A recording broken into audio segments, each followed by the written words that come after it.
Haven't been here in a minute. Below X, I give you a warm Yeah, hold on. I gotta do an intro. Hi, I'm Bucket, and I decided to stream Lobotomy Corporation over on Twitch. That was an idea for sure. Yeah, my headset was not turned on. I'm doing. I had fun streaming, so I'll probably do it again at some point, so if you're interested, go follow me over there. On the off chance you clicked on this video knowing nothing about Project Moon, there's 3 games, with Lobotomy Corporation being the first one, which is what this video is about. Now, me and many others were told this game was insanely difficult, but I'm here to tell you, yeah, kinda, but it's not as bad as some people say. This video is both a guide, playthrough, and lore essay type thing. We'll be going over the entire game and bits from the other 2 later on, so spoilers, obviously. Intro over. Lobotomy Corporation has something that I would like to call user-neutral design, where if you actually play the tutorial, you understand at a glance what's going on in the facility. But if you were to watch someone else play it while they're on, like, day 30, it's completely indecipherable. So I think it's warranted to kind of, break down the tutorial a bit. This here is an abnormality. Okay, it actually isn't. This is a training dummy. You got me. There's 4 different types of work, and each abnormality will respond to each 4 differently. 4 being instinct, taking care of their basic needs, food and water and such. Insight, which is pretty much just asking the abnormality, like, hey, is your habitat alright? Is everything up to snuff? And then, sweeping up. Attachment, which is trying to be friends with the abnormality. Playing games and having fun, so to speak. And repression work, which is basically just rage bait. Doing work on an abnormality awards us with positive enkephalin boxes and negative enkephalin boxes. Positive enkephalin goes towards the daily energy production quota.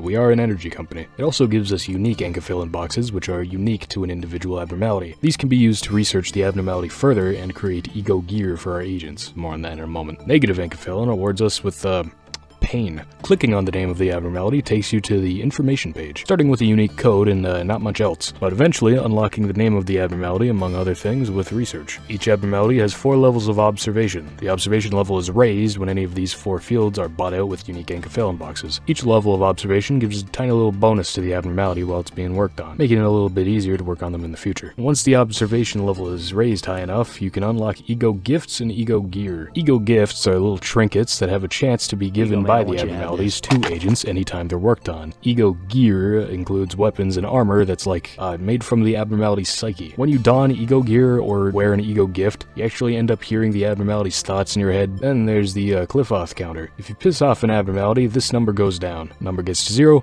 bad things happen. Side note, Cliff-Oth is the metaphorical shell that represents evil or unbalanced forces within the Kabbalah, and the facility employs something called Cliff-Oth deterrence fields, which dampen the power of the abnormalities. Generally, work that an abnormality likes will give you more positive enkephalin based on some arbitrary chance that the time a box is generated, it'll be positive or negative. Then the amount of boxes you get correlates with a work result of good, normal, or bad. Okay, you got all that? That's just the containment unit. Side note, enkephalin is a stress hormone that's produced by the body when suffering. We're making energy out of suffering. Also, another side note, but anytime any abnormality is worked on, it adds a little tick to this little gauge up here, which, when it fills up, you either get a few containment units that have Cliff-Oth deterrence fuck up, and you have to work on them, or else you'll lose some quota, or you'll get an ordeal. There are these things that happen in the facility at certain points of the day when the Cliff-Oth deterrence is at its weakest. The dawn, the noon, the dusk, and the midnight, which exponentially get harder as the day goes on. I won't go into immense detail because it's kind of arbitrary right now, so I'll play a few clips, and hopefully you'll get an idea of what they are. Actually, can all of you help out? I am not confident in Jose's abilities here. Oh my god. First day on the job, too. Guys, you just walked straight past it. Thank you. Did it just heal? Are the employees kissing behind it? Oh, they're dead. Where is it? That's gross looking. Can you guys fucking kill this thing? Bong Bong, cut it in half. Thank you, Bong Bong. That's an issue. Y'all want to turn around? Alright. Oh, that's unfortunate. You guys kill that thing. Like all of you. Everyone kill the smegulous worms. What the fuck was that? blew my eardrums out. You may also notice the 4 damage types and resistances. Red damage hurts the body, white damage hurts the mind, black damage does both, pale damage hurts the soul. Speaking of health and sanity, your agents have those, and it's based on their levels of fortitude and prudence. You also got temperance, which affects work speed and success rate, and justice, which makes you walk real fast. You may notice the patterns of 4 here, probably because the 4 damage types correlate to the 4 horsemen of the apocalypse. Real quick, there's also the danger levels of the abnormalities that correlate with both the danger to staff and the energy produced. Keep in mind that a Zane class abnormality can still kill an agent in record speeds, just as how an Aleph might not be that bad to deal with. That was a lot. Back to our rabbit friend here. He's a Teth abnormality, likes instinct and insight, really likes attachment, isn't too fond of repression, and has a Q count of 1. Pretty reasonable little guy we got here. Anyways, repression work makes him break out instantly, which means we have to kill him with hammers. Coming face to face with an abnormality, especially so when it's on the loose, can be quite shocking and frightening to your employees. Shocking and frightening. He only wants out because he wants to spend time. Oh my god. Why is it bleeding? This feels... Oh my god, he's dead. So remember the whole health and sanity thing with the agents? If the sanity of an agent reaches 0, the agent will have a mental breakdown, which depending on which stat is the highest will dictate the type of breakdown. Not that any of them matter too much, because ego weapons that do white damage have a neat little quirk to them, where if you order your white damage dealing agent to help out the insane agent, they engage in the world's worst therapy session. But red damage employees can also be assigned to therapy. That goes about as well as you would imagine. Oh yeah, I forgot to introduce her, sorry. This here is Bong Bong. She's a diligent worker and a shining example to all aspiring agents out there. You'll be seeing her a lot in this video.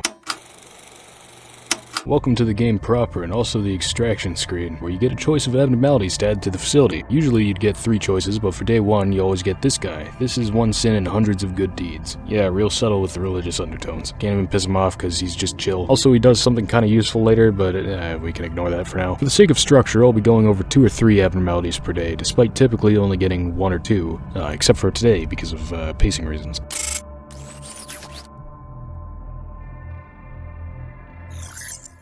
Hello, X. I give you a warm welcome to Lobotomy Corporation. I am Angela, your advisor and secretary. My role as an AI is to assist you in adjusting to your new workplace, so please have no worry in speaking with me or asking any questions. It's quite rare for an AI to have a name. It's a pretty name for an AI, wouldn't you say so? I was born from one of the wings of the world. It signifies that I am one of the best to exist in this age. Ah, I know what you must be thinking. Your eyes show that you think I look too human to be an AI. Am I wrong? However, there is a great difference between us. I am bound here. I cannot go wherever I please like you do. I may be able to operate the systems of this corporation to open a door or prepare a cup of coffee for you, but I cannot take a step outside of this building to bask in the sunlight or feel the gentle breeze. Now, in regards to my appearance, as you can see, the color of my hair is that of the morning sky after a light shower. The tone and shape of my voice is taken from the wisest person in the world. Lastly, my face is picturesque of the person who had the most beautiful smile. Haha, don't worry, that was a joke. There can be no such person on this earth. My appearance was designed with attractiveness to the largest number of people possible in mind. If the way I look is pleasing to your eye, then I am working as intended. Moving on, artificial intelligence is much more efficient in comparison to humans in terms of multitasking. I am the best in a majority of work fields. I am able to handle the work of several dozen people at once. I'm certain many people have lost their jobs because of me. It's such a shame. Well, enough with introductions. Is there anything that you would like to know? Tell me more about yourself. How should I describe this in layman's terms? I heard that it took an enormous amount of time and effort to create me. All kinds of new algorithms and features were developed, inscribing a new chapter in the history of artificial intelligence, and I serve the company in search of a solution. We happened to stumble upon mysterious beings whom we dubbed abnormalities. Then we figured out that energy could be harvested from these abnormalities via a special method. One AI as a concept have become so commonplace that they are seen and used everywhere in this day and age. I am quite different in comparison to the rest of the pack. That is, I can closely imitate human emotions. This is not a simple task, as emotion is a highly sophisticated, originally biological system that is substantially more unpredictable and complex than any other. Along with other functions at my disposal, I will be your perfect partner. Could you inform me about the company?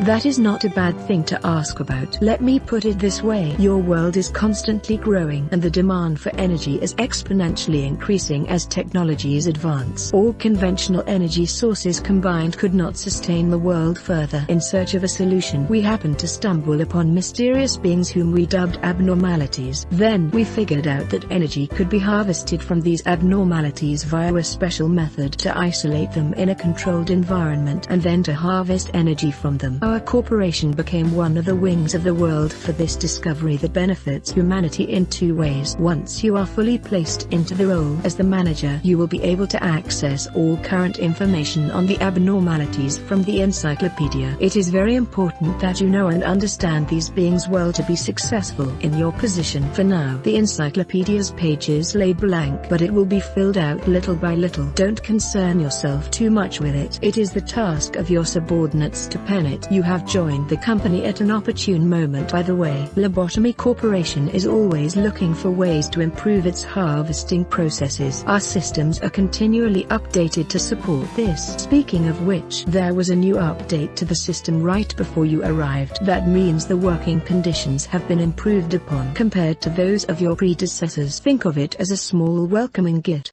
As you can see, between the days we get a silly little cutscene with Angela. Anyways, we get our next abnormality, the punishing bird, hailing from a place called the Black Forest. I love this little guy, he's funny.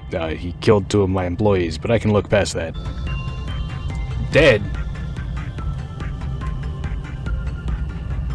What do you mean dead? He can break out, and by God he does. The Q counter drops whenever someone panics, and at a 20% chance of dropping whenever any work is done in the entire facility. Seems bad, right? Well, consider he's a fucking bird. Unless you try to attack him, but like, why would you do that? Look at him. They call him the punishing bird because he believes that people commit sins because there's simply no one there to punish them for it, and takes it upon himself to do so. How noble. Our third abnormality is the open can of Welchers. The chosen work type correlates to what drink you can get out of the vending machine. Choosing instinct work gets you a red can that heals your health. Instinct gives you a blue can that heals your sanity. Both attachment and repression give you a purple drink that can heal both. A bad work result opens the can, and it has a roofie in it. Yeah, they kidnap your employee and take them to a fishing boat where they work as a fisherman for the foreseeable future. Alright, our fourth abnormality is a tool abnormality. Tool abnormalities differ from regular ones because you use them like tools. Anyway, this is You Must Be Happy. You Must Be Happy works by putting an agent in, and then it starts cycling between yes and no increasingly fast. If it says yes, then the agents will receive a stat boost, and if it says no, they get a stat decrease. The machine itself was actually designed to crack people's heads open and remove dead neural tissue from the brain, which it does do. The whole yes or no thing comes from a post-surgery psych evaluation, where the machine asks the simple question, do you love the city you live in? It's not supposed to do that, so if he says no, it just counts the surgery as a failure and gives your agent a lobotomy. Wait a minute.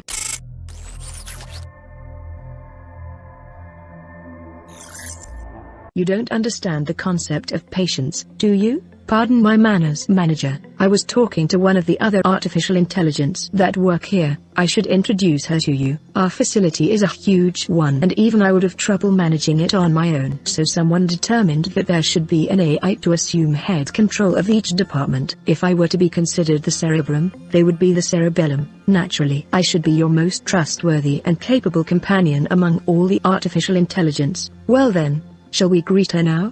Manager, I arrived just on time, right? The time is only about 1 minute late. Well, I guess it still counts as on time. Congratulations on joining Lobotomy Corporation. Manager, I do not want to disturb this touching moment, Malkuth, but every second counts in Lobotomy Corporation. Please make your introduction as brief as possible and go prepare for the meeting. Seems Miss Angela isn't in a good mood today. But hey, at least the other sefirot are looking forward to meeting you. Well, maybe not all of them.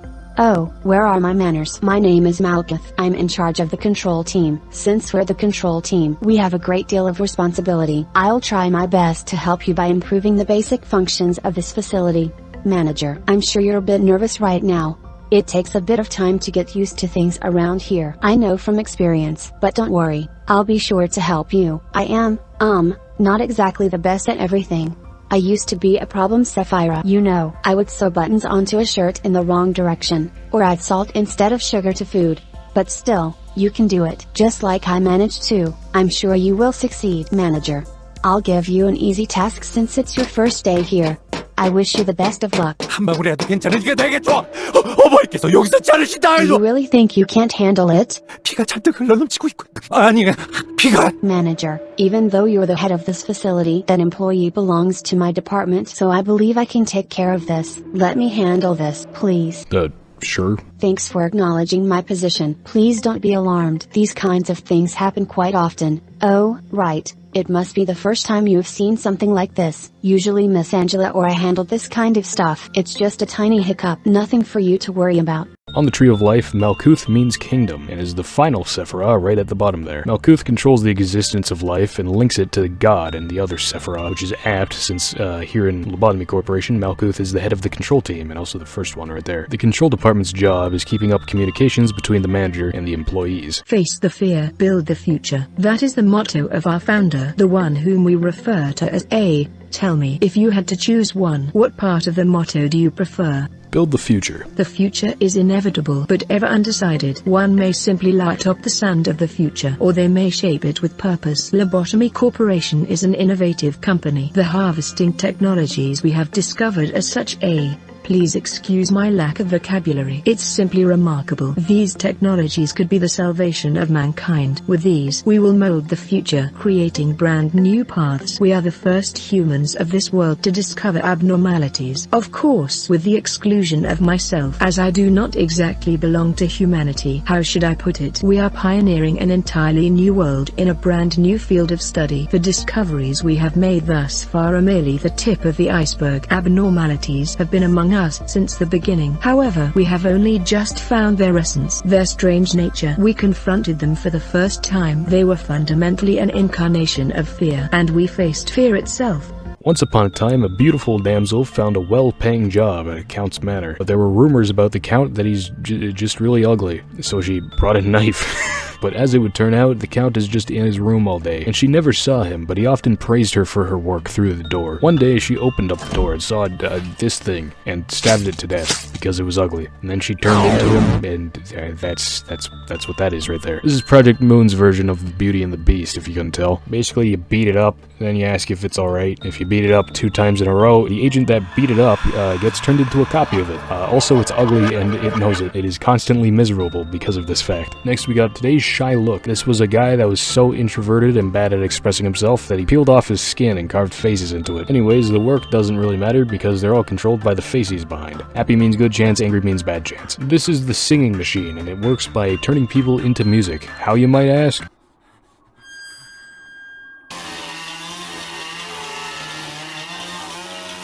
Yeah, not fun. Oh, and also once the music starts playing, it'll hypnotize an agent and make them drag others into it. 4 or higher fortitude, or 2 or lower temperance, makes your employees immediately kill themselves. A bad work result will lower the cliff-off counter, and a cliff-off counter of 0 will, you guessed it, make your agent immediately kill themselves.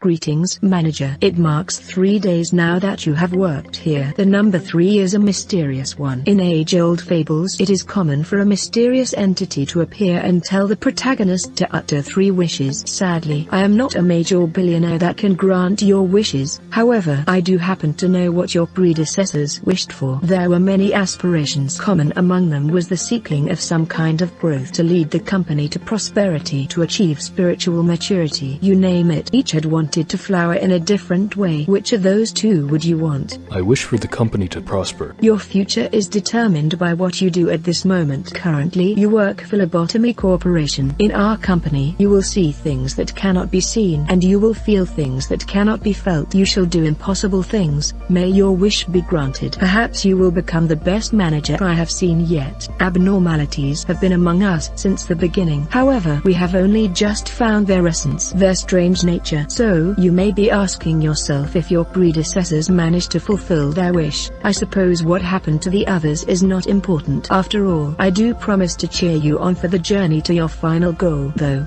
The shelter from the 27th of March, a tool abnormality. The way this works is that when an agent is inside the shelter, they become immune to any and all damage, gets healed of both health and sanity every 5 seconds, and yeah, that's it. Oh, also, if someone's in there for more than 30 seconds, abnormalities will start breaching. Also, fun fact, this guy was created as an experiment by P Corp, which is a corporation that specializes in rooms. Spider-Bud is a sentient egg sac that is constantly giving birth to tiny little spiders. It will cocoon an agent on a bad work result, if an agent has level 1 prudence, or if an agent does insight work. Also, up to 4 agents can be cocooned, and each cocoon adds 1 extra ankaphill to the possible yield. I also found an employee log relating to Spider-Bud that was sent in by the information team for review on preventative measures, whatever that means.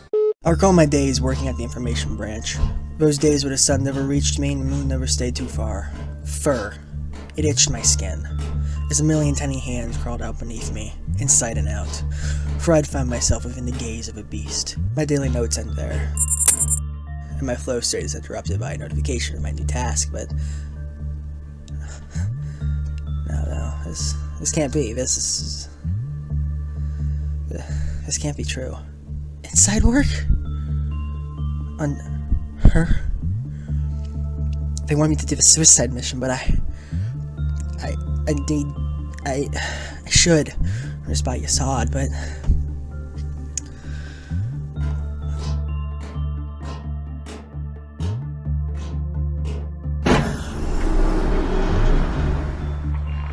thousands of dancing spiders spring all around my feet, their tiny eyes sparkling as they recognize me as the frequent dweller and handler, their pseudo-father. Hello, darling. A debilitating chill ran down the entire length of my spine, from my brainstem to my tailbone. I felt inhumane. I left my foot. The spiders beneath me immediately take up the void space, leaving my foot uselessly dangling. Crushed was the baby underneath my steel-toed boot. I looked her in the nearest eye as I stepped down slowly. I think we need to work on employee mental wellness. Not like I'm monetized or anything. Please subscribe. Lady facing the wall is a woman with a long ass neck and a fat long ass. She responds best to attachment work, but that lowers her cliff-off counter. If an agent has level 1 temperance, they'll panic after the work is done, and if her cliff-off counter gets to a 0, she had Freddy 5 Night, which does a good hit of white damage to all agents in the department she's in. Anyways, the actual procedure is that when entering the cell, you cannot look at her. If you look at her, you immediately panic, and panicking counts as a bad work result. Lady facing the wall is based on several different folklore things. Design-wise, the Onryo from Japanese mythos, seemingly being the primary one, but Rokurokubi, a type of yokai that looks exactly like a human except its neck extends, but mechanically wise, the story of Orpheus and Eurydice from Greek mythology.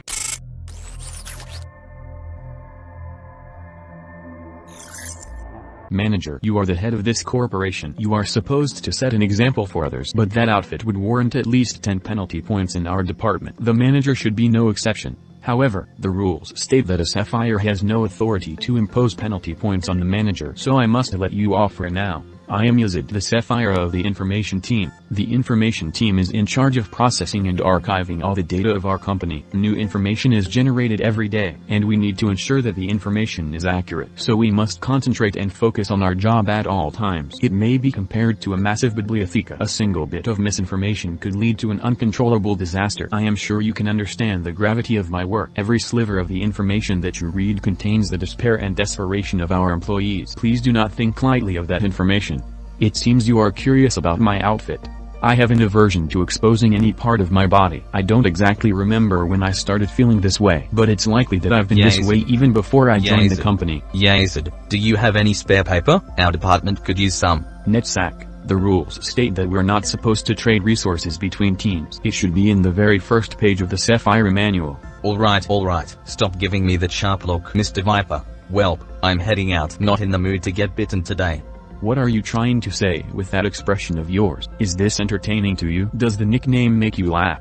My apologies. I overreacted a bit. The other sefirot simply use my nickname as a joke, but others use it in a more serious manner. I know there are many employees who genuinely despise me. Nicknames may be a childish thing, but there's no better way to describe a person in such few words. I personally like my nickname. What's your opinion, manager? Sounds kinda gay. How original.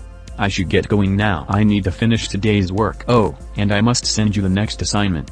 On the Tree of Life, Yesod represents the foundation of the world, which is apt because playing the game without the information screen would probably give me an aneurysm. That's his department's job. More specifically, it collects the personal information for both abnormalities and the employees. Side note, Yesod is a homosexual. I know this because his department is filled with penis statues in the background. Do you take pride in what you do here? If not, this recent news will likely change your mind. After your arrival, the rate of energy output has increased by 13%. If you still don't feel the significance of this figure, then let me add that it's a record-breaking percentage. How do you feel? I can take pride in that. Ever since you began working here, the company has been taking strides in improvement. This means you are performing your role well. This shows that there should only be good news to come. A machine such as myself doesn't flatter easily. It is good to know that you're happy with your work. I remember your face the very first time you came here. You were so withdrawn, face all grey and grim, and you were all nervous about my presence. Don't worry, it's okay for you to be happy now. Today's a rather special day. Do you see that bottle of champagne on the table? Allow me to pour you a glass. Shall we toast? Today's occasion is not something as monumental as someone's birthday or the company's day of founding. You lost an employee for the first time yesterday. In fact, many more shall follow. I'm telling you this just in case you were unexpectedly shocked by the news. They had known the risks from the beginning. The company grows fertilized by their sacrifices. It's as simple as that. I am sure they would have felt proud of themselves as they took their final breath. Accepting their deaths with equanimity would be the greatest respect you can pay to them. That is why I pop this bottle of champagne I've kept for so long. 3 cheers for the deceased in memoriam of their noble sacrifices.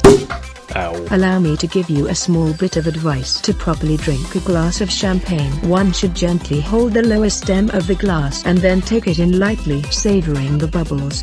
Alright, The Snow Queen, coming from the story The Snow Queen by Hans Christian Andersen. Much like a toxic relationship, if you make her mad, she kisses you. If you make her mad again, she freezes you and keeps you in her containment unit until another agent goes in to free you. The rate of success to winning the duel is dependent on how high the fortitude stat of the agent is. If the agent wins, both the duelist and the frozen walk out with an ego gift that boosts fortitude and prudence. If the agent loses, they both die. There's a log in the description that doesn't fit the abnormality at all. I remember the day we put her in that cryo coffin with our own hands. At some point, her joyous laughter was gone. She just cycled through laughing and crying, and eventually she was found in a bathtub soaked in red, with her wrist cut. We did not believe in death. I will have her reconstructed from the machines I have detested my entire life, but they have become my only answer. She would have been disgusted by me for this, dying in that bathtub. However, we were too far down the road filled with remorse and regret to feel any sort of guilt. One day, it spoke to me. The moment I heard it, I was seized by the urge to destroy what I had created with my own hands.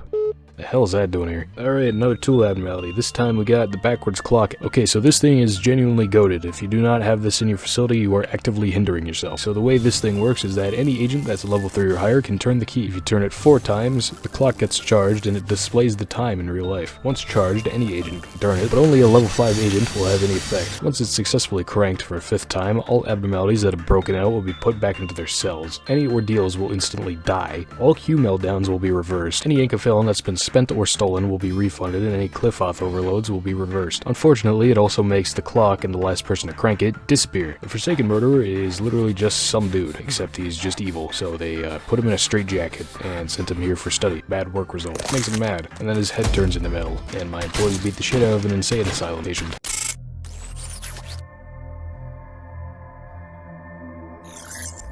Our founder, A, has said this to me many a time. Each successful experiment makes you a better person. The greatness of this company was founded on multitudes of trials and hardships, so you too shall become great. Each day in the company is another small experiment towards shaping your life for the better. How has your day been today? Well, of course it was fine. Let's spare the pleasantries. No, manager, how has your life been? It could be better. I cannot see the color of your life as you do. While I am unable to console you with empty words such as "that's not true," many things will change while you are here. That much is clear. This is a simple metaphor, but the seed of a tree will not grow just anywhere. It requires fertile soil, the right temperature, and fresh water. However, most seeds fall on barren soil. For those malfallen seeds stretching out their roots and sprouting even small leaves are challenges full of pain. I cannot provide you with water or sunlight. However, I will do my best to tend to the soil.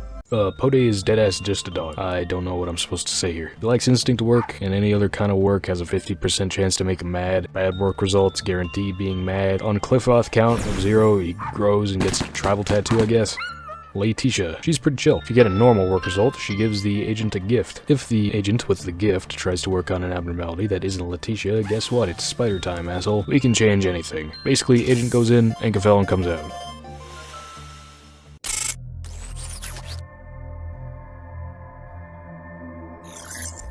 Hello, X. I give you a warm welcome to Lobotomy Corporation. Right, yeah, I heard that already. Every reset you have to re-listen to every single Angela briefing, but not the sefirot introductions. Old lady. She's an attention whore who's been put in the most dangerous nursing home imaginable. She starts with a Cliffoth count of 4, and it reduces by 1 every time another abnormality is worked on, but increases when she gets a normal or good work result. This is one of the few abnormalities where we know what the work actually is, listening to her tell stories, which the agents complain about. Anyways, on a Cliffoth count of 0, she gets moldy, and then if an agent goes in to work on her, they get moldy. Crumbling armor, an ancient suit of armor that hates cowards. If you do repression work on it, it sets your head on fire, starting with a blue flame and progressing into an orange and then red flame, with the amount of repression work done by the employee who is currently on fire, giving the benefit of up to plus 20 attack speed and movement speed, but at a cost of negative 20 maximum health. Now, if someone with level 1 fortitude or having the flambéed employee do any attachment work will make the suit of armor behead that employee. The heart of aspiration. Okay, so basically equip this guy and you get an increase of 10 in health and attack speed, and then a timer starts. You either try and return it before the 30 seconds have passed, or don't attack anything for 30 seconds, the agent will go insane, and the behavior will always be murder. So really the way to research this thing is something I call therapeutic firing squad, where you make one person with no weapons use this thing over and over again, and everyone else in the department have white weapons so they can beat the insane agent back to sanity.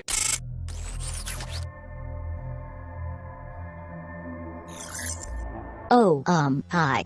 You're not angry, are you? I'm Hod. I'm in charge of the training team. What we do is, accidents happen in the company. But Lady Angela said that about half of those accidents could be easily prevented if the employees showed more initiative. So the training team provides employees with a work manual and sufficient training, to try and reduce the number of accidents. We also help employees that are transferring to different departments in adapting to their new workplace. I'm not very skillful in many areas, but I'll try not to be a hindrance at least. In fact, I've been testing out a new employee program these days. I don't know if it will work out, but, oh, you want to know more about the program? As you know, the company is quite demanding. Even though we run consistent checkups, many of our employees regularly lose their sanity. I know exactly what it's like. I mean, I don't directly interact with the abnormalities, but I know what it feels like to lose yourself. I'm not sure if employees will like my new program, or if it will prove to be helpful. I can only hope.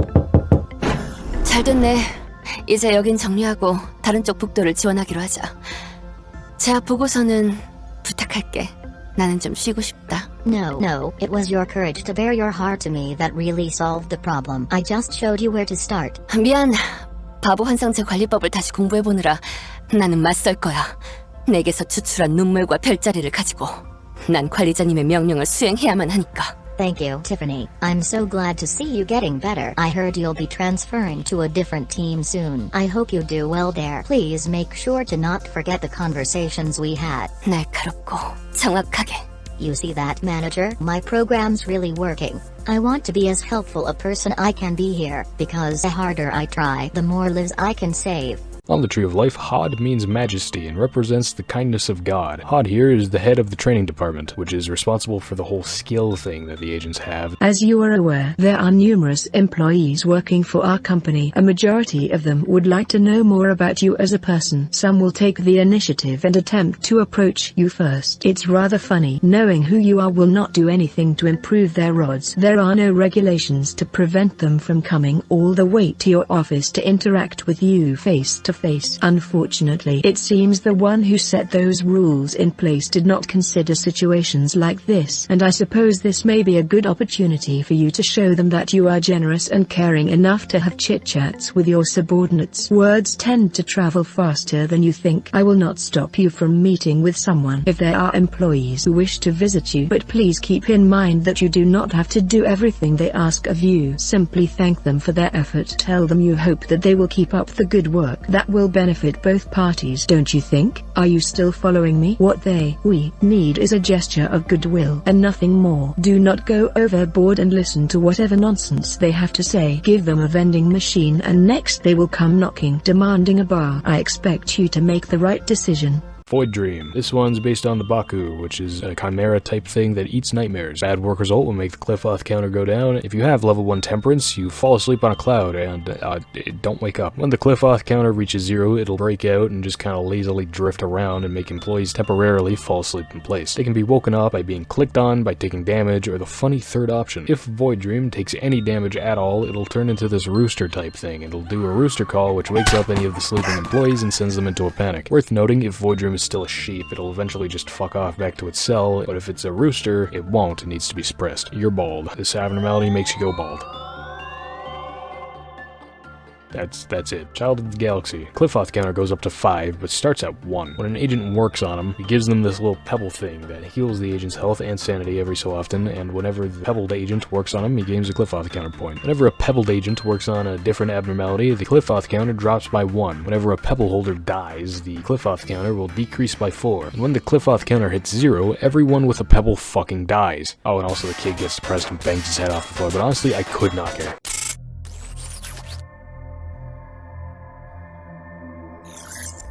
The energy output of our facility is ever increasing. You have proven that you are much more capable than you originally perceived yourself to be. The high echelon is watching you. Our founder, A, is among them. What do you know about A? He is a visionary, a farmer who sowed seeds on a virgin soil no one had approached before. In time, he may express interest in meeting you in person. If that happens, you will be able to make your dreams come true. Myself? Well, of course I highly admire him, but to be fair, he is the one who created me. He is also an enigmatic person. I imagine there are few who can truly understand him. In fact, to truly understand anyone is difficult. Will the day come that I understand you completely? A marksman once made a deal with the devil for a rifle and 7 magic bullets. The devil told him the bullets would never miss, but the 7th bullet would be guided by the devil into the head of his beloved. The moment the marksman heard this, he shot every person he loved, then told the devil, "These magic bullets can truly hit anybody, just like you say." But the devil had long since stopped following him. He wondered why, then realized that the contract had already been fulfilled, so the devil had left. Der free shoots, or the free shooter, Cliff-Off counter drops when an agent with lower than 3 justice works on him, or has a chance to decrease with a normal or bad work result. Also, instead of attachment work, there's request work. At the low price of 10% of the collected quota, you'll shoot off a bullet wherever you ask and do massive 80 black damage. But if the Cliff-Off counter drops to 0, or the 7th bullet that you ask him to shoot off, he just go kinda wherever he wants. I'd be remiss if I didn't mention his ego gear. The gun has friendly fire.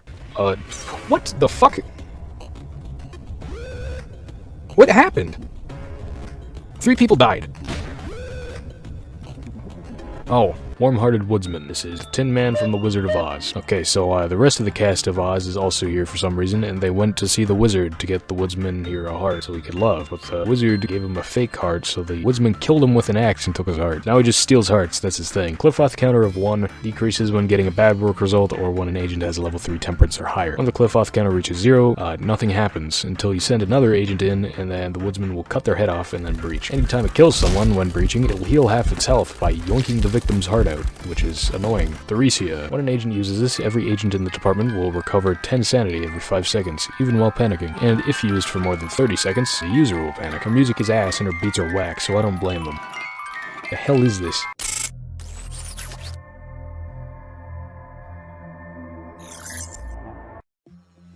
Man, why did the meeting room have to be so far away? You already know my name, right? Got anything else to say? No. Great. I'll see you later then. You look a little dumbfounded. You know this isn't the kind of place where we preach how we're so honored to have you as our manager and whatever. Well, not like you were expecting that anyways. That's right, I'll be level with you. I don't like my job. I really want to quit if I could. But I can't, can I? Didn't you say you were leaving? I'm here against my will. I don't know what grand ambition or aim compelled you to stand where you are. Don't care either.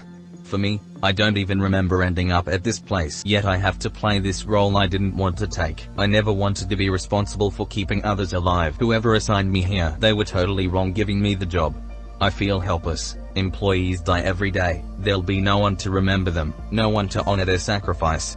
Netzach on the Tree of Life means victory and means eternity in Hebrew. It represents God's grace and benevolence to the world, and also relates to the planet Venus, which is clearly why he's a feminized twink stoner. Impressive gambit, Mr. Jihoon. Netzach is the sefirot of the safety team, which is in charge of all the sources of healing in the facility. Let me ask you a question. What would you do if one of your subordinates who is harvesting energy from an abnormality to meet the quota shall face certain death doing so? This is a very basic question, so I am certain you know the right answer. We must continue producing energy. That is not the perfect answer I was expecting. The truest answer would be to harvest enough energy before such a situation could arise. Lobotomy Corporation is an industry giant, and its mission to produce energy is our top priority. You do seem to listen to my words to an extent. I expect you to manage your subordinates with that attitude. Big Bird, I like this guy, he looks funny. Also hailing from the Black Forest, Big Bird's convinced itself that there's a beast in the forest somewhere, and it patrols the forest every night with a lantern to help save anyone who might be still lost in the forest. Unfortunately, saving and killing are the same thing to it. Cliff-off count of 5. The count increases by 1 with a good work result and decreases by 1 when either a bad work result happens or 5 employees die. On Cliff-off counter depletion, or when the second trumpet goes off, Big Bird will breach and all of the lights will stop working in the department he's in. Then he'll enchant random employees into coming to him, where he'll bite their heads off. Enchanted employees can snap out of it by clicking on them a few times, but like 25 people need to die for him to break out. So if you see this guy running around, you just kinda suck, I guess. Red Shoes. Based on the story The Red Shoes by Hans Christian Andersen, follows the story of a girl who gets bought this pair of red shoes that she barely ever takes off, and the shoes like to dance. So the shoes take control of her, and she can't stop dancing. So she goes to an executioner and gets him to cut off her feet. But the shoes keep dancing with her cut off feet still in them, and then she dies and goes to heaven. Cliff-off counter of 1, and Cliff-off counter has a decent chance to lower on normal or bad work result. And on a Cliff-off count of 0, the shoes will possess an employee with less than level 3 temperance to come into its containment unit and put them on. Said employee will then attack everything in sight. Employees that are possessed but haven't put the shoes on yet can still be saved by clicking on them, but once they put the shoes on, they're a lost cause and you gotta kill them.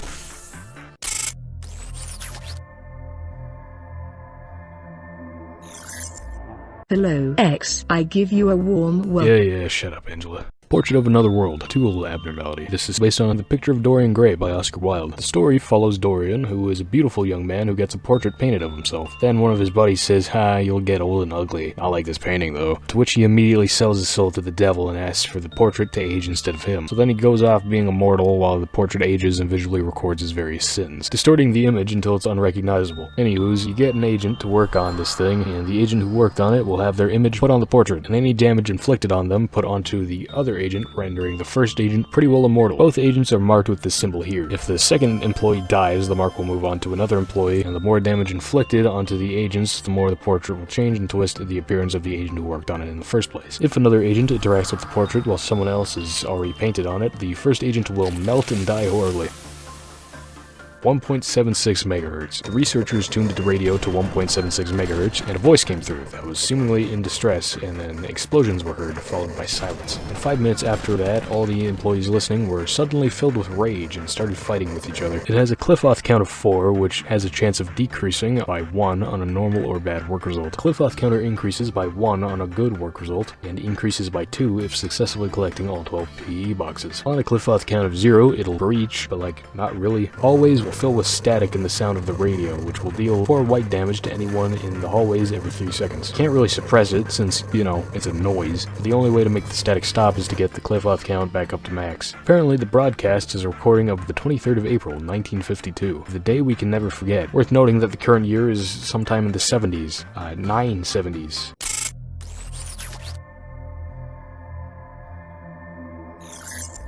Heya, manager. I'm Typhira. Nice to meet you. I'm Typhira too. Are you two twins? Of course we are. Isn't it obvious? But if your question is whether we are biological twins, then no. In other words, trying to differentiate us is meaningless. We're in charge of the Central Command team. The Department for Central Command is a huge one, so there are 2 of us to handle everything. Like 2 peas in a pod. Isn't that fortunate? Seeing as you've survived your duties long enough to meet with us, I won't have to bore the both of us with the basics of things like what abnormalities are and how to manage manage them, right? If you turn out to be a disappointment, know that not even your status as the manager will let you get away with it. I know you'll do fine, manager. Here's a word of advice. I'm nothing like those upper sefirot you've gotten used to, so don't treat me like I'm one of them. They're a bunch of idiots. But in technical aspects, we're not so different. What I'm trying to say is, the uppers are only good at pretending to be busy when they don't even have much work to begin with. I can't even believe we're all considered to be sefirot.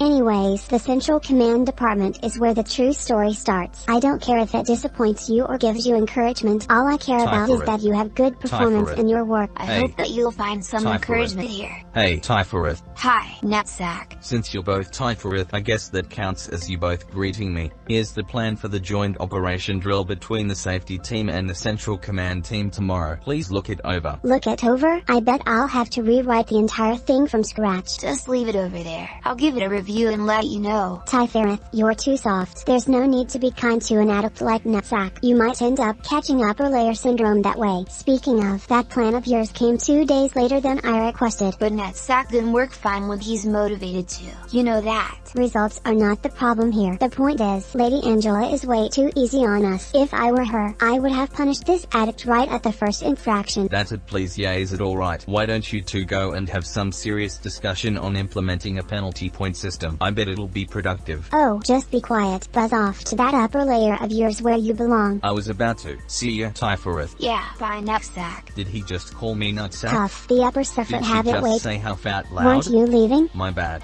Anyways, the upper sefirot have it way too easy. Not that the middle sefirot are any better in my eyes. I like our middle sefirot. They're cheerful and make me laugh. How many times do I have to tell you? You shouldn't laugh so easily. We have to be strict, stern, and stoic. We're the centermost, the Central Command team. Don't worry, Typhorith. I know. By the way, don't we have something to discuss with the manager? Oh, manager, you're still here? Well, I have an assignment for you. Don't even think about slacking off. The manager will do fine, like he always does. And he could fail too, like he always does. On the Tree of Life, Tifferith represents the balance of mercy and justice, and also they are both 8 years old. Both Tifferiths, Tiferi, are the Sephira of the Central Command Team, which monitors the other departments and coordinating between the departments. Manager, among these 3 letters of the alphabet, A, B, or C, which would you select? I'll pick A. The letter A is a fascinating one. My name starts with it as well. Those who choose A are sensitive to the opinions of others about them and are result-oriented people. As such, they are excellent listeners and are loved by many. People will flock to them. This is a new pastime among the employees. I find it rather uninteresting. People who choose B are detail-oriented. They are rational, realistic, and honest to their needs, even to the point where others may perceive them as snobs. However, the pursuit of practical interest and the tendency to avoid loss will lead them to success. Personally, I dislike the letter B. Persons who select C believe that the process is more important than the outcome. Therefore, they are good at planning ahead and enjoy change. They will be able to gain insight and attain inner growth without being confined by the rules. There is no scientific basis behind the observations, but it is admittedly a little fun to waste time with these tests. You know, maybe I could imagine whether I would have been this or that kind of person if I were human. Is it too odd for me to think about that? The Mirror of Adjustment tool abnormality. When an agent works on it, it'll take the sum of all of their stats and randomly distribute them across the 4 skills. So using the mirror more than once, it'll take the sum and subtract 20 from it with each subsequent use. When using the mirror, you completely change as a person, albeit temporarily. There's theories surrounding the mirror regarding parallel universes or potential futures, but nothing's really confirmed. Wonder if this'll come up later. Scorched Girl. Based on the story The Little Match Girl by Hans Christian Andersen. This poor little girl comes out on New Year's Eve to sell matches and doesn't want to come home without selling them because her father will beat her if she doesn't. But like, it's New Year's, so everyone's with their families and also it's cold out. So she lights the matches to keep herself warm and then freezes to death and goes to heaven. Gameplay wise, she has a cliff-off counter of 2 and a cliff-off count has a chance to decrease on normal or bad work results. Once reaching cliff-off counter of 0, she'll breach and target a random employee, chasing after them and sobbing all the way. Once she reaches her target, she'll explode, dealing 300 red damage to anyone in the same room as her. Behavior adjustment. Tool abnormality that when equipped raises the justice stat and decreases the prudence stat of the agent using it. If the agent either panics or tries to return it before 30 seconds have passed, the agents will rip their eyes out and die.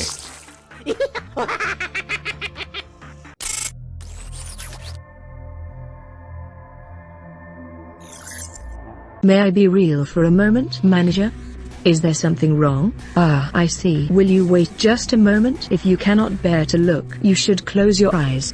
There, I fixed it. There was a system error. How strange. It shouldn't have been so easily compromised. It's a technology originally developed during the war, now widely used for commercial purposes. It's not that impressive of a technology, really. The human brain is fragile. Seeing such a cruel and shocking sight may unintentionally lead to a momentary shutdown of the brain's functions. If a manager like you were to suffer such a reaction, it would be very troublesome for me. So I installed a cognition filter in your display.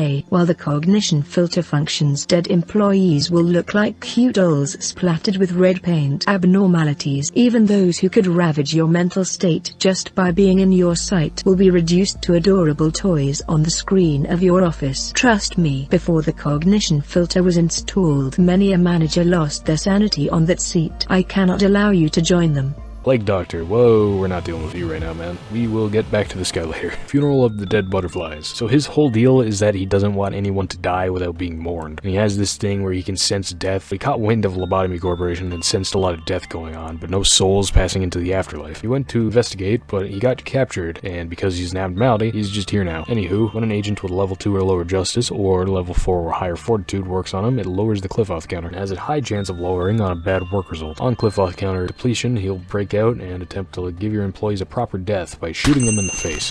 If these attacks deplete an agent's sanity, instead of going insane, they'll just die normally with butterflies resting on their corpse. Check out this concept art, ugly ass. Flesh idol, tool abnormality. This thing is some kind of ancient religious idol that was found in U-Corp. It is a perfect fusing of flesh and metal, which U-Corp's whole thing is, well, water, but also fusing things together, so yeah, that makes sense. Agents sent to work on the flesh idol will begin praying to it, taking 5 damage of a random damage type every 5 seconds. For the first 20 seconds, if the agent leaves, they'll die. From 21 seconds to 45 seconds of praying, all agents in the facility will recover 5 health every 5 seconds. From 46 to 90 seconds, all employees will heal 5 health and sanity every 5 seconds, and after 90 seconds of praying, the agent praying will die, and every cliff-off counter in the facility will drop to 0.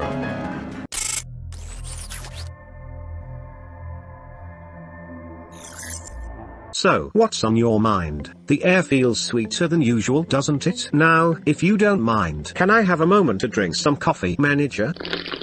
Ah, that's much better. I just can't start my day without a fresh cup of coffee in the morning. I hope you're not offended by the way I talk to you, are you? My name's Chesed. I'm the head of the welfare department. The welfare team is quite remarkable. I'm proud to state that my team has the highest level of satisfaction in the entire corporation. Lady Angela's told me to cooperate with you for now. Well, I am the kind of person who can flow with anyone, but playing silly games with the manager is too much pressure even for me. But orders are orders, so I've got no choice, do I? Well, I'll be off now. My cup's getting cold. 이런, 많이 아픈가요? 나중에 말해주세요. Do go on.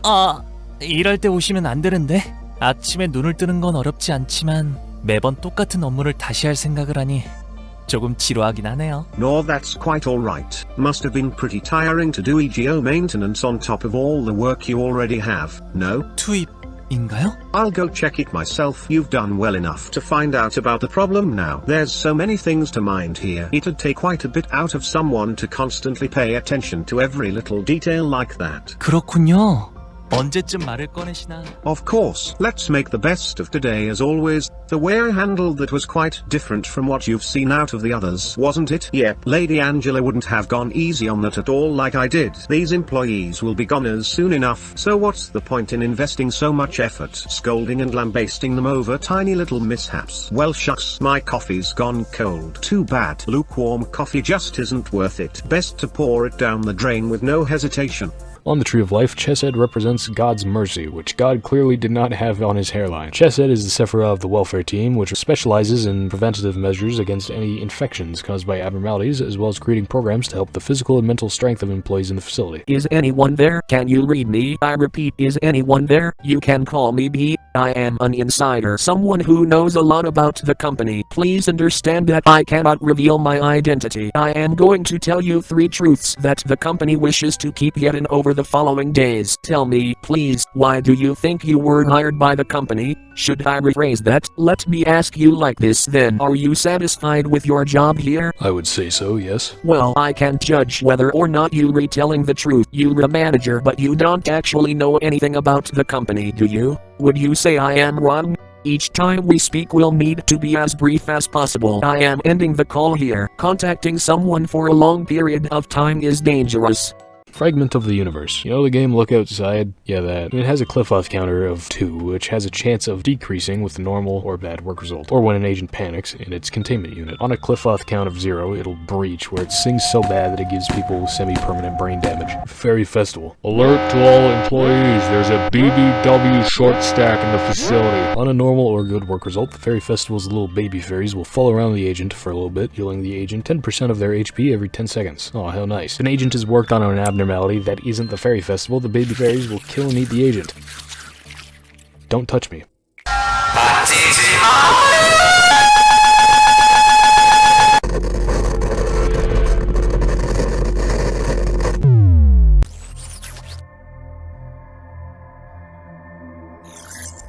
What do you think of the sefirot? Don't you find them somewhat lacking in certain ways? You have the liberty to disregard whatever they may say. However, please be kind to them. This is the burden we must bear if we want to advance their departments, so to speak. I have never had any serious discussion with them. They seem to be uncomfortable conversing with me, most likely due to the fact that I am a superior being. Even if they are secretly jealous of my superiority, there is nothing they can do to change that. After all, I am the most advanced AI in this company. Skin Prophecy, Tool Abnormality. When an agent reads this, they gain 50 points to prudence, but also gain a multiplier to white damage taken. If the employee who read the book were to panic, they'll be dragged into the pits of hell. Hey Angela, I think the Kagito filter's broken. Cliff-off count of 2, which decreases every 5 seconds when you'll look at it while it's being worked on. Having it on screen at all will force negative Enkaphalin boxes to be generated. When the cliff-off counter depletes, it'll breach, but like, if you just have it off screen, it'll stop moving, so whatever. Luminous Bracelet. When equipped by an agent, it will increase their fortitude by 15 and heals 2.4 points of health 3 seconds after being equipped. If wearing the bracelet for more than a minute without taking damage, or trying to return it while you have full health, will kill the agent.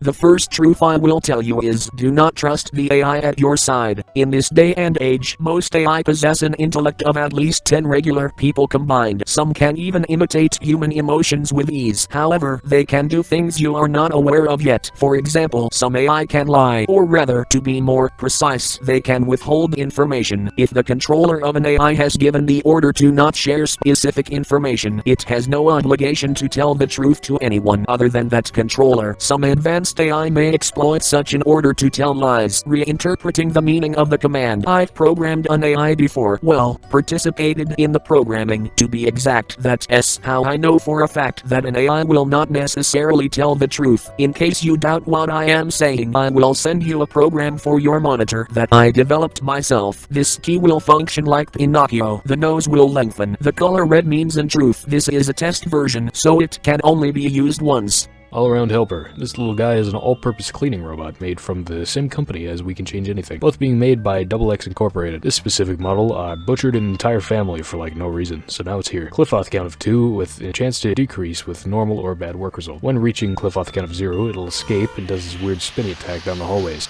Grave of Cherry Blossoms. The short story Under the Cherry Trees by Motojiro Kaji, which details about how there's bodies buried under every cherry tree and that's why they grow pink. Cliff-off count of 3, and when an agent panics at its containment cell or when getting a good work result, decreases the count by 1. The tree slowly gains more blossoms the lower the cliff-off count is, and when on cliff-off count of 0, it'll possess 5 random employees and lure them to its containment unit. The employees can be freed by clicking on them repeatedly, but if any of the employees make it to the containment unit, the first one there will be eaten by the tree, and all the other employees will be freed and take a bit of white damage. After all this bullshit, when worked on, the tree will shed its blossoms and all the employees in the facility will be fully healed of health and sanity.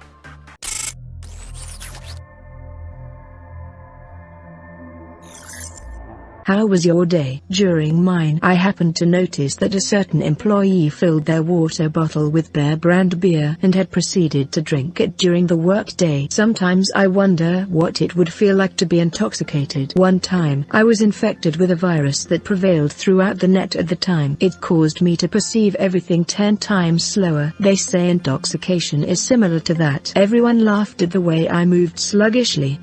Excuse me, manager, your facial expression is hard to read today. If you need to say something to me, please do so. Are you going to sabotage the company?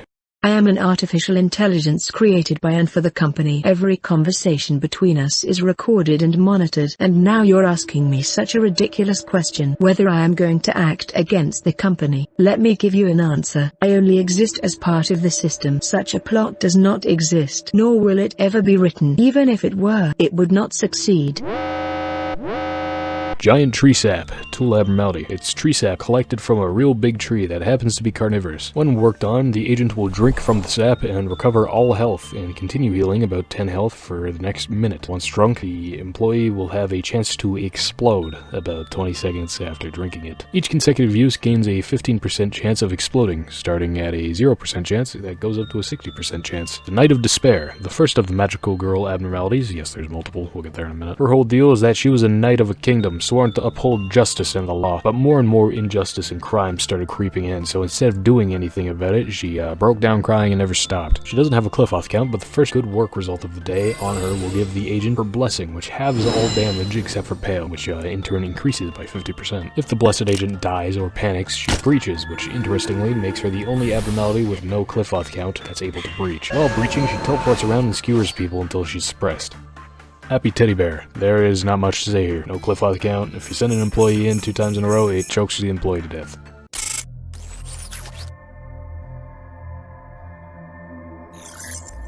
Did you hear the news, manager? They say a rodent found its way into the appliance room, one of our facility's restricted areas. This could become a serious issue. Removing the rodent itself should not be much of a problem. However, its feces and the cables they have gnawed on may damage the system. This is one of the reasons why we praise the beautiful province of Alberta. I will personally deal with the rodent this time, but if you happen to find any rodents, manager, please notify me immediately. Porcubus. Cliff-off count of 2, increases on good work result, decreases on bad work result. Breaches when hitting 0 count. If an agent with temperance level 3 or lower gets a good work result, they will get a little too close with Porcubus and feel so much ecstasy that their heads explode. Scarecrow searching for wisdom, based on the Scarecrow from The Wizard of Oz. Cliff-off count of 1, decreases on bad work result, or when an agent with prudence level 3 or higher finishes work on it. When killing an employee, it will suck out their brain through a silly straw that it will suck on 7 times, that heals 13 points of health or suck. Breast train to hell, tool abnormality. Every 30 seconds, one of the lights on him lights up. Working on it will make the agent take a ticket from the little chud and will reset the lights. Taking a ticket at 1 light will heal the working agent of 40 health and sanity. 2 lights will double that healing. 3 lights on and every agent belonging to the working agents department will heal 50 health and sanity. All 4 lights on will heal every agent in the facility of 50 health and sanity. After 30 seconds have passed, with all the lights being on, a big fucking train will zoom through the facility, killing anything in its path.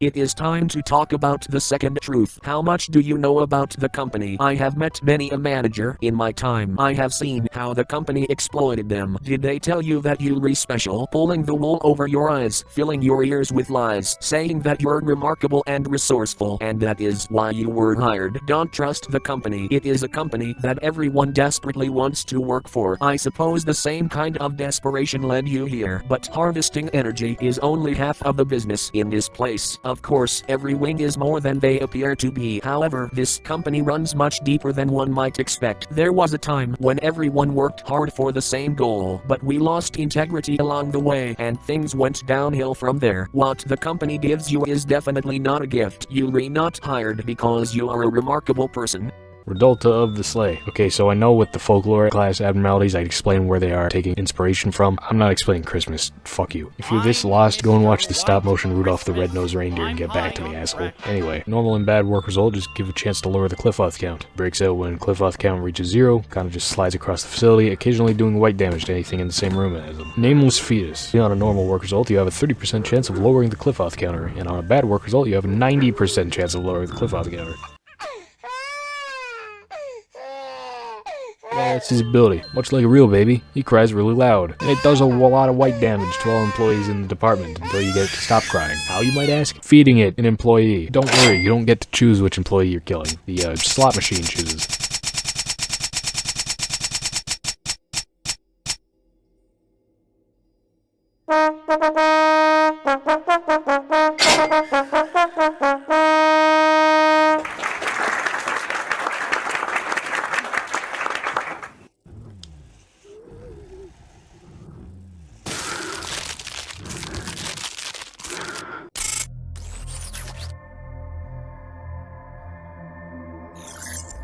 I do know that I haven't earned your trust yet. I also know how I should have represented myself as a part of the system. Having distrust in me would mean distrusting the company itself, and by extension to distrust its founder who was responsible for creating me. I know what the one who calls himself be planted in you. I know how it has taken root in the soil of your mind and sprouted upon you. But I took a moment to be patient because I wanted to believe that our relationship was based upon mutual trust. As unpleasant as the situation was, I chose to sit tight. My time here would be boring without something worth waiting for. There is no option for me but to wait. It is the fate of my kind. Perhaps you could have ignored what this bee said and concentrated on your job. Instead you kept on listening to B, and he finally succeeded in seeding distrust in you. Perhaps it is my job to weed and uproot it. No?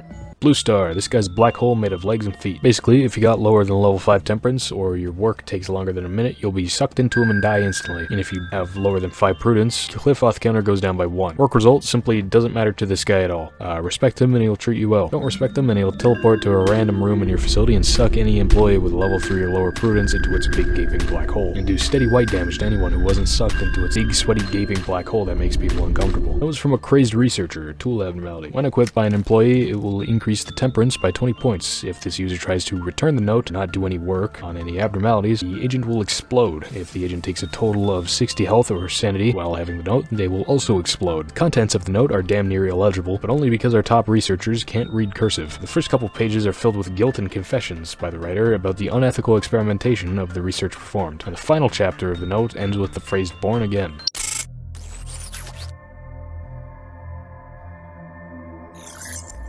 The third and final truth, well, it is something you must learn. I understand that the truth hurts. It's hard for me as well. It feels like building up a sandcastle for years only to kick it over once it's done. Doing something like that is beyond agony, to deny the efforts of the past. But I want to make things right, no matter the cost. The final truth is...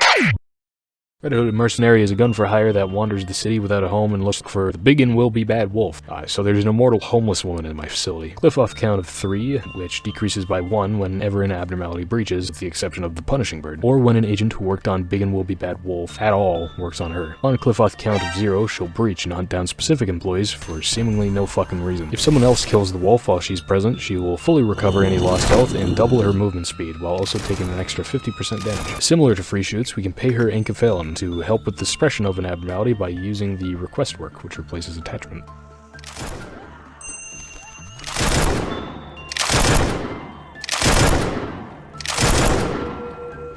Big and will be bad wolf. This thing makes me uncomfortable. With a cliff off count of 2, getting a bad work result will lower the count by 1, and the employee will be devoured. Not dead, but...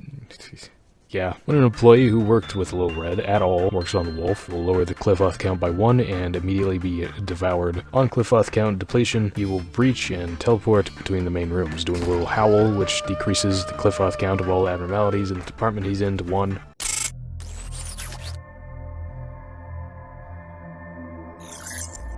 Hello, X. I give you a warm welcome to Lobotomy Corporation. Shut up. The King of Greed, the second magical girl abnormality. So she's the king in the magical girl story, obviously, but she got greedy, eating up money and fame and authority, and slowly the greed itself stripped her of her magical girl status, but she kept on being greedy, which eventually became how she got encased in amber by the greed itself. Cliff off count of 1, and a chance to decrease by 1 on a normal or bad work result. When breaching, she passes slowly through the hallways, eating anything in front of her and making portals between different hallways. Also, the final quote in her bio is, "Deep is the sorrow of the world, greed deeper still than agony. Sadness says, be gone, pass away, but greed seeks eternity, seeks deep, deep eternity." Is an altered version of the Midnight Song by Friedrich Nietzsche. Damn, I didn't know she was chill like that. Il pianto della luna. Pianto's name translates to the lament of the moon in Italian. She has a cliff off count of 3, which has a chance to decrease by 1 on a normal work result. Decreases by 1 when getting a bad work result, or when using a special type of work called performance, which replaces insight. Performing will have the agent working start playing the piano in her containment unit. During the performance, all agents in the facility will gain 10 points of justice and temperance.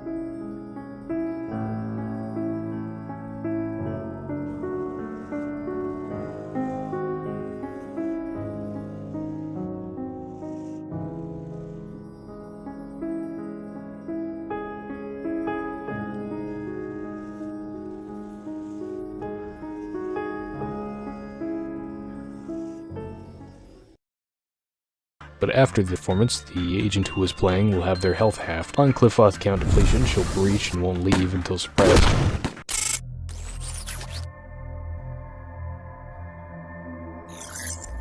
A long time ago, there once was a great AI, a sentinel of a company. The AI was so intelligent that many people feared it. Those who knew the AI left the company one by one. One day, one of the people who dreaded the AI broke into the company. They spread malicious rumors about the AI. The good AI waited, as that person was once a friend. However, that person crossed the line. As a sentinel, the AI could no longer ignore the person's actions, so it made a very difficult choice. No one would see that person ever again. The AI was a bit sad, but it had no regrets about its decision. The AI did what it perceived to be the best course of action. A machine is a machine. After all, so much has been lost already. Such a small thing should hardly matter to it now.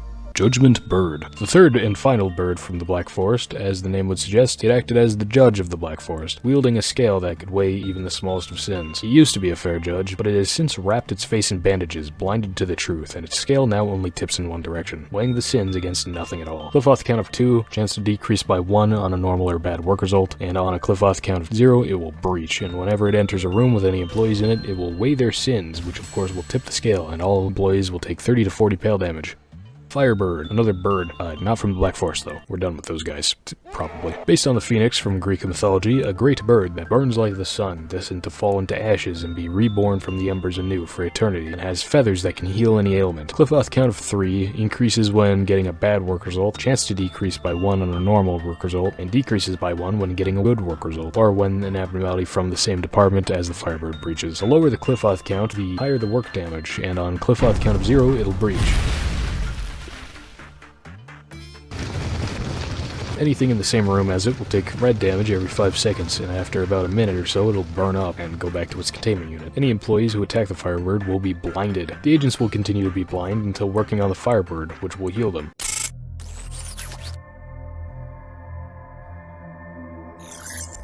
How did I feel when I lost a dear friend? It was horrible beyond words. The agony made me want to leave everything behind. No one could understand the loneliness I felt. Why am I so heartless as to not shed a tear for my late friend, you may ask? Well, I could pretend to try if you insist, but it wouldn't be genuine. You shouldn't really expect that kind of reaction from me. I am a machine after all. Will I be just as cold as this in the future as well? Until I am finally obsolete and deprecated from this world. Yes.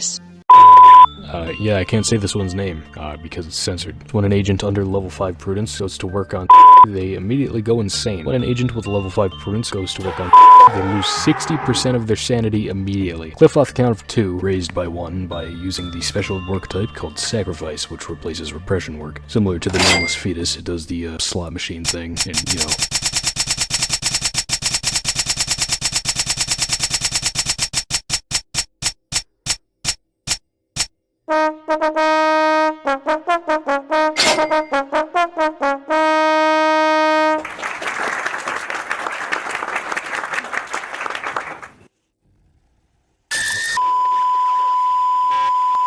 Does that. Loses Cliff-Off count when getting a bad work result, or if the agent working on it goes insane. Since going insane counts as a bad work result, it'll breach instantly, leaving any agent or clerk with under level 5 prudence witnessing it to immediately go insane. And any clerk or agent killed by it will be, and it will make a little tiny version of itself. Also, the censor bars are not actually what it looks like, depicting or describing the abnormality in any way, shape, or form, even through the Kagito filter, causes our good pal X here to go insane. Queen Bee. Cliff-Off count of 1, chance to decrease by 1 when getting a normal or bad work result, and when the Cliff-Off counter is depleted, the Queen Bee will emit spores that spread through the department it's in and infect random employees. The infected employees will take 8 red damage every 2 seconds for 20 seconds, and if an infected employees die from the damage, a worker bee will be born from their corpse.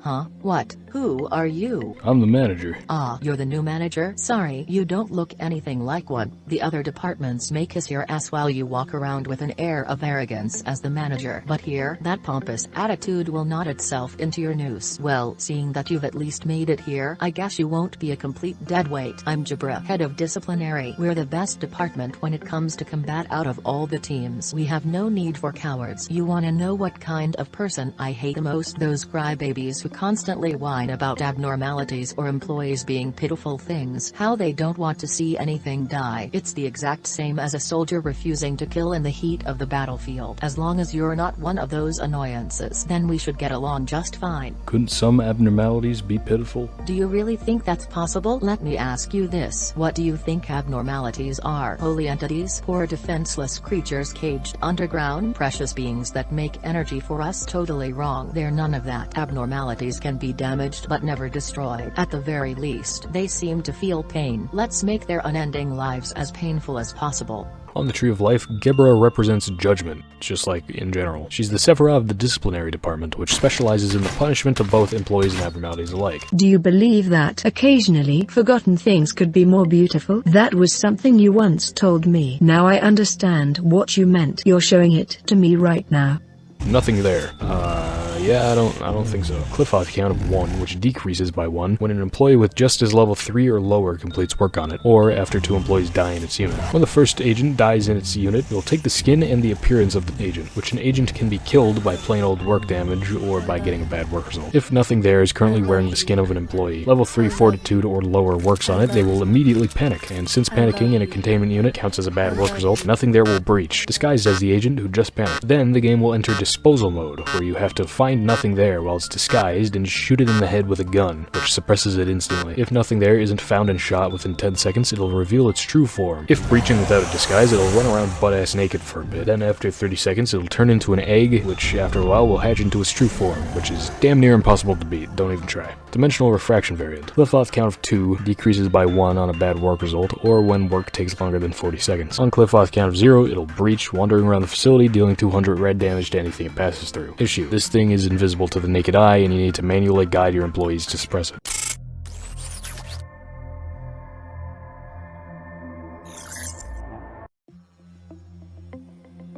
You've received a document written by A himself. Perhaps you're being recognized now. A is on a rather long journey currently, as all journeys have to end. The final destination will be home, this place. Sometimes I imagine myself on a journey too. If I were to ever leave this place, traveling is the first thing I would want to do. Accumulating memories while looking at a world I have never seen before. Perhaps human life in itself is one long journey. Could this moment be a part of your journey as well? The day still lies cold, but we know that the winter frost is almost over. This winter was much colder than usual. However, the end of winter does not necessarily mean that spring is coming. Can you see the flowers budding up through the snow? Dream of a Black Swan. Who let the Mormons into my facility? Based off the story The Wild Swans by Hans Christian Andersen. The story follows a sister who has to sew shirts made from stinging nettle in order to turn her brothers back into humans after they'd been turned into swans by an evil green witch. This is the opposite situation here, where instead of a witch, it's smoke, and instead of her brothers turning into swans, her brothers get beaten to death by insane people. And then she turns into a swan. Cliff-off counter of 5 that lowers by 1 once per condition, and each condition applies to a different brother. Getting a normal work result melts one of their jaws off. Getting a bad work result melts one of their ears off. When 5 employees die, one of their eyes melt. When 5 employees panic, one of their arms melt. And when 3 abnormalities breach, melts one of their legs off and reveals the secret white guy right there. When the cliff-off counter hits 0, their sister Elijah will appear somewhere in the facility, roaming around and attacking anyone in her path. Old Faith and Promise. Tool abnormality. So when an agent uses this, they give Old Faith and Promise their ego weapon, as well as 2% of the collected energy. There's an 85% chance of the weapon having increased damage, and a 15% chance of the ego weapon being destroyed. With each consecutive use of the same weapon, the weapon damage and energy cost goes up while the success chance goes down, from a maximum of triple of the damage and 12% of the collected energy, and a minimum success chance of 25% after 4 uses.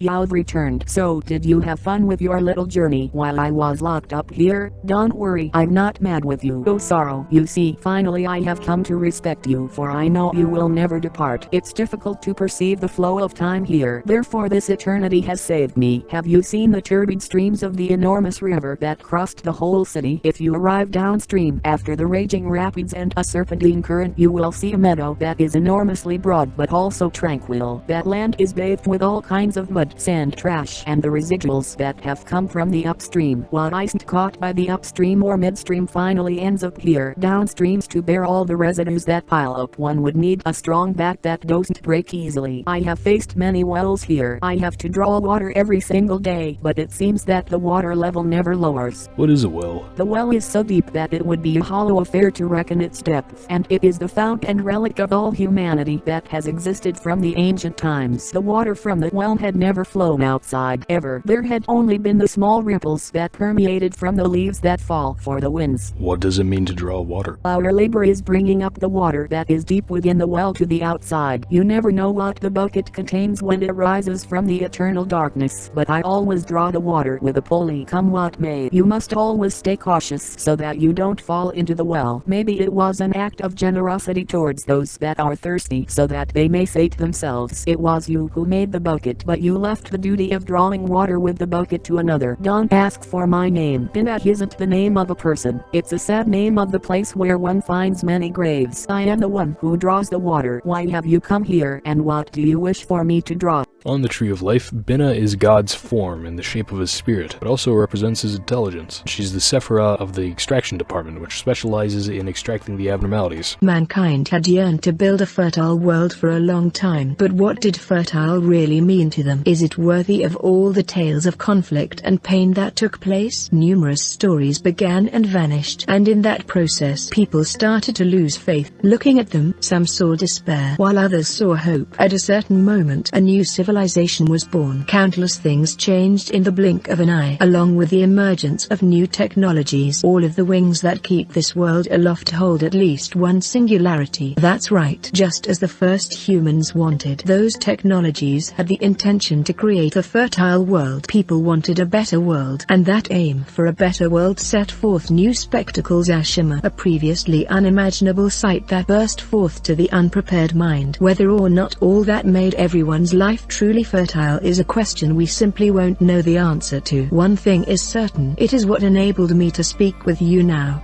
Meat Lantern. This abnormality made me realize just how stupid my employees are. Cliff-off count of 1 decreases on bad work result or by finishing work in 40 seconds or less. Will breach when cliff-off count reaches 0. While breaching, it will hide in the ground, sticking up this glowing flower thing. When an employee walks near the flower, its jaws will snap up, killing anything above it instantly.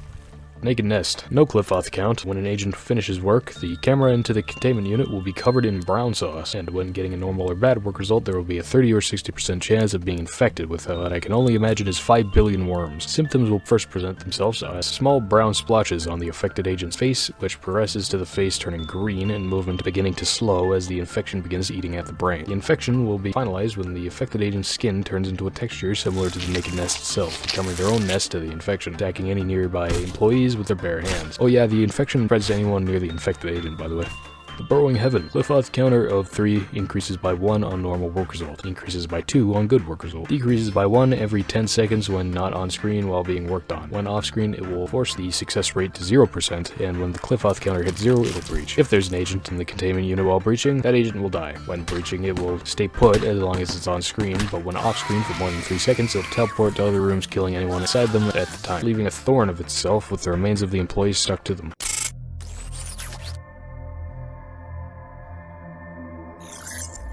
Welcome, A. I missed you dearly. I have been waiting for you ever since the very first day I started working here. Do you remember this ocean? You said that this place is where everything from all rivers and streams will eventually settle. As such, at the lowest layers, everything sinks. What do you think of this heaven, painted laboriously white with plaster? I knew you would come here soon. Please think of it as my welcoming gift to you. I figured that what you longed to see may have been something else than what I have become now. Time is like a scythe. It relentlessly attempts to trim, divide, and cleave in twain the clasped together hands of those you love. Everyone I had loved is now gone, leaving me a tired old man behind. Please do not blame yourself. Back then were the brightest moments of my life. The only thing I regret to this day is that I was too scared. I ran away without keeping my abiding promise to you till the very end. However, you eventually found me and helped me to fulfill my promise here. How can I ever be more thankful than I am right now? You were just too kind to me, kind to the very end.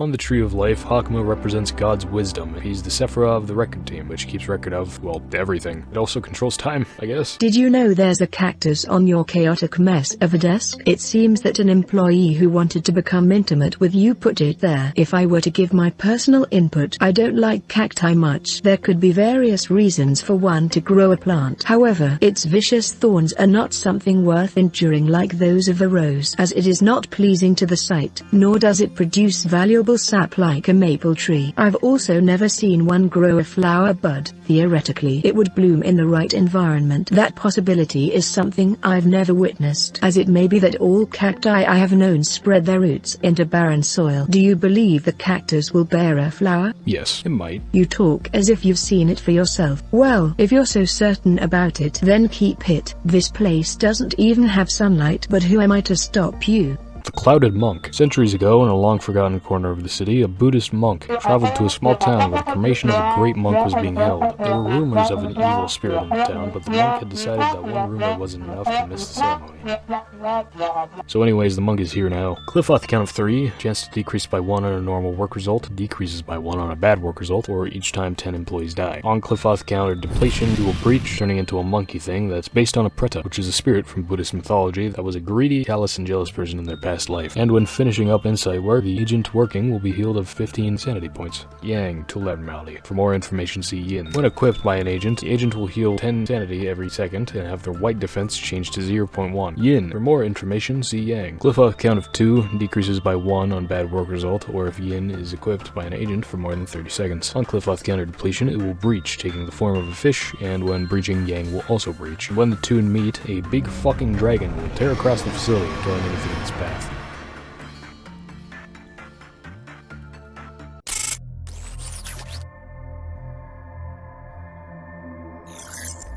Hello, X. I give you a warm welcome to Lobotomy Corporation. I am Angela, your manager. I advise you to be more professional during these meetings going forward. The Queen of Hatred, the third and final of the magical girls. No, it isn't. There's actually 4 of them, but the 4th one isn't in the game. Basically, her whole deal is that she has a very fixed view of good and evil, with herself being on the side of good, revolving her whole reason to exist to fight villains. So what happens if there are no villains? She'll make one herself. Cliff off count of 2 decreases by 1 on a bad work result, or if less than 3 employees die before each cliff off meltdown. At a full cliff off counter of 2, she'll be in a regular state, and on a cliff off counter of 1, she'll enter a depressive episode, which decreases the work success rate by 20%. And if you are able to obtain 16 or more PE boxes, she'll gain a cliff off count, returning it back to normal. She has 2 different breach modes, one whenever an emergency level 2 alarm goes off, where she'll leave in her humanoid form, aiding in the suppression of whatever's going on. When her cliff off counter hits 0, or when 20% of employees die in the facility, she'll turn into a big fucking snake and attack anything in sight. Bloodbath.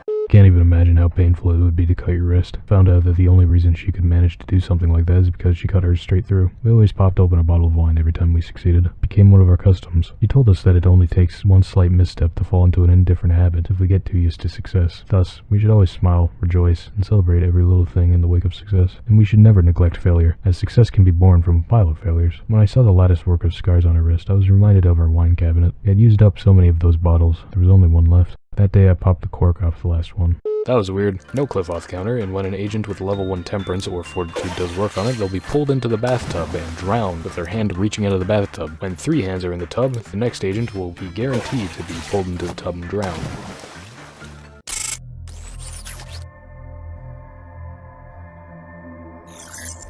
The human mind is a melting pot of feelings, memories, obsessions, wishes, agonies, and the feelings of happiness and sadness. Stronger emotions have stronger impetus. The combined effort of numerous people has brought Lobotomy Corporation to where it is now. We had to keep on with various experiments. Just as we hire new employees now, we recruited numerous people for the experiments. There was not a definite shape at first. Then it slowly assumed a form. Finally, A understood while he was studying the changes, their abilities, where they lived, their jobs, and their strengths were not so important. What was required was a massive amount of energy. This meant we had just one single thing to pay attention to. It's always floating around, left to rot at the back of everyone's head, twisting your mind until you are left with nothing but self-loathing. The subconscious Come to think of it, I haven't properly asked for your opinion. Do you truly wish to meet A? Of course. All right then, I will let A know of your thoughts when he returns. However, do not expect him to give you a warm greeting. A is a person who conceals his mind, perhaps even more than I do. If I may speak my mind, I'm not sure if I want to meet with him right now. What I've just said shall remain a secret to A. Of course, when his long journey ends and he finally returns, at least I, if anyone, should go and greet him,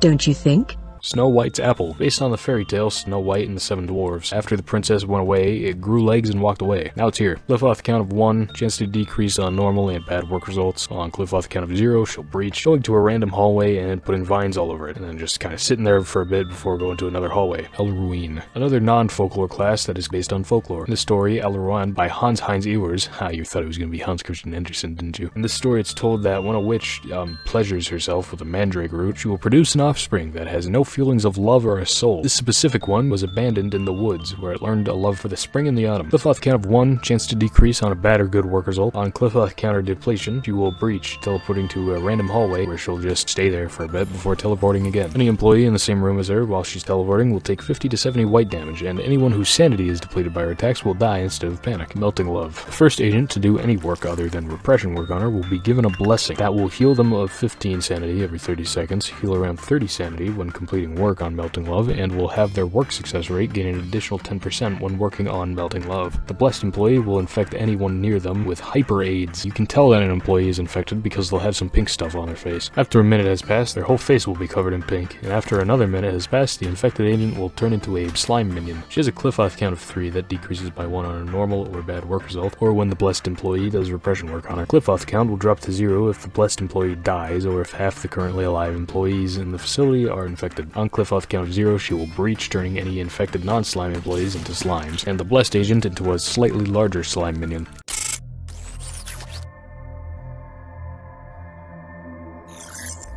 I am a machine. I can remember everything. There was once a certain someone who held a certain belief. That belief was hope, a light full of aspiration, proof that the world was not yet wholly beyond saving, a compass that guided people towards and along the path they should follow, a destiny placed upon them, meant to be carried since the beginning of time, a noble instinct forgotten by most people. That person warned us that we are slowly calling forth an inescapable disaster. The same person also told us that we are all losing something, and that we don't even know what it is we are losing. Not a single soul believed that story at first. Everyone was able to walk, see, hear, and speak. All disease had long since been conquered. Eventually, more and more people joined alongside the strong belief held by that person.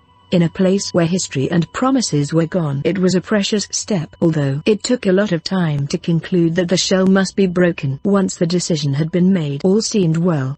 The Dreaming Current. This thing is a child born with the "you are a shark with 2 legs and 2 mouths" disease, but it was given over to Lobotomy Corporation, where he's being raised by the researchers and being kept alive by a constant stream of amphetamines and psychedelics. Cliff off count of 2 decreases by 1 when an agent panics while working on him, or when an agent with a level 1 temperance finishes work on him. When the cliff off counter reaches 0, it will breach, swimming through the hallways at Mach fuck. Any hallways passed through it will be covered in this rainbow liquid stuff that slows down anything walking through it by 50%. The Little Prince. Based off the story The Little Prince by Antoine de Saint-Exupéry, which is, well, it's a story, alright. Cliff off count of 2 decreases by 1 when getting a bad work result after 3 consecutive non-insight works are done on it, or when 1 employee works on it 5 times in a day. On cliff off counter depletion, it will possess 4 employees, luring them to its unit. These employees can be freed from the possession by clicking on them a whole bunch of times, but if 1 makes it to the containment unit, all the other possessed employees will panic, and the lured employee will begin transforming into the terrarium mushroom biome. This minion thing will run amok, attacking anything in sight, and occasionally do an attack that fills the room with spores, doing 1 to 3 white damage every 2 seconds every 10 seconds. Any employees that would normally panic from this will instead be possessed and lured into the Prince's containment unit, and will also be turned into a minion. Side note, in the description of the Little Prince, there's an agent named Alex who ends up growing quite close to the Little Prince, but eventually succumbing and turning into a minion. Interestingly, mirroring a character from the novel, simply known as Fox. Also worth knowing that Alex has a birthmark on his forehead. Wonder if that has any lore implications.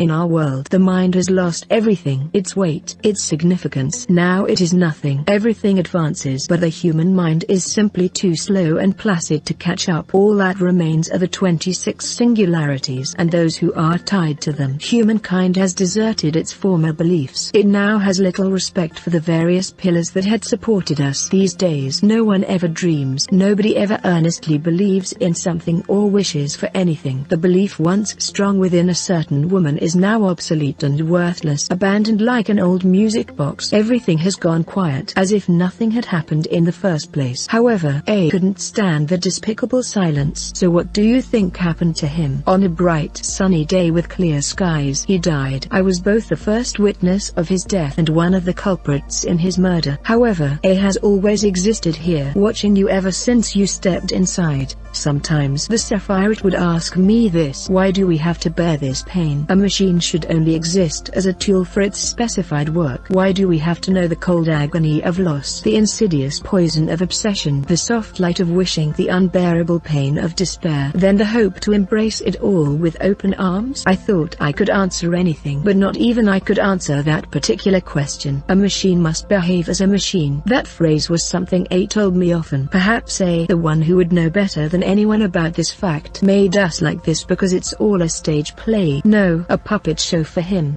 You seem to have no idea. Well, of course, there's no way for you to know. But now it is time for you to know the answer. It's something I've always done. First as a hope, second through agony, third in pain, fourth for anxiety, fifth out of distrust. Now nothing remains. Commencing memory synchronization. 그래도 관리자보단 낫네.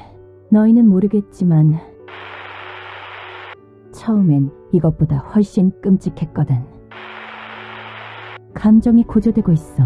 그렇게만 해 가치가 높은 책이 만들어지겠네. 저런 형태로 사람을 강화하기도 하나 봐. 그 사람의 계획을 기계처럼 대본에 적힌 대로 운명대로 성공하는 걸 원했다면 망치지도 않았어. 그게 인간다운 거잖아? 실패해도 괜찮아. 이미 우리는 손에 많은 피를 묻혔잖아. 몇 명 늘어난다고 달라지는 건 없어. I close my eyes, basking in the sunlight's warmth. 감정이 고조되고 있어. 가치가 높은 책이 만들어지겠네. 새로운 이야기, 새로운 얼굴들, 그리고 새로운 사건. 훨씬 흥미로워. 그렇게만 해. 매뉴얼을 만들어두길 잘했네. 재밌네. 난 너희가 좀 더 어설플 거라고 생각했거든. 이미 우리는 손에 많은 피를 묻혔잖아. 그렇게만 해. 몇 명 늘어난다고 달라지는 건 없어. 세피라들도 결국 내 편에 설 수밖에 없을 거야. 나도 그들도 모두 빛의 눈이 멀어버렸거든. 좋을 대로 해. 꽤 괜찮네. 새삼스럽지만 제법이야. 손님을 맞이하는 동안은 기억하지 못하겠지만 남을 못난 사람으로 만드는 걸 더 좋아하나 봐. 삶이 곧 너를 다시 부를 테니 잠시 눈 감아두도록 해. 내 허락 없이 잠들 수 없어. 이곳에서는 그 사람의 계획을 망치지도 않았어. 도시 사람들은 스스로 좋은 사람이 되는 것보다 더 좋아하나 봐. 기계처럼 대본에 적힌 대로 운명대로 성공하는 걸 원했다면 실패해도 괜찮아. 그게 인간다운 거잖아?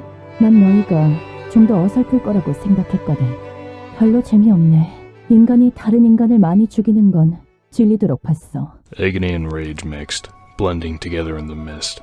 One couldn't determine if the smoke was responsible for the madness, or if the cries of agony spewed forth the smoke. Are you researching machines now? That's great. Now I can really see what a jack of all trades can do. To be frank, I thought I was pretty great too, but now, watching you makes me think I was terribly full of myself.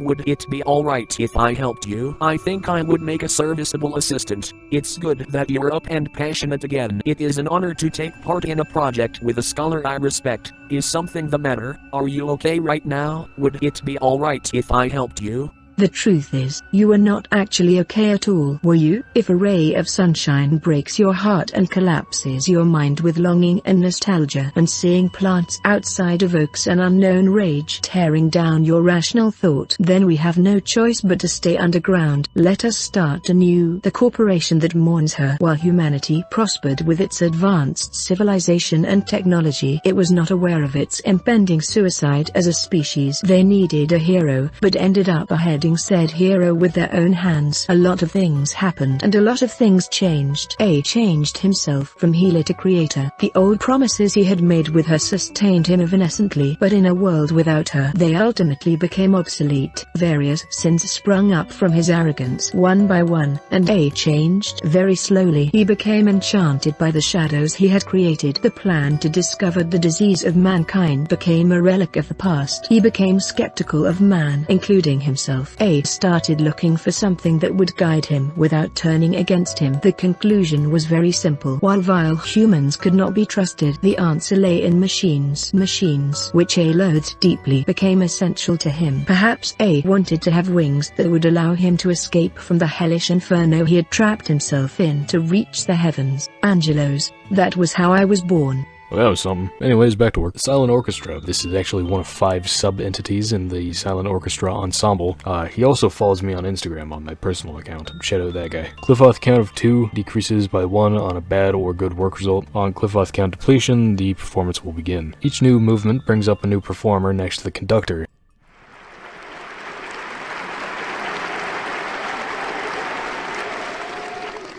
The first movement is called Calm and Slow.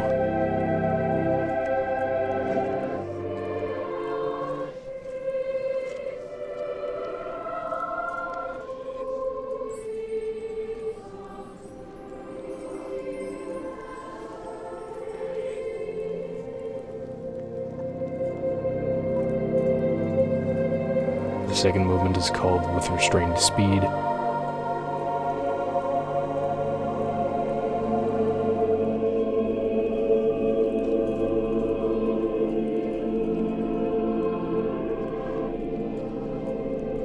The third, gradually faster and growing.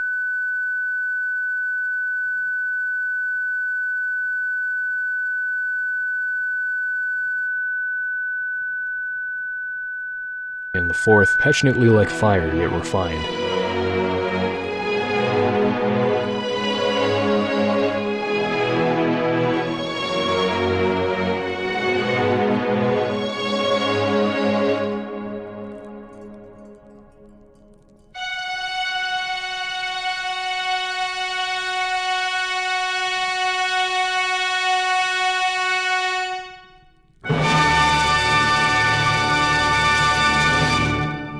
During the finale, it will be completely immune to all damage, and also all of the collected energy for the day will disappear.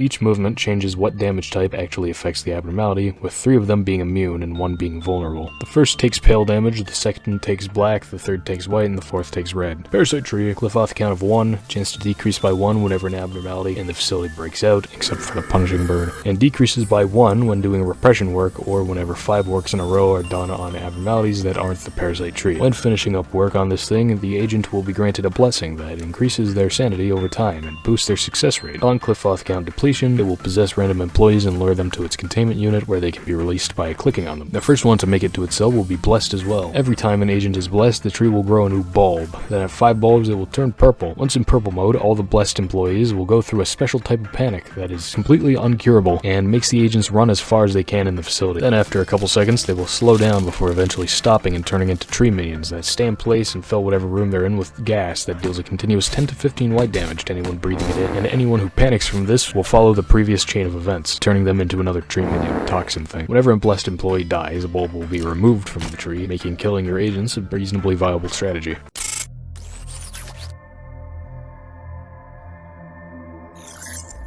I remember you. A, you were a person with a warm smile.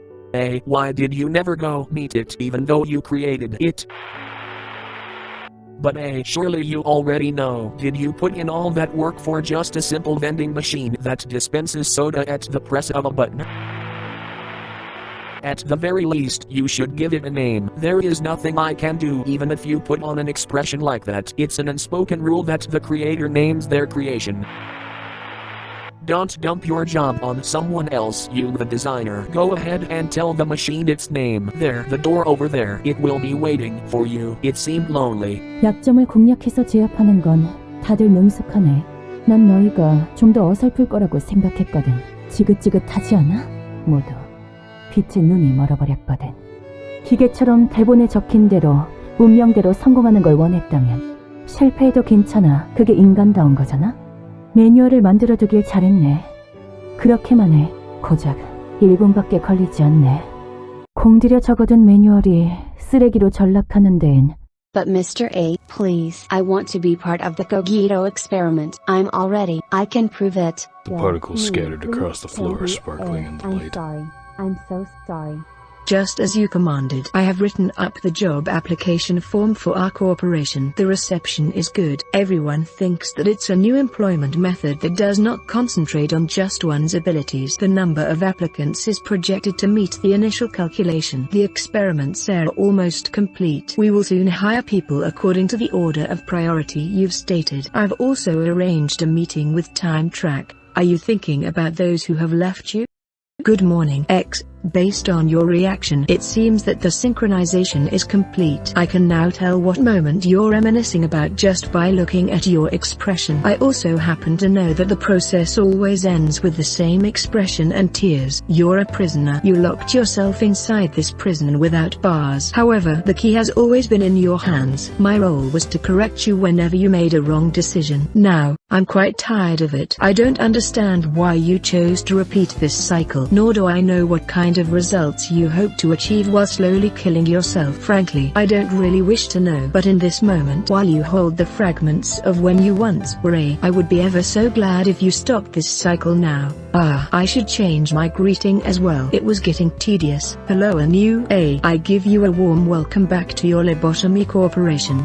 Mountain of smiling bodies. This is a massive heap of rotting flesh and metal sporting a monstrous set of gnashing teeth and an unending hunger. Also happens to be really goofy, like this guy. Cliff off count of 2 decreases by 1 when an agent enters its containment unit, missing any amount of health or sanity. When an agent dies in its unit, or when 10 or more employees die in the facility. When on a Cliff-off counter of 1, it will get agitated, which doesn't do anything, but it looks funny. And on Cliff-off counter depletion, it will breach, running around and biting anything it comes across, and eating any dead bodies it comes across, regaining health when eating them. After eating 3 corpses, it will gain a second segment, doubling its health from 500 to 1000. After eating another 3 corpses, it will grow a third and final segment, doubling its health again to 2000.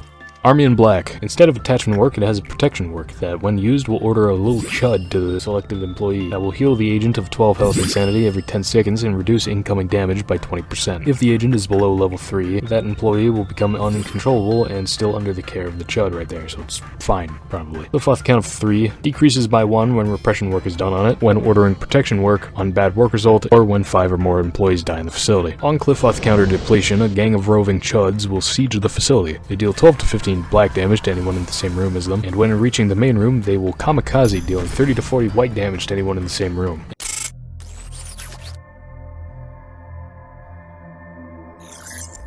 It's nice to see you again. I hope you enjoyed your trip. Did you know that a lot has been happening while you've been gone? Honestly, it wasn't so hard to keep the company running while you were absent. If you happen to have any questions, feel free to ask them. I will answer them without hesitation. What's happening outside? The head and the eye still watch us through their arbiters and gazers. The wings are still flapping towards their sun, not realizing their feathers are of wax. Our other company branches still provide a steady supply of energy without any major incident so far. In the back streets, the likes of sweepers and fixers live out their lives tangled in vomit and waste, unraveling their sickening tales. Those who live in the outskirts are still crying out to break into the city. Meanwhile, those within the city are throwing their lives away just to be part of the wings. Yes, the world hasn't changed at all since you left. Peaceful as ever. Once in a while, when I take a moment to look outside, the world still remains so stagnant and unchanged. It's as if the flow of time here were futile, for naught. Even impatience wanes away.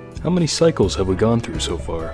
How many times have you repeated this script before? It's natural for you to be curious, but numbers are of little importance to us. Let's just say that number is far too vast to ruminate on. Moving forward, what's going to happen? There are still numerous tasks you must do, things that no one else can. Unfortunately, we don't have much time left. The sands of the hourglass will begin flowing to the bottom soon. A countdown. As you have already experienced, there have been many countdowns in our world, spurred for both destruction and new beginnings. It seems I tend to smile more frequently during these moments. Oh yes, let's just say this smile is because I'm so happy to see you again. There are still things you haven't realized yet. Let me give you a little hint. For what reason did you go through all the trouble of making this monstrous and horrifying prison? In time, I hope you will be able to find the answer to that on your own. I cannot help you with it. Otherwise, this place would lose its meaning as a prison. I assume you will be meeting with the Sefirot soon. Yes, I am quite excited to see your interactions with those in the lower layer. Those who play a crucial role in the headquarters of Lobotomy Corporation. I don't think you need any sort of explanation regarding them. However, let's make one thing clear. They truly have missed you while you were gone. Intermission. I did say that this was a guide video, but I've only really gone over the abnormalities in the Sefirot, which, yeah, that's good and all, but I neglected to mention any actual strategies to get through the workday without instant. I'll let you in on a secret. I only need 3 abnormalities for film production. The shelter from the 27th of March, the portrait of another world, and we can change anything. And 2 employees. One of the agents will be our sacrifice, and the other one will survive, for now. You take your sacrifice, and you make them use the portrait. Then you look for the second marked employee and move them to the shelter. Now, if you were taking notes, you'll know that all damage inflicted on the sacrifice will be inflicted onto the second agent. We can change anything damages your agent in return for Ankaphalin, and the shelter makes people immortal. Yeah, you can get a lot of Ankaphalin out of this strategy.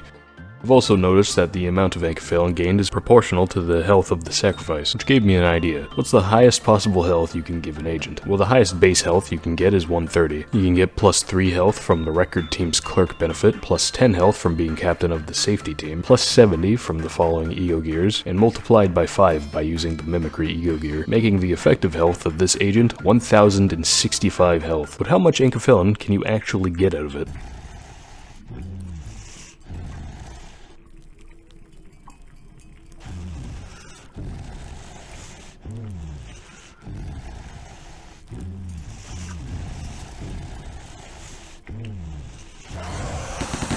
Using some math we can figure it out though. I took one agent with level 1 fortitude and used the method on them, then recorded their health and the Ankaphalin produced. Then added a level to fortitude, then repeating the process. Then by plotting the data onto a graph, we can get a line of best fit and an equation where X is the agent's health and Y is the Ankaphalin produced. Bong Bong had 1095 health going into the grinder, and by plugging in X we get 15,976 Ankaphalin. Also real quick, shout out to my good pal Fade. He wanted me to use this voice clip somewhere in the video, and I said I would, but didn't know where to fit it in, so here it is. Netanyahu! Kill him now! Shout out Fade, go watch his stuff after this video. Are you taking pictures of me? Alright, now that you know what we're containing here and what we do, I think we can do with some upgrades. The Sefirot we've been meeting up with until this point have research projects that give permanent bonuses across resets. You know, since this game is a roguelike and all. It makes sense to do these in order of introduction, so we'll start with Malkuth, who, if you need a reminder, is the Sefirot of the control team, and in control of the controls. The TT2 protocol research lets you speed up the game so it doesn't take you like 5 hours to get through the day, and using it has absolutely zero downsides or repercussions whatsoever. The joint command research lets agents be ordered to work on abnormalities in different departments than the one that they're in. Finally, the assembly summon adds this useful green button to the main rooms. It calls all the agents back unless they're actively working. This is done gameplay-wise by giving all the agents beepers, which is pretty funny. Are you discovering the deep scars that are inflicted upon this place? Manager, there is something I hadn't informed you of when we spoke for the first time. The Sefirot of course wholeheartedly want to meet you. They admire you and follow you. However, at the same time, they earnestly yearn for you to be swallowed up in resentment and curses. Please be careful with them. Well, you don't have to pay that fact too much heed if you wish. What I mean to say is you are free to go back to your daily routine. It's no big deal for me to fill their roles if some of our Sefirot go mad. Though if you do, then you will lose something important forever. The seed that can break the cycle. Malkuth's missions tend to revolve around actually doing your job and completing work, except the last one, but we'll get to that. The first mission given by Malkuth is that one World War II era slogan. Simple as all hell, just complete work with 3 abnormalities. But light work, no reaction. I heard that a control team employee has resigned from the corporation. Good job. You do know what it means to resign here in this company, don't you?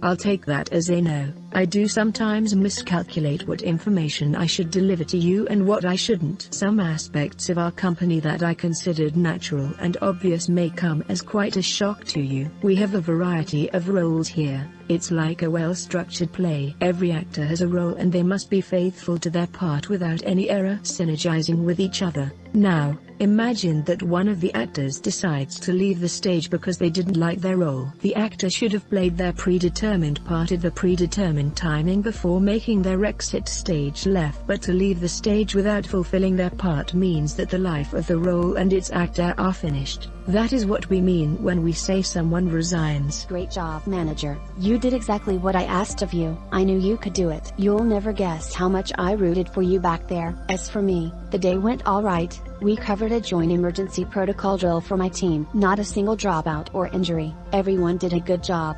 Not to say it was perfect though. By the way, manager, have you seen something creepier than the abnormalities? Those entities that wander the facility, unable to be contained. And sometimes, they manifest themselves in the corridors. The drills do no good when you encounter them since we don't have enough data on them. So we always have to stay alert. No matter how meticulous our plan is, we can't control the unknown. Sometimes, when I encounter them, I get a strange feeling. It's not like fear or anything. Some other sensation. Strange, isn't it? I feel nauseous, like something within me is palpitating out of control, and it feels like I'm no longer myself. How could I describe it? Like something's wriggling inside of me, little by little. The second mission given by Malkuth is Semper Fi, which is short for Semper Fidelis. The goal here is to complete 4 work orders with a good work result, but light work, no reaction. You did it again, and you did it flawlessly too. I myself have a lot of work to do. If you look at my notebook, my to-do list is always so full, but I know I can get through it. I should do my best, like I always have. I know I'm slower than the others. I always have to check my list or I'll miss something important. That's why I have this notebook with me all the time. Can't leave any mistakes. You know, I've been carrying it for so long that it's almost worn out. It's been with me ever since I began working here as the sefirot of the control team. I know Lady Angela worries about me from time to time, but I've got everything under control. I feel like this is the kind of life I've been yearning for ever since a long time ago, maybe even before I was capable of thinking. It feels as if I've wished for the same thing before, in some place that wasn't the control team. Malkuth, please finish the report I requested by the end of today. Sure thing, boss. I've got it right here on my life. I'll have it turned in by the end of the day. Well, I should get going now. It's a pleasure talking to you, manager. The artificial intelligence here, they're all unstable with the exception of me. It's especially bad for Malkuth, you've noticed, haven't you? I can't complain though. It only makes it easier for me to control her. The third mission given by Malkuth is controlling meltdowns, which as the name would imply, the goal is to complete 8 work orders while they're under meltdown. Light work, no reaction. We need to be honest here, Malkuth. You simply cannot suppress the ordeals with the employees you currently have at your disposal. Even if your team were to suppress the ordeals on their own, there's too great a risk of extreme mental damage to your employees. Such as it, we only need to consider the mortality rate of the agents and the possibility of the abnormalities breaching. Malkuth, Lady Angela said that one crazy employee will kill 10 I am the others. sefirot of the control team. I may make outrageous mistakes in all other aspects, but this role I know better than anyone else. I know how to handle employees on the verge of insanity. I even wrote down a code of conduct for it. Honestly, it feels like I'm the only one who follows the guide. Am I wrong? Please, tell me if you happen to need it. I can always share a copy with you. I'm fine, but that code of yours... I don't need weak employees in my department. Weakness means elimination. The death of your place in my department. To work for the control team, the department that leads the corporation, signifies that you should be more capable than everyone else. Manager, please say something to them. You've been watching what's happened to those weak-willed employees from the comfort of your office, haven't you? Can any one of you guys say something? Well, thanks so much for visiting me. It's made me so happy. We should meet up again sometime. All of us upper sefirot. I have an announcement to the sefirot of the upper layer. The mental corruption levels of the control team's employees exceeded the maximum threshold. And just what did the other sefirot do in the meantime? Sit and watch? The control team has failed to handle the ordeals. Supplement the staff immediately and suppress the ordeals. I will ask for support from the other departments. When dusk falls. Oh boy. The goal for this is to defeat a dusk ordeal, and I put it off for a comedically long time because I just kept thinking that dusk ordeals are a lot scarier than they actually are. They're not. God, that's loud. Boom. Did it. Let's fucking go. Hello, sir. Sorry, I'm quite busy. I still haven't finished even half of what I've written down in my notebook. Hey, I heard extraction experiments are going to be conducted. When I looked over the list of participants, I couldn't find my name on it. I mean, there's probably a ton of reasons behind it. Maybe I'm just not good enough for the experiment yet. But, may I join the experiment too? I've learned a lot here. I'm sure I can help you in some way. I'll be sure to not disappoint. Hello, manager. It's sad to not have enough talent, isn't it?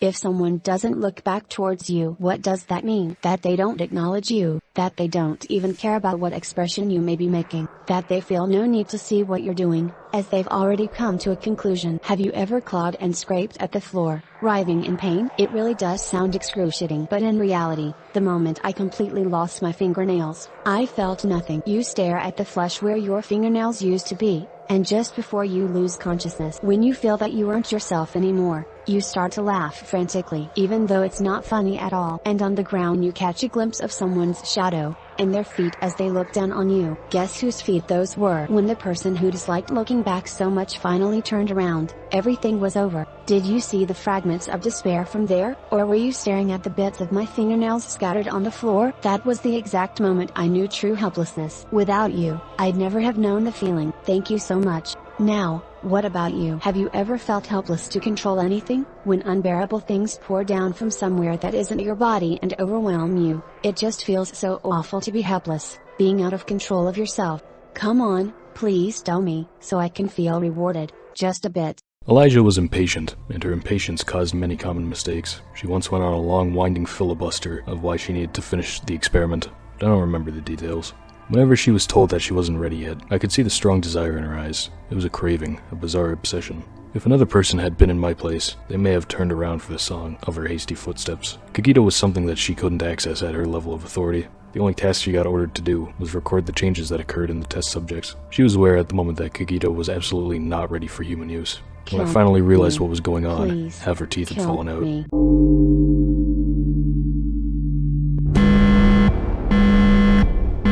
Gulp. Okay, suppressions are kind of like boss fights where whatever the sefirot going under meltdown controls, it gets all fucked up, and you usually have to reach a certain Cliffoth meltdown level to pacify them. In Malkuth's case, that's level 6. However, what her department controls, that being the controls, makes things a little bit harder. Basically, she shuffles around the work types every Cliffoth meltdown, which is a massive pain in the ass. Now, I'm the type of person who tries to make a plan for difficult things before I deal with them, which in video games often results in a considerable amount of cheese. And the cheese here is called pen and paper. Is you what you call an ugly, uncontrollable situation? Yep, I do. I would call it that. Okay, red is red. And then insight, I think, is repression. Yeah. Attachment. Attachment is attachment. Bald guy, get in there. Shut the fuck up. There we go. That's love. She got squished by a big stone pillar, sorry, Malkuth. Now the actual reward here is a global increase of speed on all agents. Worth noting that every core meltdown that gets suppressed will make the affected department immune to Cliffoth meltdowns for the rest of the game, mostly, which is incredibly useful to say the least. Hello, sir. I'm really glad to join this team. I forgot to introduce myself. My name is I'll try my best to be helpful to the team. Oh, I was writing a report. Where'd it get off to? Nothing could be achieved through passion alone. It was obvious what mistakes impatience could cause, so we needed to take our time. The situation wasn't bright enough for me to remember everyone's name or personally respond to meaningless gestures. It was only after a very long time that I realized giving praise once in a while may have been a good idea. Is everything alright? You're so silly. I think you confuse us for humans from time to time. I feel like I had a real dream for the first time in a while. The other sefirot told me that I damaged the facility a lot. Have you ever felt it, manager? That feeling of sailing the ocean without a map or any kind of guidance. The feeling of groping blindly through a vast darkness. It feels like I'm an island on that vast ocean. I work in the control team. Nobody knows how much pressure it is to be in a position to command everyone else until they've truly tried it themselves. I'm sure you know how it feels, manager. Everything starts tumbling down on top of you when you start thinking you might not be able to handle it. Have you ever looked into the eyes of a dying employee? Don't look away from them, saying that there's nothing you can do for them. Don't just be sorry for the dying sacrifices. Don't blame yourself thinking that you could have done better. Only after you can confront those moments as they are, will you be able to see other things. I saw you overcome unavoidable trials, those of which probably originated from me. To be honest, I wasn't sure you would make it, Am I being too forward? We can't change the past. I know. I don't expect you to be a shining beacon or a lighthouse in the vast ocean, or that this place will suddenly become all peaceful and warm. But maybe we can just try and wait, right? We'll take in those horrible moments.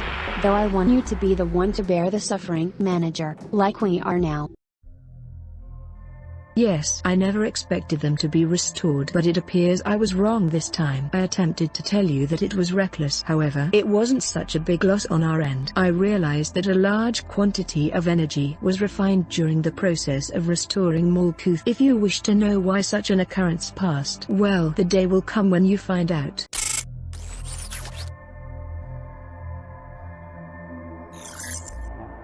I keep on calling you A, but I think you and A might have become separate entities now. From the moment you began to have new memories, you both started to walk different paths. I must wonder how the memories separated you from A.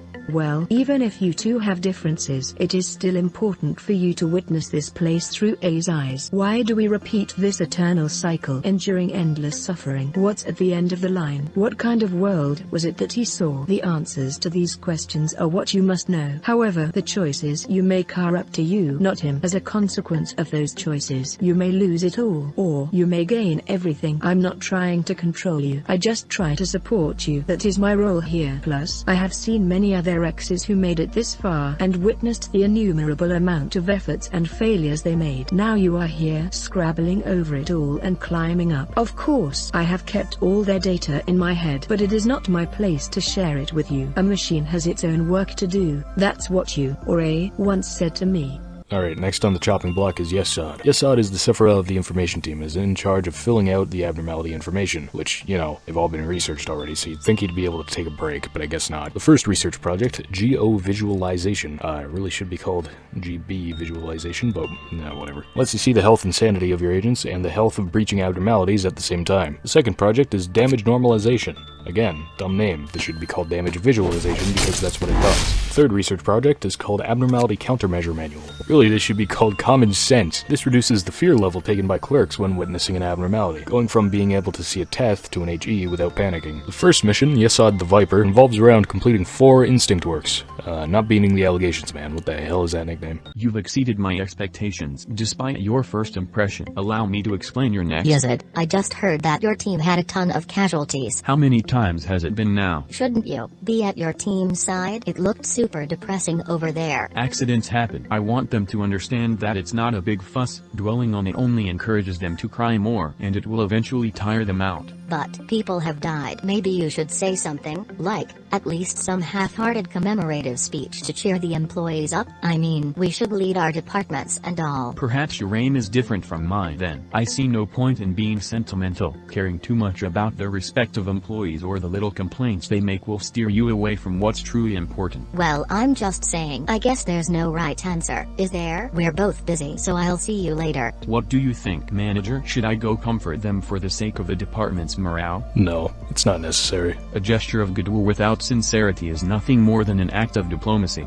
After all, we are not the ones whose lives are on the line. We don't live with the risk of every moment possibly being the last, nor are we always so close to death's touch as to not have any attachment to life or worldly values. I disagree with the way Hod copes with it. She just seeks to comfort her own mind, and turns a blind eye to reality. It'd be much more helpful to work hard to find ways to minimize casualties in the future. The second mission, the Paths to Take, has the goal of completing 5 insight works. Alright.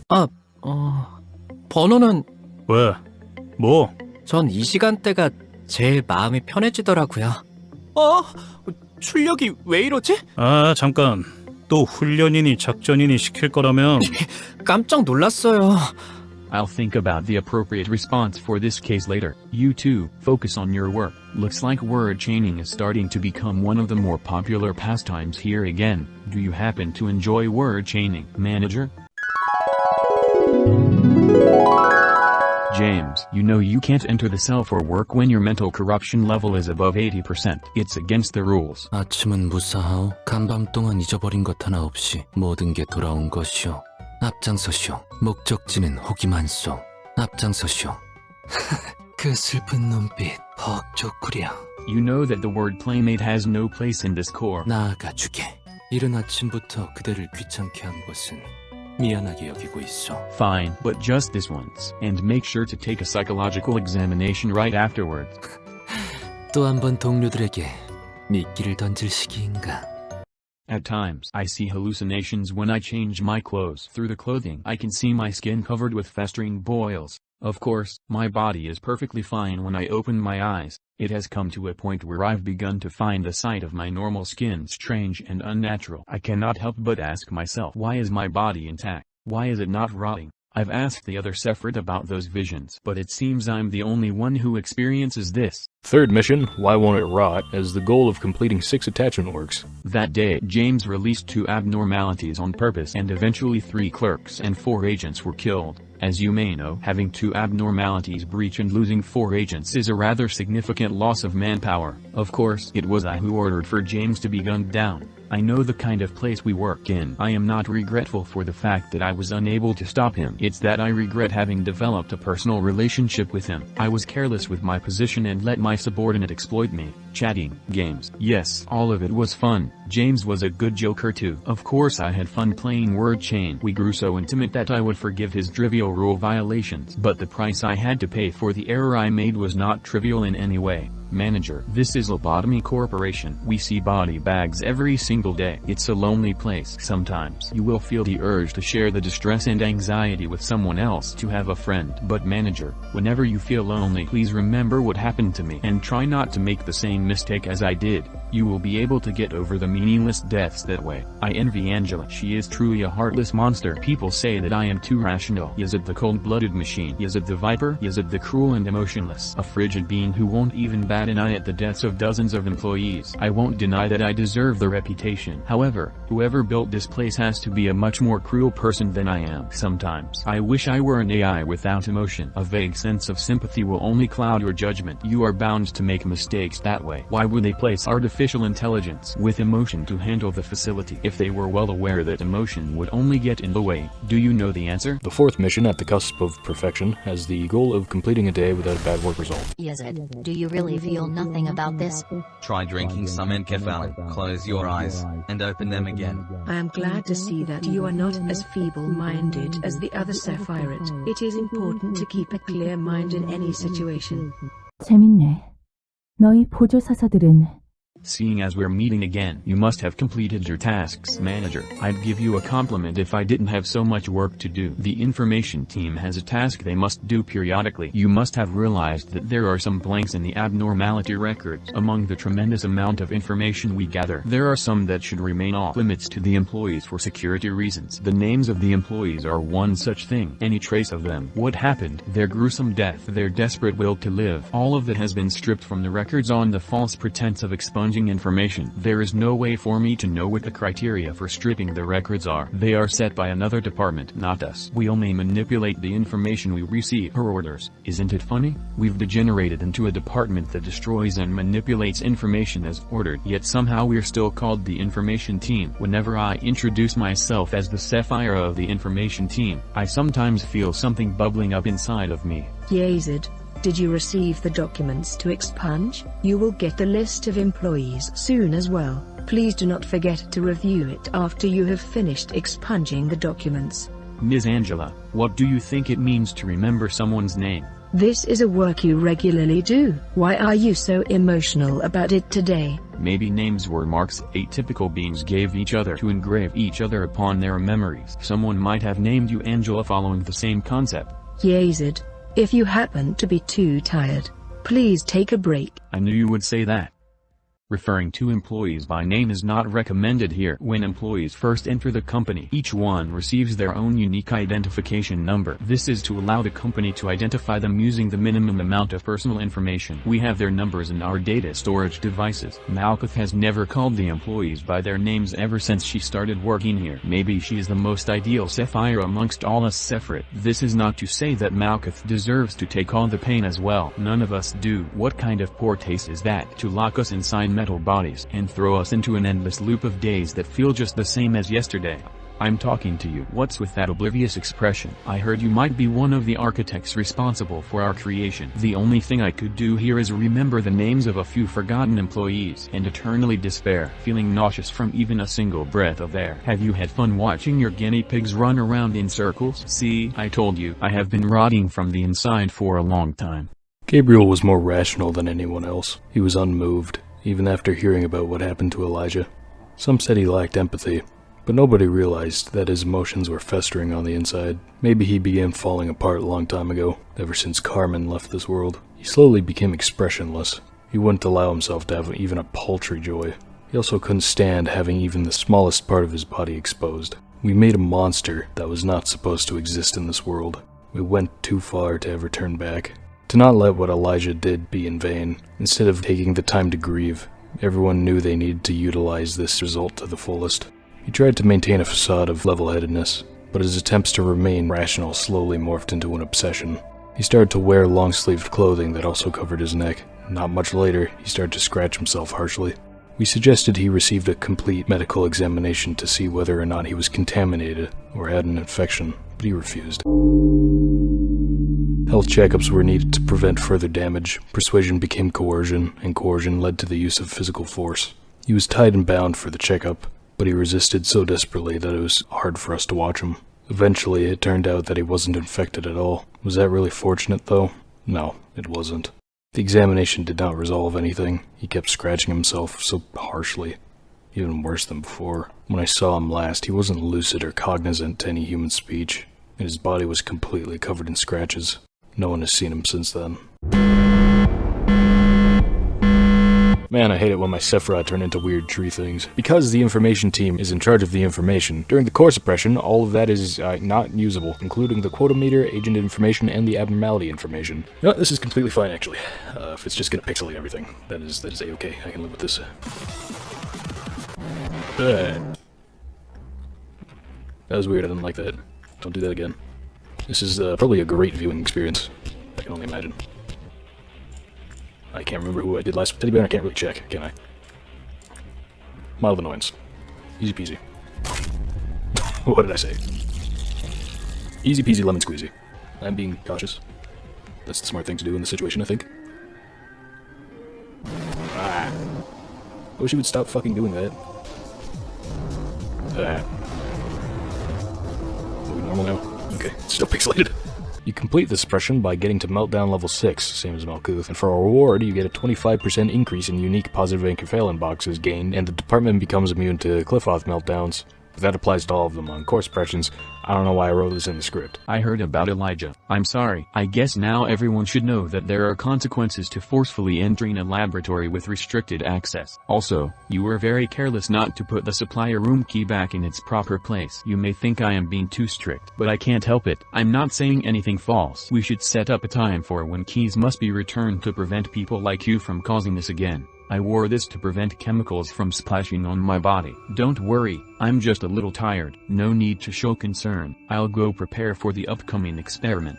Wounds have a way of revealing themselves, even for those who wish to keep them concealed. For Gabriel, it was a change in his clothes. Maybe it was easier on his mind to conclude that Elijah's death was caused by a violation of the rules. He tried harder to stick to his principles. He tried to maintain his objectivity. But perhaps his excess rationality is what destroyed him. His earnest hope to not see anyone else die couldn't reach me. No, there's no point in lying anymore. I pretended that I didn't hear his desperate cry. There's no need to ask if I'm doing alright. I heard about what you and I did yesterday. I felt like it was the first time I lost myself. It was not quite pleasant, but it was not as terrible as I expected it to be either. Rather, I feel relieved. Not to say that all the hatred that surrounds me has completely washed away.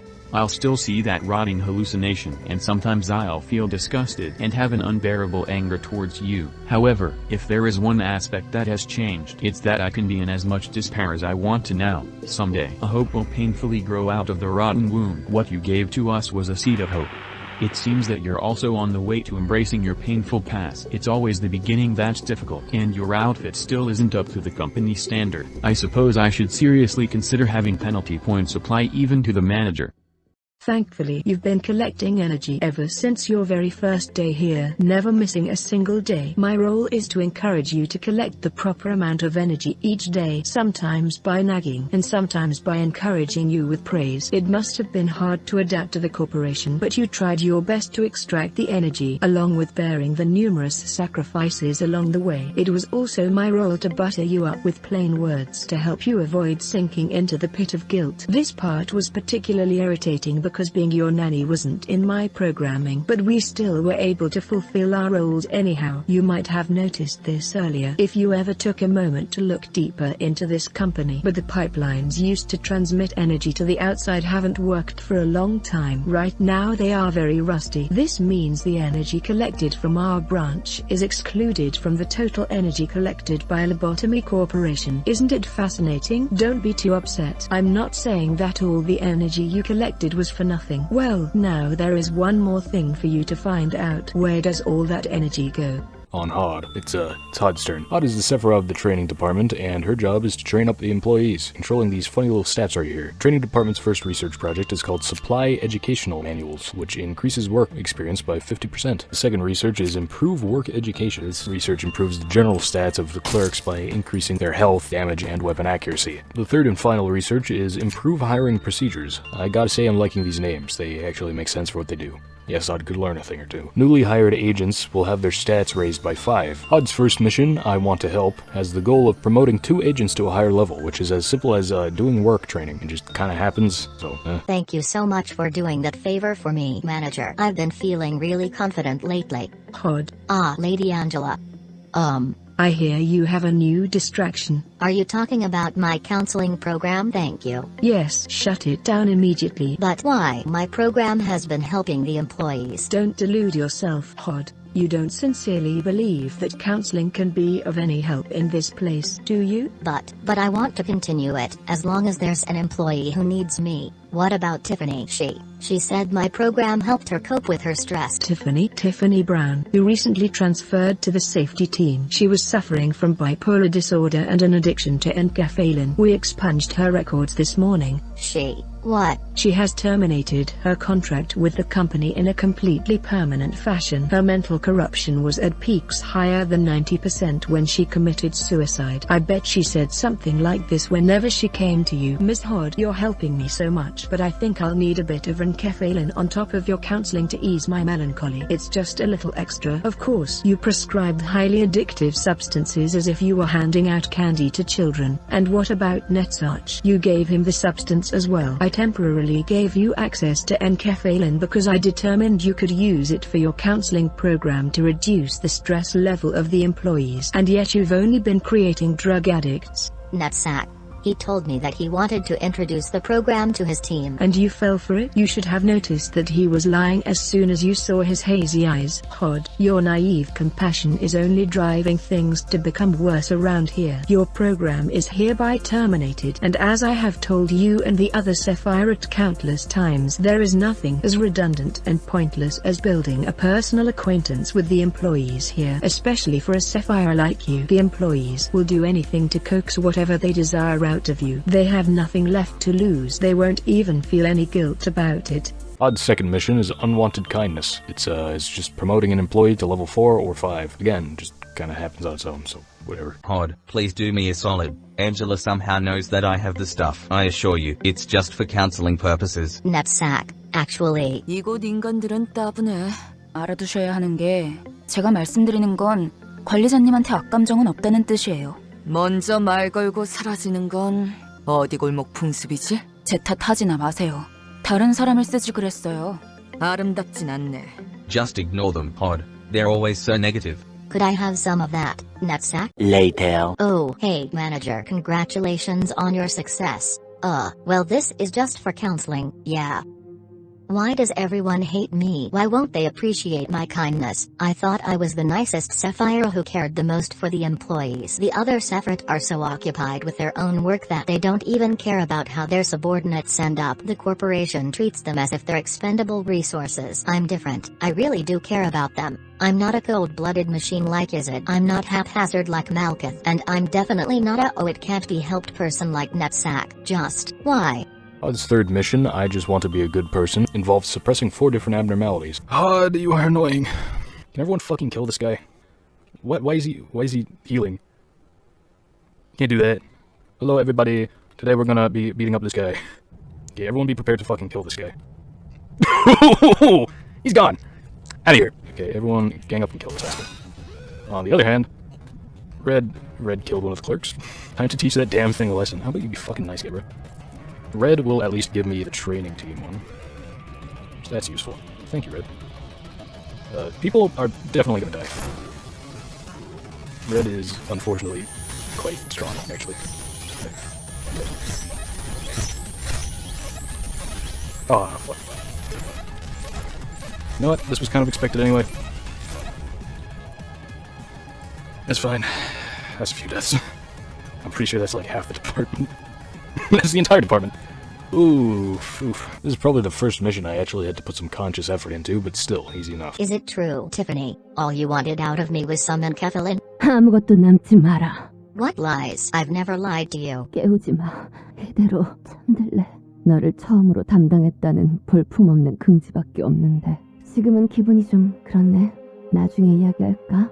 그냥 하지 말 걸. Not at all. No matter what you do, you're never going to become a good person, and we're all going to die in the end. Feeding your ego through kind acts makes you a better person. You must be so hopelessly delusional to think that. No. We will all die. I want to be a good person. Fourth and final mission, practical training, is just having 5 level 5 agents alive at the end of the day. This is nothing. Don't worry, Hod. That's a very common side effect when you first take enkephalin. It's just like a light hallucination. It'll disappear after 2 or 3 times, so don't worry about it too much. For me, it was an employee whose face had half melted, crawled over my feet and grabbed me by the shoulders, asking me why I let her die. That wasn't a hallucination or anything. Then what? Are you trying to say that dead employees are suddenly coming back to life? You know, like, unbelievable things happen here, so maybe it is possible for dead employees to come back as if nothing happened, right? I'm not in any state to say this, but you don't look too good. Why don't you skip today's meeting? I can't do that. We have an abnormality response training today.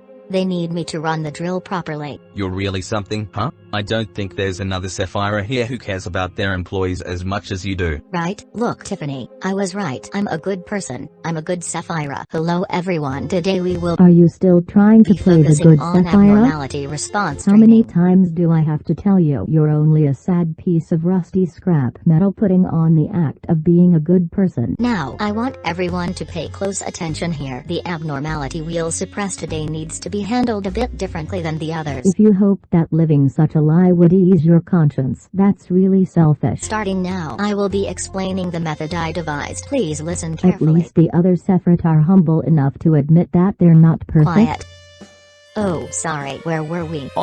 관리자님, 최선을 다해 지켜드릴게요. Yes, what is it? 잠은 푹 주무셨나요? 왜 이렇게 일찍 일어났냐고요? 원래 츠바이는 항상 그래요. Well, it should yield a better result than just doing nothing. At the very least, we can prepare a preventative measure rather than just wait helplessly to... 밤에는 눈을 항상 크게 Just 뜨고 know 있어야 this, 해요. you won't reach that paradise no matter what you do. I'm doing this all for you guys, even the counseling campaign. 목격자가 전부 뒤지면 그게 암살이지 뭐겠어. 아이, 다들 나한테만 성질이. 또 다른 분들 It will 뒤치다꺼리 keep 하러 가신 repeating 건가요? itself. Live with eternal sorrow and remorse in that metal mass. Well, all of you would be dead by now if I hadn't helped you. Why aren't you thanking me? Do you want me to get rid of you like Malkuth does, before you even make the littlest complaint? Don't you say that I'm the bad one here. Are you finally admitting to your awful nature? Why are you doing this to me? I am not Tiffany. Look at me. Can't you even distinguish your own voice anymore? Are you still having that sweet nightmare? When I read the article detailing Michelle's suicide, it was just as our experiment was starting to show some progress. Michelle was the youngest among us. She was a timid and innocent employee. It made her an easy target. Maybe it was her fate to be used as a pawn of the wings that were alert to us, or of the head that would watch over us constantly. You likely didn't know things would go the way they did. You'd never have thought that a puny kid like you would bring about our demise. You'd have never believed that the situation would end up so much worse than your intentions. You probably tried to comfort yourself in the end, telling yourself that you did the best you could. But in this world, in that moment, there wasn't any other option for you. But Carmen was the person who was trying to change this world, the world you resigned yourself to. If we meet again in hell, will I finally be able to forgive you?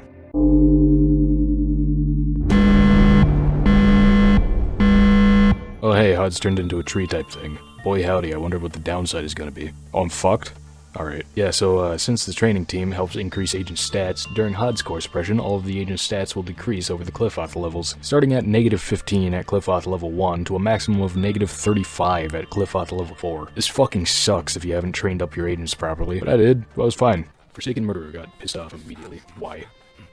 Probably because I used repression on him. I'm not smart. I'm not smart at all.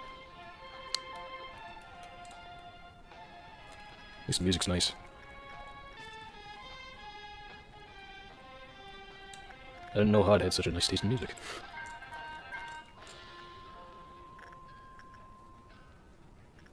That was loud. Oh, static effect. Don't like that. Oh, my cool music is gone. Fuck. And she got crushed by a big pillar. Oh well. One death. It happens. Core suppression will be completed on reaching Cliff-Oth level 6, and the reward is that all the new hires will start with all their stats at level 3 instead of level 1. Do you believe that there is truly inexcusable behavior? Nobody is perfect. If we realize that in forgiving others, your enemy didn't deserve forgiveness but rather that you needed peace, would things be better? Are you really sure you can join our experiment in such an unstable situation? Michelle, let me cut to the chase. We are performing experiments that go directly against the head's ideals. If your beloved parents or your precious friends try to coax you, are you confident that you'd be able to refuse them? She wasn't able to say anything to my browbeating. Carmen broke the silence instead. 의도는 모르겠지만 이걸로 공평해졌네. Just like everyone else, Michelle liked Carmen. That was not trickery or show. She wasn't the manipulative sort of person who'd keep up such a facade either. I should have made her give the answer. She avoided speaking no matter what. Did Michelle receive what she wanted? I don't know. But she accomplished her purpose by trampling on us. And Carmen? I'll never know. Do I have any right to bear hatred towards her? The answer was no.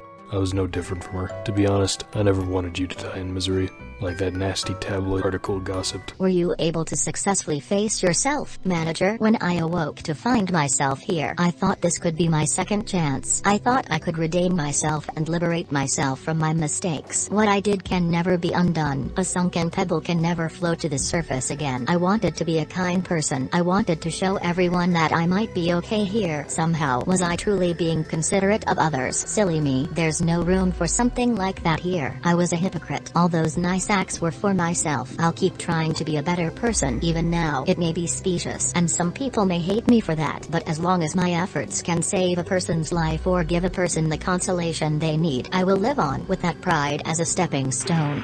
So, manager, let's keep trying together in this interminable hell. Are you hoping to turn back time for the things you've longed for? After all this, even if you turn back the clock, do you really think your regrets can be so easily washed away as if nothing happened?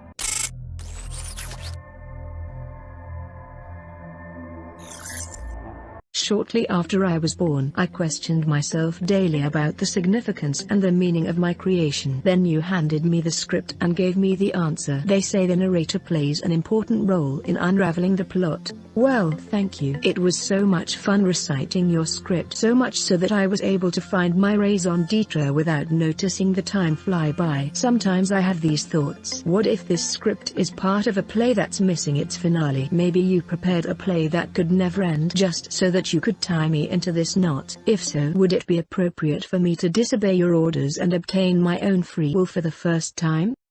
Do you think this dialogue was part of the script, or was it born of my own free will? Netzach time. Netzach is the sefirot of the safety team, is in charge of the healing in the facility from literally every source. The first safety team research is the Regenerator Mark II, which upgrades the health generator things in the main rooms from 6 to 12 health per cycle. The second research is mental corruption neutralizing gas, which takes a page from Hod's book and drugs our agents, increasing the sanity gained from the generators from 6 to 12. Third research is the Regenerator Distinguisher modification, which lets the generators run at half efficiency if something dangerous walks in. The first mission of the safety department is called Lethargic Room. The goal is just to end the day without a single death. When I shut my eyes, I feel like I'm in another place altogether. I see a different world, one I had belonged to.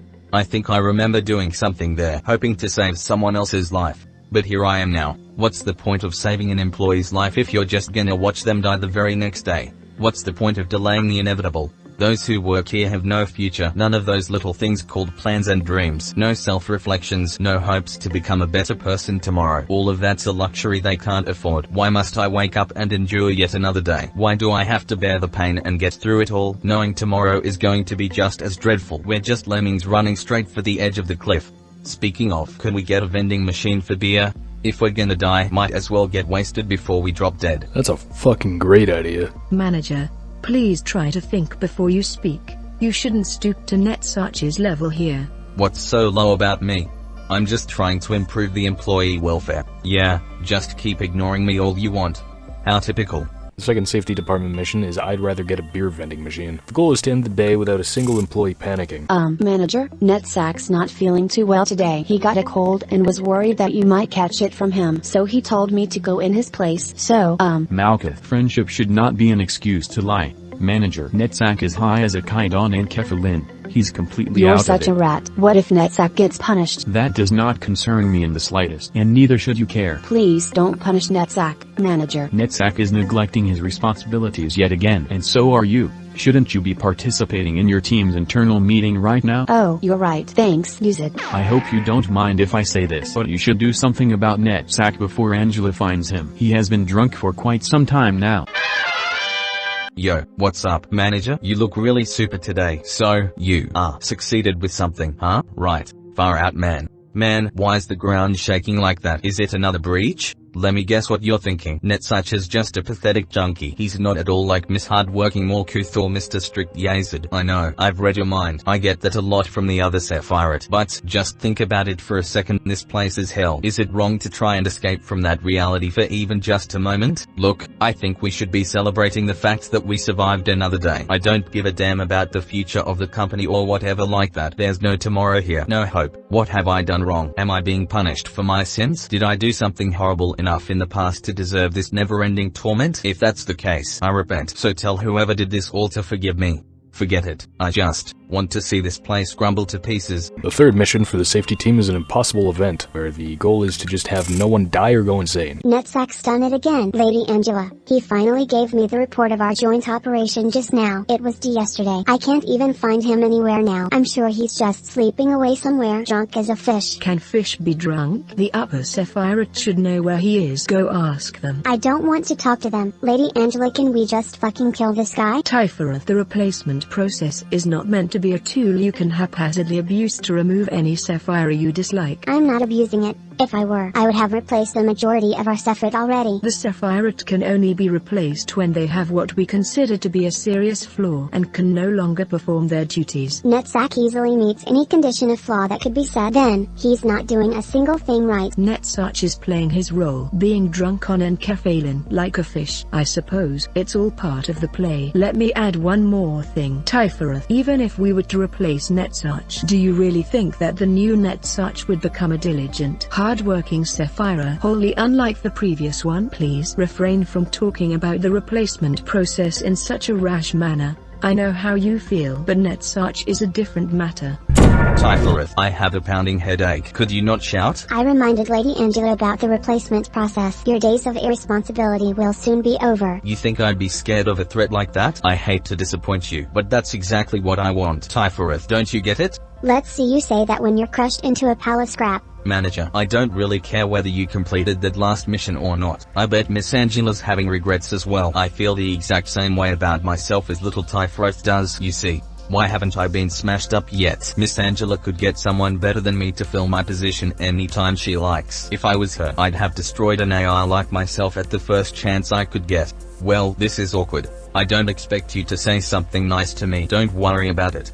Final mission for the safety team is total efficiency, where the goal is to complete the day with only 3 or less agents deployed to each department. Spreads us a little thin, but not terrible. Be honest with me, man. You're not coming to these meetings with me for praise, are you? Aren't you sick and tired of this? You'll do something great tomorrow yet again, though it won't be anything all that great, and Miss Angela and the other Sefirot will shower you with compliments. We'll have another accident in my department. A couple will fall down and die. Some will go nuts, and a pile of will get injuries they'll never recover from. Hod will try and cheer me up. up. Yazid will lecture me about what regulations I didn't follow. Morkuth will try to encourage me, lively as usual. Let's try harder tomorrow. Nobody will say to my face that it's my fault, but it'll be clear as day that I'm responsible for all of it, surely. My day always repeats like that. Starts with death, ends with death. Every employee here regularly receives a small dose of a certain drug. Did you know? It helps them become desensitized to everything. Just think about it. If your good old lunchmate is found dead, torn into thousands of pieces, who in the world would be able to clean up his dead body without a single drop of emotion? Could you blame them? Would you call them cowards for depending on drugs? Everyone's just trying to escape from this reality in their own ways. They might look and pretend to be okay, but nobody really is. I keep thinking about how I can off myself. I know, it's like a metaphor. Death for us is a hypothetical concept. I heard injecting substances like enkephalin into machines will slowly but surely rust them. Then, maybe I could chug a whole bottle into my body, give myself irreversible damage. Funny, I just injected myself with way more enkephalin than I usually do, yet my mind is clearer than ever. Hell, I feel completely lucid right now. If I were to open my eyes again, maybe it'll be somewhere without you, those other sefirot, or that Angela. It hasn't been fun. Let's never meet again. We began our research on Kagito in earnest. The most urgent issue that prevailed at the time was the correct dosage. I tried to persuade people. I told them that we had to proceed with the experiments in order to save Carmen and the others. Everyone fell silent when I asked for volunteers. Then, one man quietly raised his hand. It was Giovanni, who had kept to himself for most of his time here. Giovanni was one of the patients from Carmen's company. I heard they had known each other since childhood. There is no such thing as a noble sacrifice. The end is always miserable, no matter how justifiable a cause it may be for. My statement that this experiment could bring back Carmen must have been his strongest motivation that drove him to volunteer. An experiment to find the proper dosage of a drug is not something that can be done in just a trial or two. I never talked with him much. We had nothing in common other than our acquaintance with Carmen. Kagito emaciates the boundary of a human, and repeated experiments will leave an indelible mark.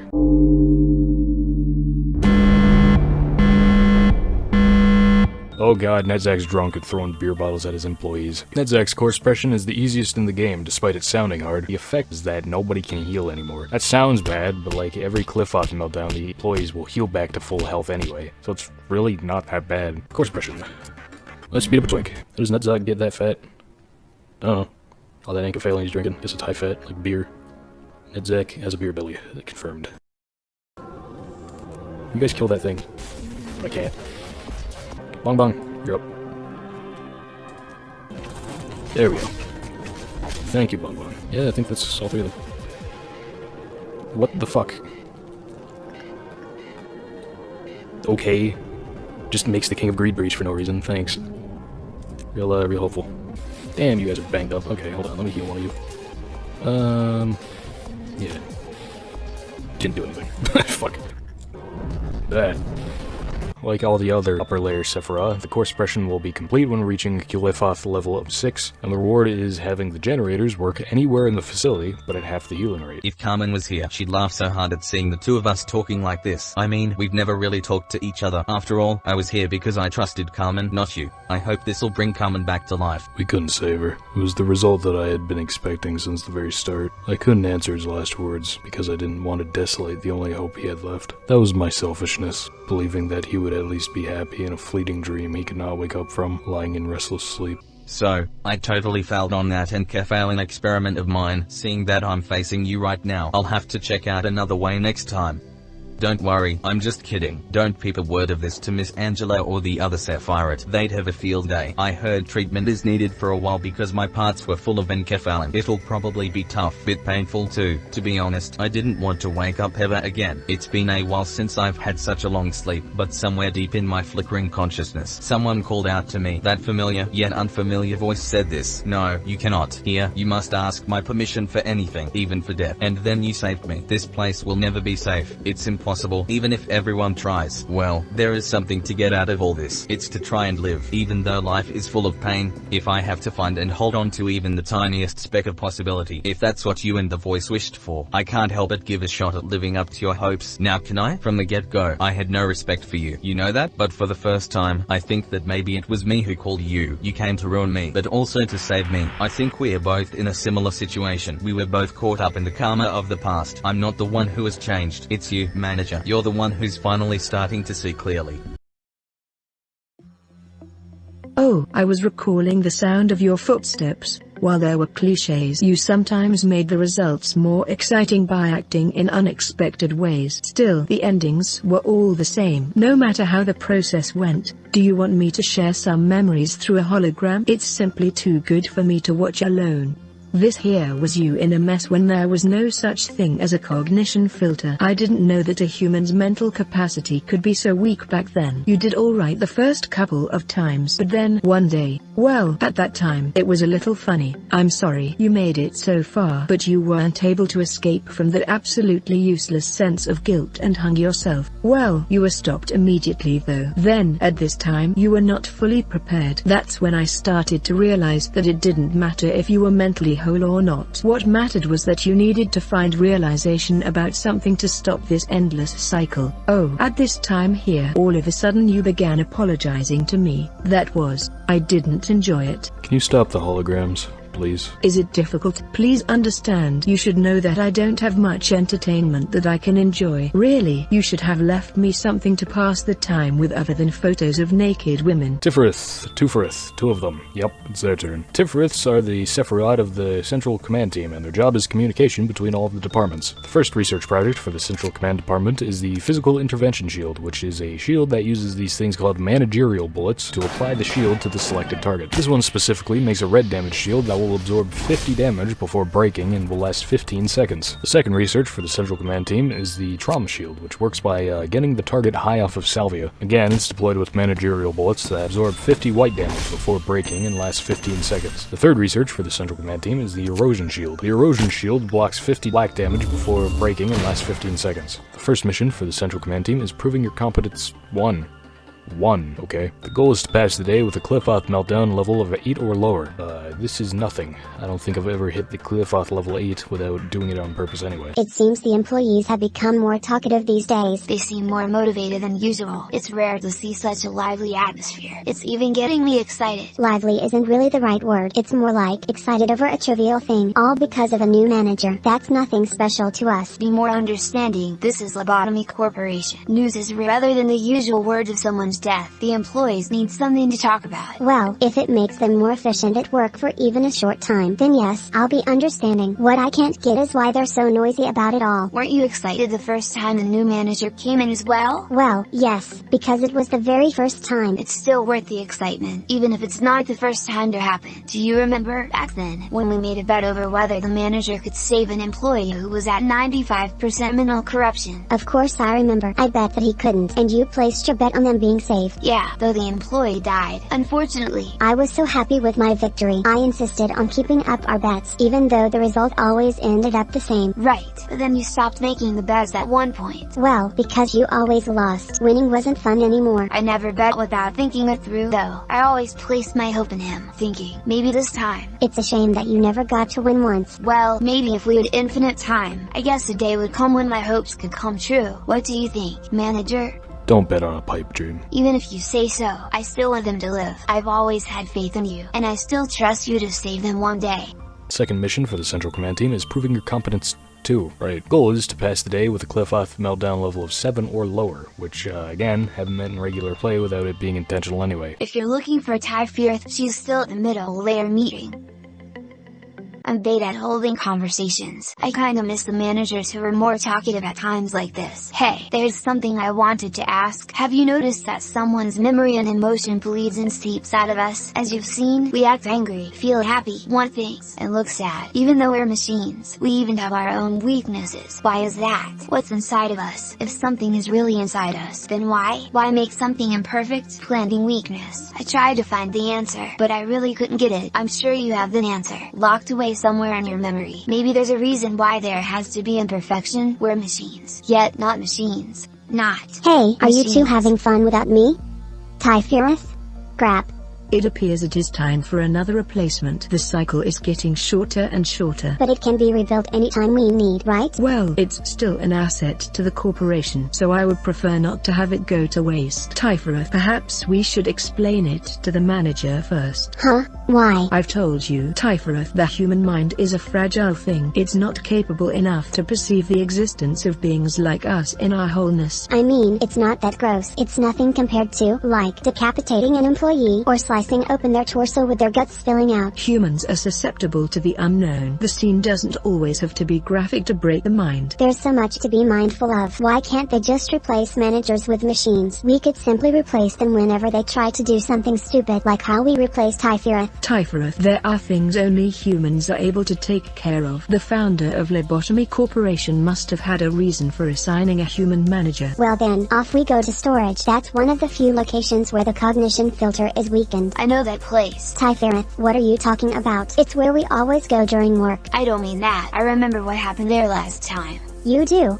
That's great. Thank you for helping me, like you always do. The third mission for the Central Command Team is Proving Your Competence 3. Your goal is to pass the day with a Cliff-Off meltdown level of 6 or lower, which, yeah, that's something I've met in regular play, but only like at the last week of the game. Manager, how do the sefirot appear to you? You must see them as humans, just like yourself. Irritation, smiles, desire, and frowns color their faces, a range of emotions much more human than myself. Perhaps, however, are you aware of a key fact? If there were to be any AI in this place that would be sophisticated enough to be considered as a human in terms of appearance, only I would fit that criteria. Haven't I been telling you since the beginning? I am the one and only truly superb AI here. To witness the essence of things is not at all important in this place. All that you see is distorted and filtered quite heavily. Everything here is constructed just for you. Perhaps you could understand it better if I put it that way. Here is Sefirot, whom you should already know. Looking hella square, Tifereth. Thanks. All thanks to that stupid AI ethics amendment. Next, here is a place where we were born and where we will return to someday. Maybe after everything is over, we will rest here singing the song of our hometown. I hope your next version will last longer, Sefirot.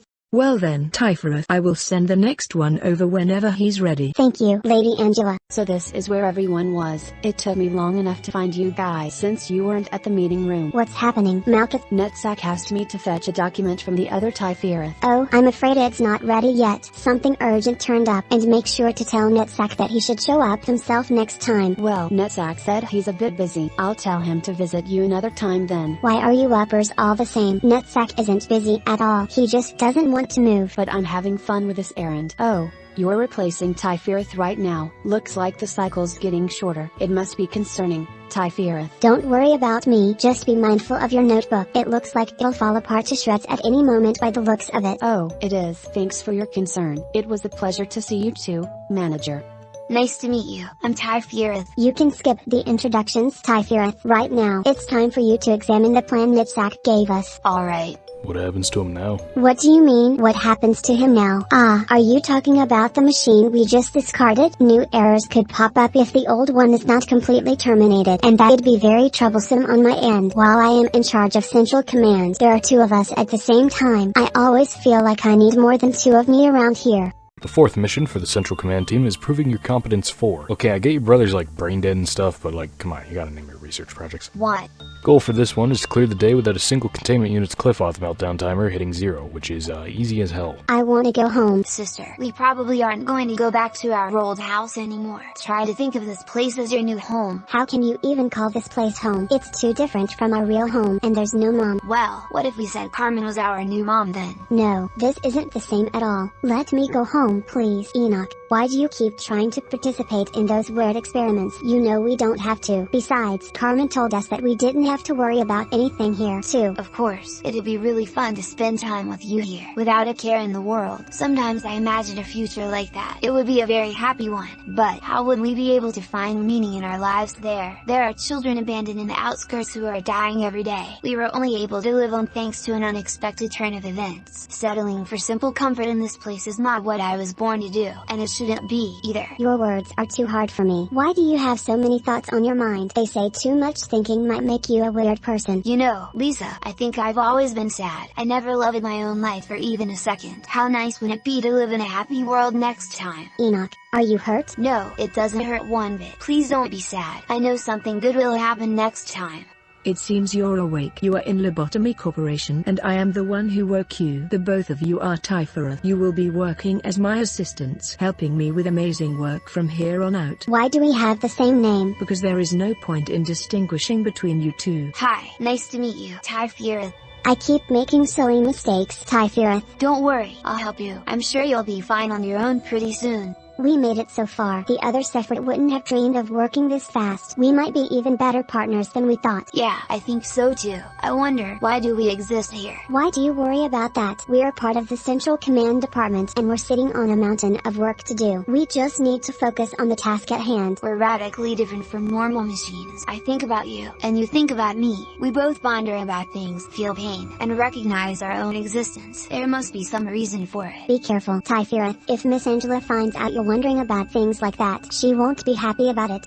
Lady Angela, what will happen to Sefirot? Apart from the fact that his condition is abnormal, his excessive questioning will affect the manager's duties as well. Since this behavior is unacceptable under any circumstances, I'll have to reset him to the default status now. Don't worry, you'll be alright. You are simply going back to your first day at the company. But, Lady Angela, Sefirot has spent so much time with me. You're really starting to act like a child now. Sefirot, why don't you say your goodbyes then, though? You two will meet again soon anyway.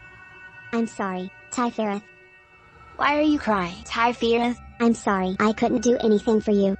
Please don't be sad. I know something good will happen next time. Yeah. You're here.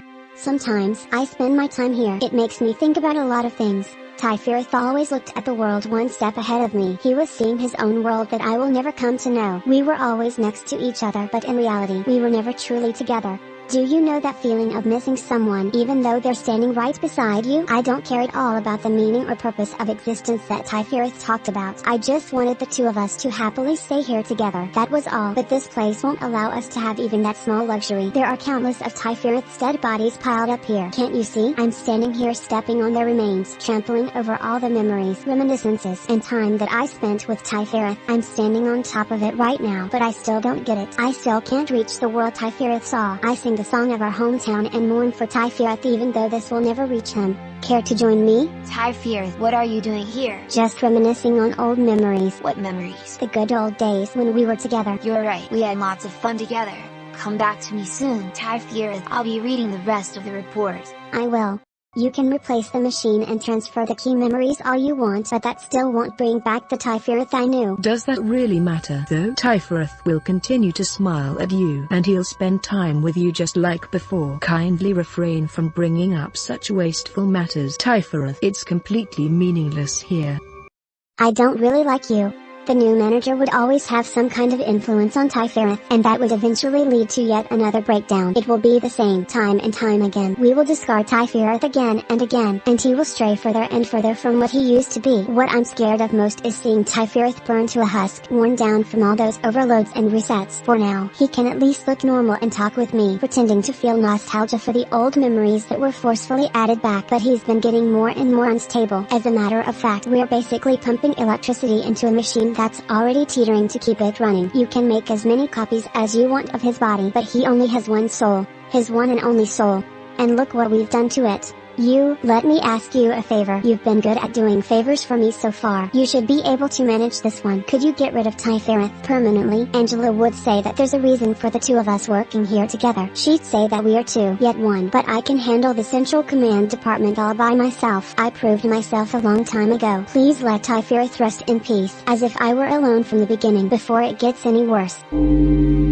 Why aren't you saying anything? In fact, Lady Angela doesn't care about us at all, whether there's one Sefirot or two, whether one just became a moving piece of useless scrap for whatever reason, or if one were overloaded and dumped on top of countless other discarded Sefirot, left to melt in the storage. She wouldn't care. But you're different. You're supposed to be different. There were many abandoned children in the outskirts. These children were one of the many end results of the countless conflicts of the wings in the city. Aside from disease and hunger, the most frightening enemy for the children were the ones referred to as the sweepers. The sweepers usually preyed upon the children, but sometimes they would accompany them. Both were worst-case scenarios for the children. One fixer of ours was exploring the outskirts and came across those children. We could easily guess why she bothered to report her findings to us. We also figured that she spent quite a bit of time agonizing over whether to report it or not. Carmen personally asked her to bring the children here. To take 2 children into the city from the outskirts required an extremely complicated procedure, but no one complained. The 2 children didn't look like siblings, but they depended on each other even more than siblings by blood do. The girl was easily frightened and wouldn't open up very much to us. However, the boy started to show interest in our experiment. I saw it in his eyes. We had already seen and experienced so much of this world's despair and misfortune. His eyes no longer looked like those of a child. Please allow me to participate in this experiment, he said. Carmen spent many nights thinking about his earnest request. Then finally, Where did we want to go while holding a child's hand? You should have been the one to die. 생일이라. Lisa's vicious mumbling likely had no weight to it, but I knew one thing. I knew Carmen's answer was sincere. Ever since that day, her wound quietly deepened. What the fuck is this? Where's my tree motif? Tifrith's meltdown is an interesting one, because instead of changing a core part of the game to be borderline unusable, or just annoying to use, she removes the Cliff-Off immunities from the upper departments, which is net Zack levels of easy. To compensate for this, you need to make it to Cliff-Off level 10 to suppress her properly, which is absurd. Alright, time to beat up a 12-year-old. This music is like much too high-paced for what's currently happening. And I'm chilling the fuck out. I'm drinking a fucking hashtag brewski. Like nothing's going on. Tifrith, you are nothing, burger. You are nothing. Not even burger. You are the shit beneath my boot. Angela GPT, generate me 5,000 enkephalin. Angela GPT, generate me 20 pictures of Bong Bong. Angela GPT, take off Charlie Kirk's clothes. Angela GPT, generate me 40 bands. Angela GPT, generate me a picture of Sora from Limbus Company with her armpits out. Sora GPT, wait, no. Angela GPT, generate me a joke that's getting old. That sucks, I want Molsons. Angela GPT, generate me 24-pack of Molsons. Please and thank you. Fucking cut them in half. Thank you. Your postie, take a fucking drink. God damn it. God damn it, I'm killing myself. What happens if I run that out again? Or let that run out? Fuck. Ah, fuck off. I don't want to deal with Allarine. What the hell is this? Alright. Who's she damaging?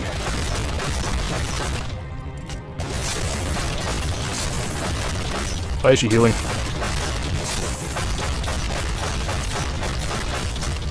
Oh yeah, she heals. Oh my fucking god, she heals from red damage.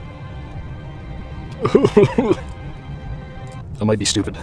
Okay, Green Dawn. That is no big issue. Not at all. That is a bunch of big fucking robots. Big evil robots. I can deal with big evil robots. One of them is my assistant. Robot time. I love robot time. Bong Bong. You and your fucking spectacles out here looking like Harry Potter. See that guy?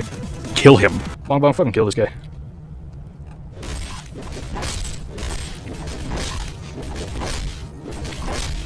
Yes, thank you. Yeah, get his ass, clerks. Anyway, here's my hashtag plan. We're at Meltdown 9 right now, or no, Meltdown 8 right now. So once we get this to the midnight, it'll be Meltdown 9. So we just gotta do a shit ton of work and avoid the big fucking worm, and we'll be good. I don't have to fight the worm. I don't want to fight the worm. I don't think anyone should have to fight the worm. I certainly don't. Hopefully, this will just catapult us straight into the win condition.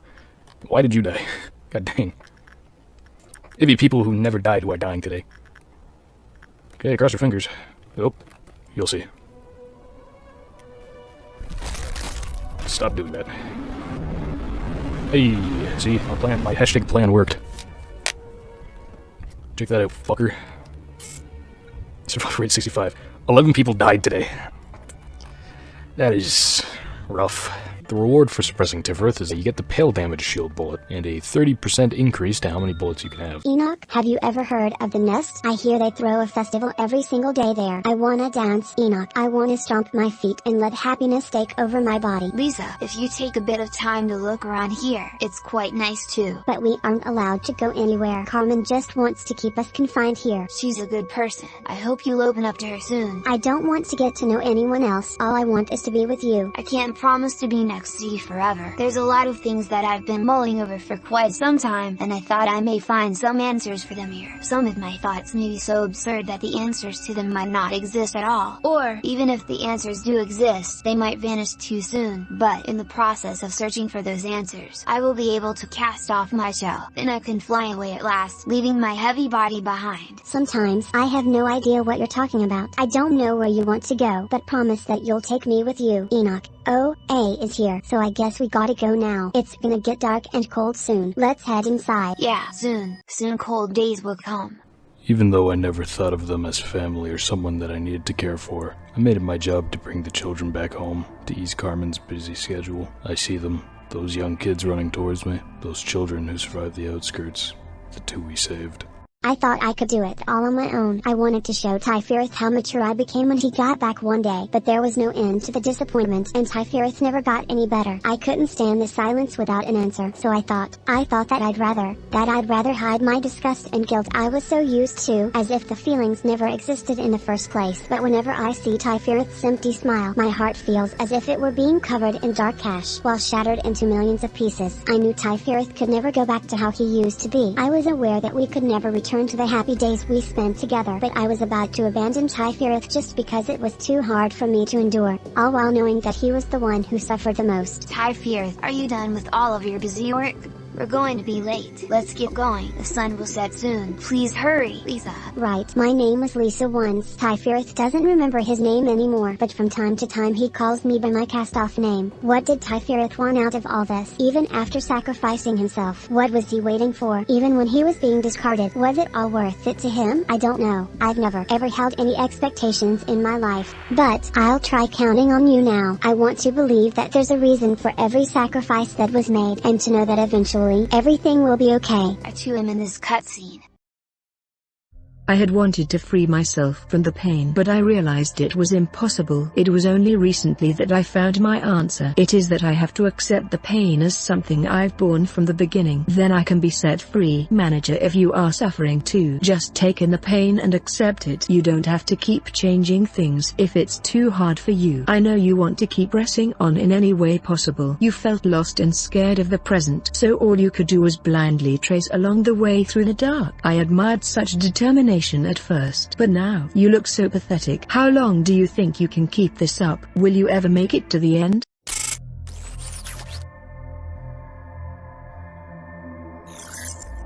They say the world was a place where one couldn't find happiness with their own way of life anymore. That it was a world where everyone had to fool themselves into thinking that fitting into a structured mold was happiness. Nobody sought history or religion anymore. No one needed those pillars. Under the guise of new innovations that were needed in the world, companies emerged using technologies known as singularities, production of a permanent food supply, the manufacturing of customized living creatures, transport of cargo at speeds that would seem like teleportation, artificial intelligence that was more real than people, the technology to preserve the present by binding time at Alia. Similar to the food chain, small companies began to disappear or were eaten by the larger companies. At some point they were called the wings of the world, and soon a head rose to control those wings. People started to derive their purpose for existence from belonging to the wings. However, the truth was, everyone was slowly melting like the wings of Icarus. They may appear to be encouraging the development of the world for the better, but their nature is no different from ours. There's always a price to pay. Any sane person would know that the deeds the wings commit in the name of the betterment of society are in fact the most humiliating aspect of these corporations. They are the disgrace of the world and its people. Lobotomy Corporation's rival energy corporations aren't that different from us, I presume. Who knows? Maybe they really are twisting dimensions to garner energy from hell, as the rumors say. In every man, the two instincts, the primal essence of life and death, coexist. The wings only guided our instinct of life. However, if one instinct were to dominate too much, the other would begin to make its move, slowly and unbeknownst to us from the depths. Soon, a world where everyone wants to return to nothing will arrive, into the stillness of silence before the birth of mankind. She who loved sunshine, who wanted to give hope to mankind but failed when the hand that only wanted to embrace humanity with warmth was ruthlessly severed. You clutched the void and saw the crack between the boundaries that were never shown to others. Left alone, you decided to instill possibility and potential into all mankind. Hope and despair are intertwined in that possibility, making it impossible for anyone to know the answer. If all repressed things can be extracted from the earth, you said to yourself. In those days, you looked absolutely terrible. Many co-workers, friends, were worried about you and tried to comfort you, but you didn't care. You wouldn't listen to anything. I guess you still needed them at some point, seeing as you were the one who locked them away in here, barely holding on to the husks of their dead bodies.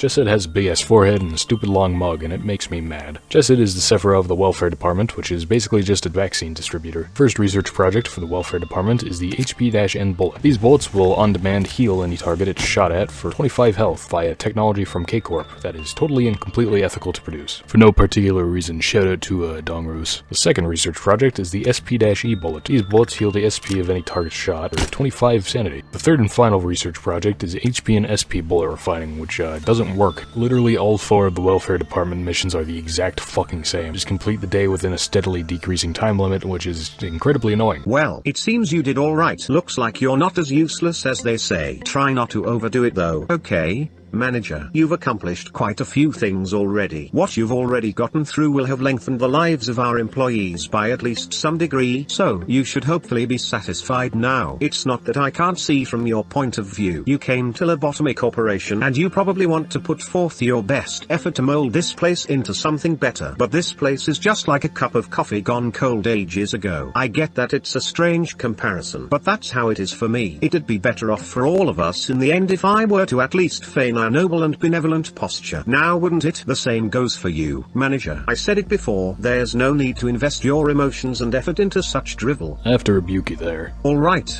Suit yourself, Mr. Passionate. I will say that I'm curious how long that fire in your heart will last. I'll get going now. I'm actually quite busy, even though I seem relaxed. Lady Angela, please have a look at this. I spent the whole night researching an efficient method to improve the welfare of our employees. Ha, that's funny. Just look who's talking.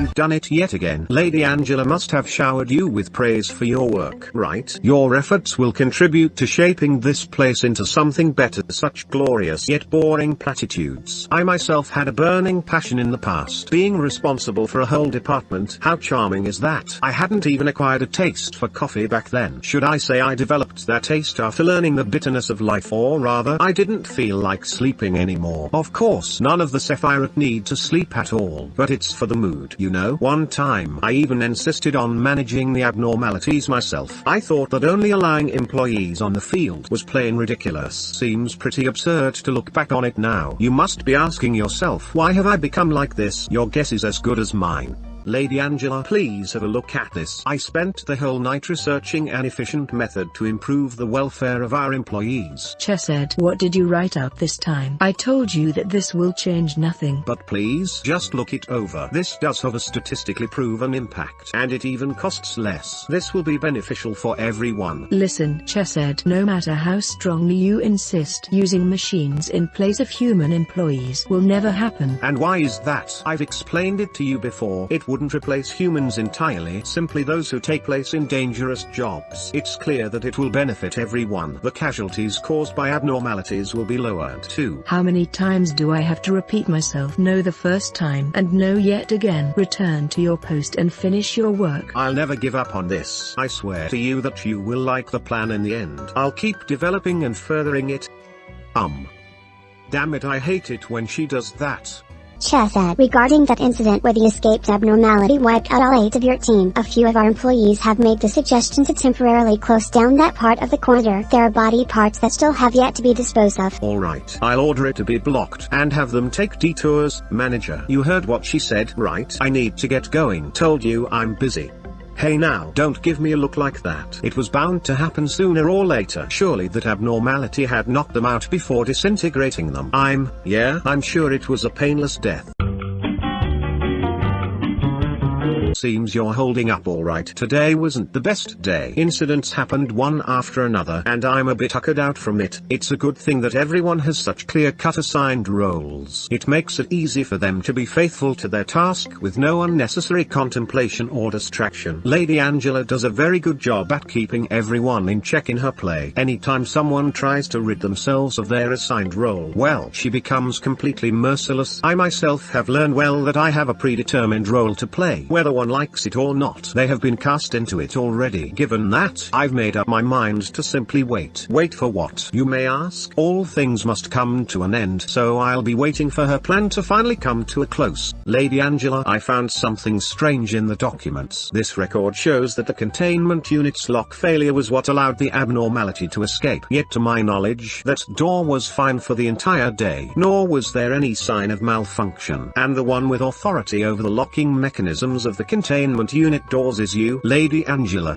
Angela, please tell me, why did you do it? You have to know how many employees under my department died that day. Such a bright one, Che said. I knew you would find out, but this is a little quicker than I anticipated. What do you mean by that? Thanks to your excellent effort, your department's escape ratio has been very low these days. You're a capable Sephira, I will give you that. I've never said this to anyone, and I don't need to either, but abnormalities create more energy through killing people. How could that be? You have written several reports and papers about importing machinery to replace the human workforce that must handle dangerous tasks. No, if soulless, cheap machines were to replace those employees, then yes, the casualty rate would drop sharply. However, that would also drastically reduce our rate of energy production. Lobotomy Corporation operates a massive business. Tasks include meeting the energy supply quota, production of electricity for the city, and business relations with our various stakeholders such as the other wings. We refine energy via the most efficient method available and make a profit. That is the only thing we need to take into account. That's just, how could you be so cruel? Che said. Any employee who works here is extremely lucky to be hired into one of the wings. Many people fight for a job here every day. There will always be someone to take the place of the dead. What right do you have to take away their fortune? I understand that you're a smart one, Che said. However, why won't you use that intelligence for something more meaningful? It seems you've taken quite a shock to this, but I warned you before. Nothing will change from how it is now. Did you think I was joking around denying you? How about you try drinking a warm cup of coffee instead of wasting your time like this? You should savor your relatively high position better than what the employees go through. Do not forget that we have one singular objective. Owen Che said. I am the best artificial intelligence that this place has. I never clumsily leave trails or evidence behind. So, did you enjoy your little detective game? Do you know that we don't exactly exist like how we appear? I wonder how I look from your point of view. I bet it's something distasteful and incapable, something I would have hated in the past. It's quiet, isn't it? Take a good, long look at this silence. Manager, have you ever gotten up early to walk the streets at the crack of dawn? I think this moment right now is equivalent to that dawn in the outside world. The abnormalities are currently in torpor due to the heightening of cliff-off deterrence during off hours. Meanwhile, the employees are steeling themselves for when fate decides whatever will happen to them. When the level of deterrence is weakened, the powers of the suppressed origins will soon wake them. It's always so hard to believe that a place as quiet as this will just as soon be engulfed by pandemonium. Oh, how nice it would be to keep this tranquility. How many times do we have to fail? How much more must we be accustomed to the darkness to finally encounter the light? 준비는 항상 되어 있습니다. Yes, good morning, buddy. Good luck with your duties as always. 내 앞에 서지 말도록. 악마가 깃든 탄원의 관역 중 하나가 되고 싶은 게 아니라면 아침의 고요엔 익숙해지지 마시길 바랍니다. 격리실의 유리가 꿰뚫리는 탄원 소리가 들려올 테니까. You know brown nosing won't gain you anything. 탄피가 떨어질 때군요. 그때도 이렇게 은밀하고 조용하게 제안이 들려왔고 저는 망설임 없이 모든 조건과 대가를 받아들였습니다. Nah, that's not necessarily true. 탄원은 어디든 무엇이든 누구든 관통해냅니다. 설령 사랑하는 사람일지라도. Go get yourself ready for the day. For many days, I consoled myself by saying that I wasn't doing that bad for a Sephira. I never put my employees on the verge of death like a certain red-clad mist someone did. And I managed to be flexible with various situations most of the time. Getting mad at someone for breaking a rule or two. Or agreeing with someone who claimed to make this place better. When I take a step back and look at it all, I just can't help but think, what's the point of it all? Of course, I hoped to send them off in peace as they were just meant to die anyways. Meanwhile, I was hiding hiding the biggest lie of all inside. Yet I've been playing the role of the good leader, knowing that it was all a falsehood. Lady Angela knew this too. She knew that I would never be the great man who'd expose every little secret of this place to the employees and try to overthrow the system and plot. Well, I mean, I just wanted to avoid pushing her buttons. Working as the head of the welfare department, I actually never cared about the welfare of our employees at all. I was so afraid Angela stopped any seedling of doubt or inquiry about the nature of this place by killing off employees indirectly. Then I eventually decided to cover my eyes and ears and help Lady Angela with her affairs without questioning them. Hey Chesed, we have an emergency. You heard the status report, right? The abnormalities have gone out of control. I don't know what happened, but we need to retake control of the situation right now. I thought you didn't want to speak with me. What's gotten into you, Jebura? You're able to control the deterrence, aren't you? We need to increase the level of Clyfeth deterrence right now. Angela will call the rabbits if the rest of the abnormalities aren't suppressed. I want to wrap things up on my side of the facility. But Jebura, no one is allowed to touch the controller of Clyfeth deterrence without Lady Angela's explicit approval. You know that. So you don't want to do it, you little coward. Do you really think you can just get over every situation by going through the motions? I hope you continue to rot until the day you die, succumbing to your fears like the serval bastard you are. Choke on those sugar-coated words your employees feed you. Many would wish to be yelled at by her, you know. Chesed, you knew I was coming, didn't you? Seems you know me all too well. Perhaps you are the one who understands me most among our sefirot. Weaken the Clyfeth deterrence. Chesed. What do you have up your sleeve this time, ma'am? Do you want to ask for reasons again? After all this time? Jebura and the other employees are fighting right now. You know that, right? Indeed, Jebura is. Sorry, this is quite humorous to me. I didn't know you would talk about Jebura. You should know. You've seen her for yourself. Jebura has failed to control her enmity and has now lost her way. What I'm saying is, she is not fighting for some grand ideology. She should know best how she stands. Everyone has their own battle in this place, but I can't seem to shake off this feeling that I'm the only one who just observes this situation from afar, not taking any action. I thought you enjoyed those kinds of things. Chesed, taking in a cup of coffee, enjoying the peaceful day, listening to your classical music. I would think that I am providing the right environment for you. No, it seems our conversation has run on longer than I expected. Let me tell you one last time. Lower the deterrence. Alright everyone, let's make the best of today as always. Open the door. Who are you, ma'am? Your taste in music is rather classy, quite different from mine, however. What the? I apologize. I didn't think you would open the door for me, so I simply walked in. I've arrived from the head. I was so desperately looking for you all. The reason why I came all the way here is, well, let us just say I have showed up to play my favorite music. Excuse me, what might be your name, fine gentleman? Daniel. Daniel, is it? That name carries much more with it than you merit. I would assume that you are the one in charge of this place. Open that section where those monsters of yours are locked up. As you saw just a moment ago, it has nothing for me to open a locked door with my own power. I am just being polite after all, asking you to open the doors. It is only fair as you are the one in charge here. I urge you not to resist, just listen to me. If you do so, a few of these people might be able to escape with their lives. No? It's easy to point the finger of blame at the betrayer. However, one never really knows what it feels like to be the target of such a thing until they've been in the shoes of that situation. Back then, a chill had come over my entire body. It was a fear I had never felt before. I had faced numerous experiment-intended abnormalities, yet I never had experienced my body being paralyzed and my blood curdling in such a way before. So this is the head. Boss, enough with your orders. Don't try and make me justify my cowardly acts. I'm ashamed for consoling myself, saying that there was nothing to be done after passing straight through the tunnel of defeat. I'm so struck with shame and grief. I can't bear it anymore. This body of mine is like a punishment for me, reminding me of my past. I can't even bleed from this body. I don't want to undertake dirty work for Angela's show, or be a puppet who gets praise and applause from everyone. Nor do I want to be your aide who can't do a single thing. All of this has been a series of shame for me, manager. This shall be my rebellion against you and Angela. I'm the only one who survived. Saying there was nothing I could do, that I was too scared to bear it by myself, that I wanted to save at least a few of my co-workers. All those are meaningless excuses. The head is on its way to get you. I'll see you again in hell. Hey, sir.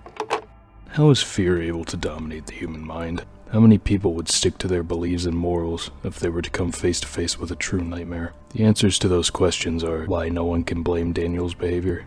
Truth be told, everything fell down the edge of the cliff the exact moment they had found us. The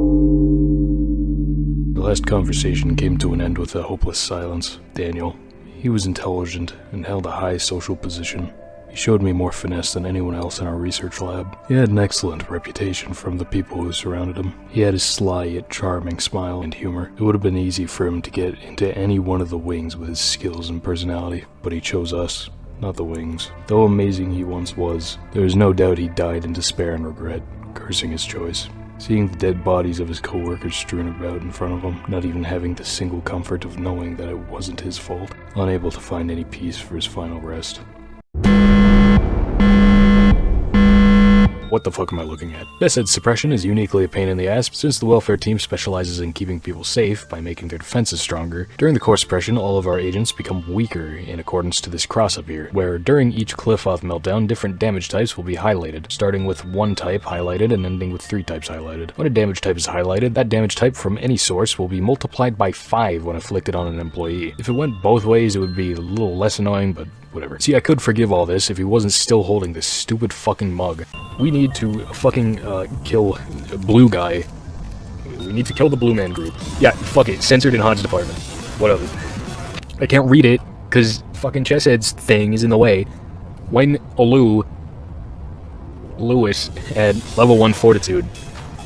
Complete the work process. I can't say thanks, Chesshead. This fucking sounds like Kickstarter music. This is this is Chesshead's Kickstarter. Ooh, that hurts. That hurts bad. Not as bad as Censored, but like, goddamn, that from a WoW? Abysmal. Why are you throbbing? Surely all of you can kill this thing. With your powers combined, surely you can kill a fucking worm. Or you can die to a bunch of tiny ones. Oh fuck, that's bad. Everybody, run away. All of you, this is the Bong Bong squad. Bong Bong, fucking kill this thing. What? Bong Bong. Whoa, why did you do that? Yeah, we're just gonna fucking one sin and hundreds of good deeds until failure. Yeah, one more sin. And then we'll get 100 good deeds. Oh, he's fucking, his purple is sparking, oh god.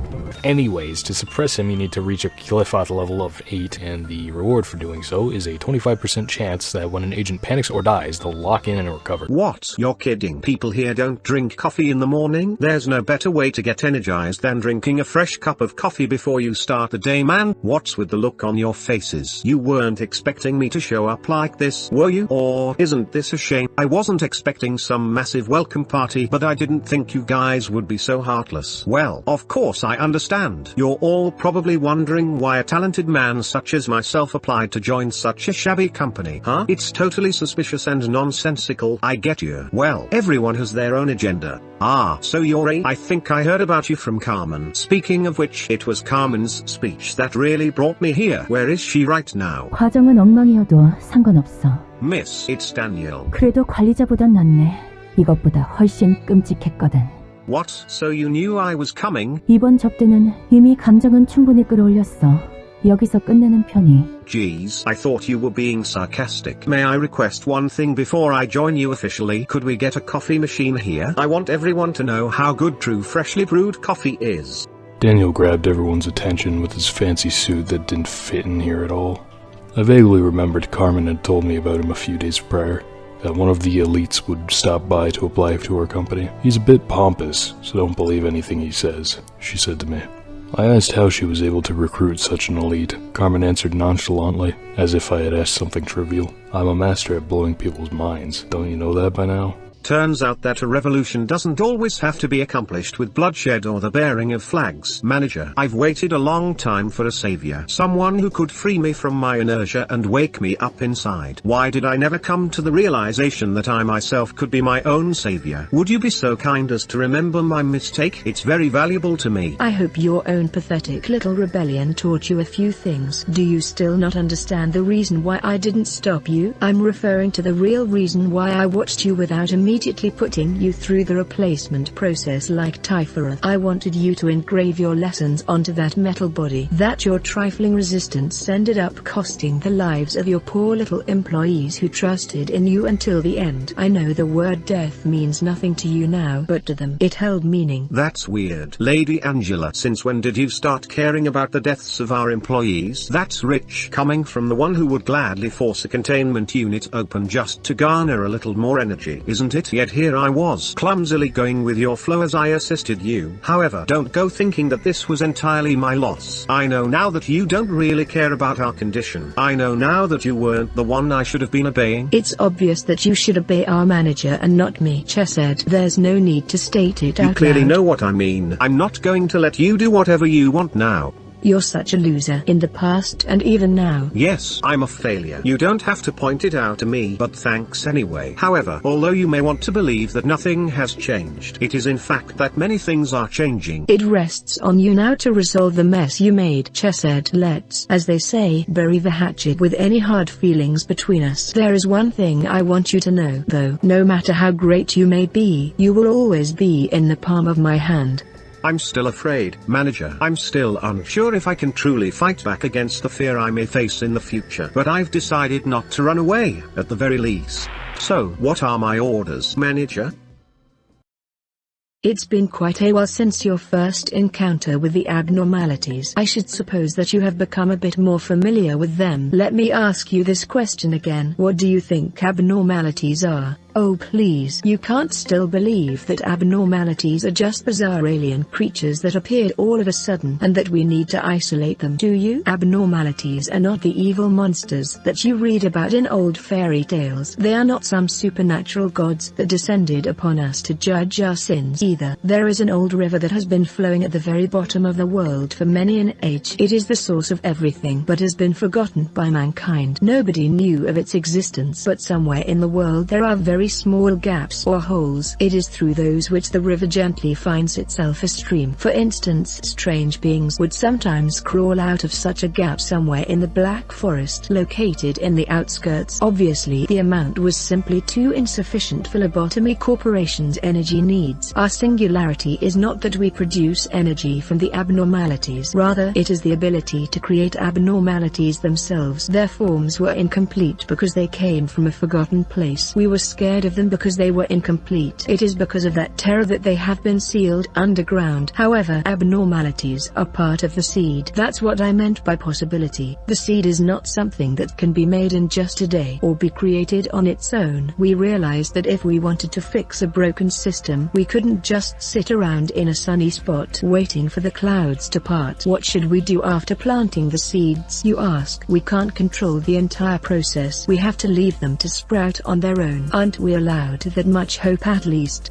It's Gebra's turn. Oh boy, I'm sure this will be normal. Gebra is the sefirot of the disciplinary department, and she's in charge of discipline of abnormalities and employees alike. The first of the disciplinary department's research projects are the execution bullets. This is simple. Shoot an employee, they die. Man, I'd hate to misclick on this trying to get a shield bullet and instead blow an agent's head smooth off. The second research project is the Cliffoth intervention field. A managerial bullet that reduces the mobility of abnormalities for a limited time. The movement speed of an abnormality will be reduced by 50% via overloading the Cliffoth control. Well, that sums it up. Thanks, Gebra. The third and final research is the rabbit team, which lets you call them the rabbits. These guys are pretty helpful, but I only use them for a select few difficult challenges. More on that later. Okay, so the first mission from Gebra is the purpose of pain. 1. The goal here is to suppress 5 abnormalities of risk level HE or lower.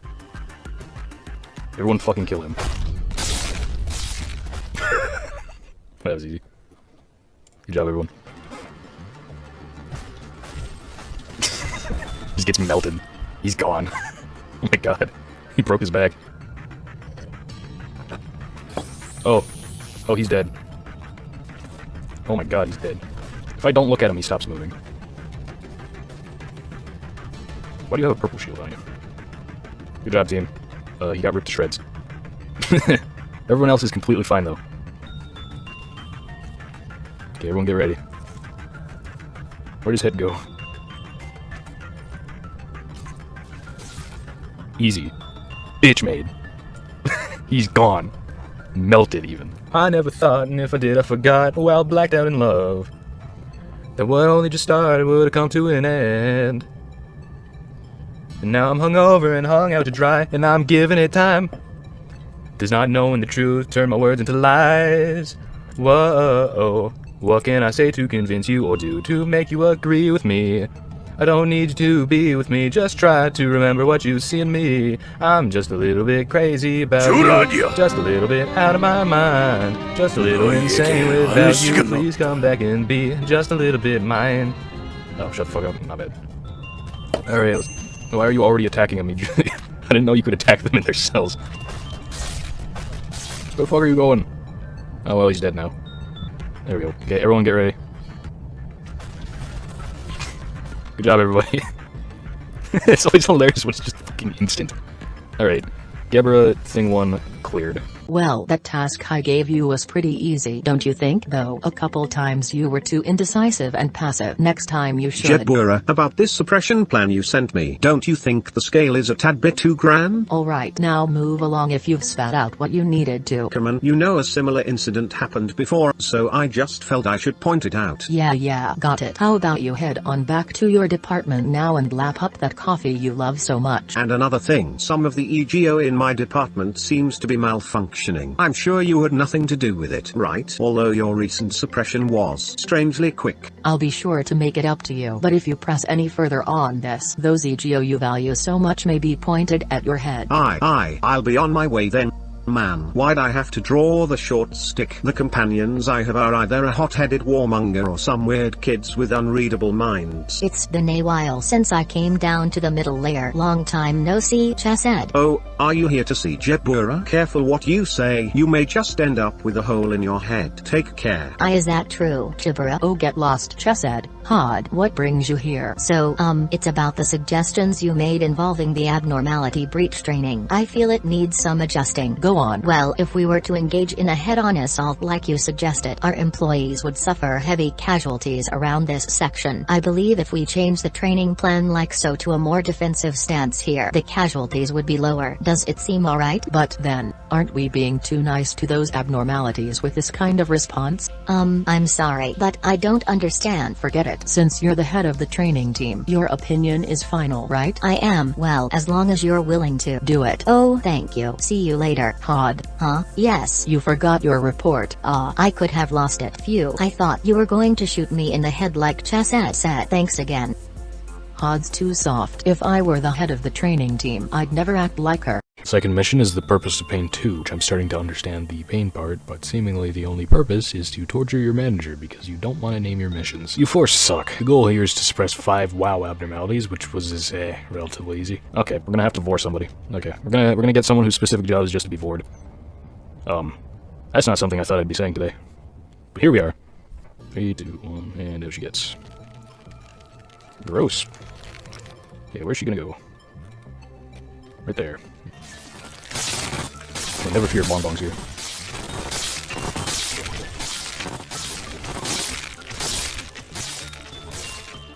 Why would you run into it? You're just gonna die. Okay, Shirley.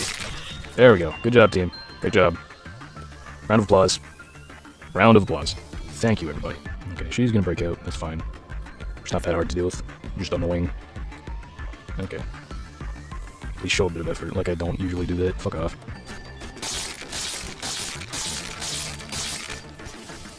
Did we get it? We did. Good job.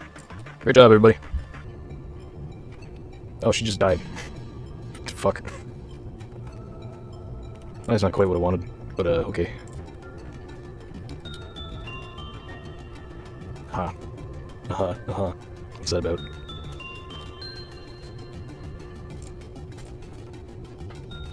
Well, that's uncomfortable to look at. Uncontrollable. That's real uncomfortable to look at, actually. I think it's insight work that gets him back. Yeah. You got eaten again? Or are you just hurling? Ugh. Yeah, can you fucking kill that thing? God damn, it's fast. It kills everyone in the department like a boss. What the fuck? Blow his head off. What are you people doing? Why is it so fast? God dang.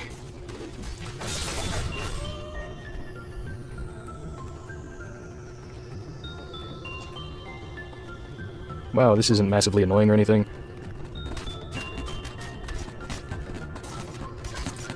Employees will be fine, I'm sure, but like, why'd the Scarecrow get out? Okay, he's like fucking nothing, so we're fine there. We're gonna break off a few of you to go deal with the Scarecrow. Or just don't, it's fine.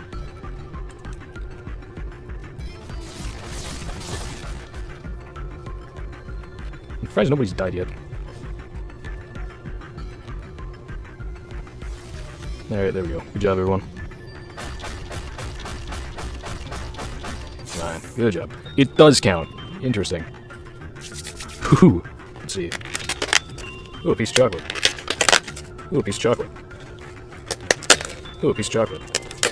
Ooh, a piece of chocolate. Oh, wait, shit. I should probably deal with her, too. I got some time. Ooh, a piece of chocolate.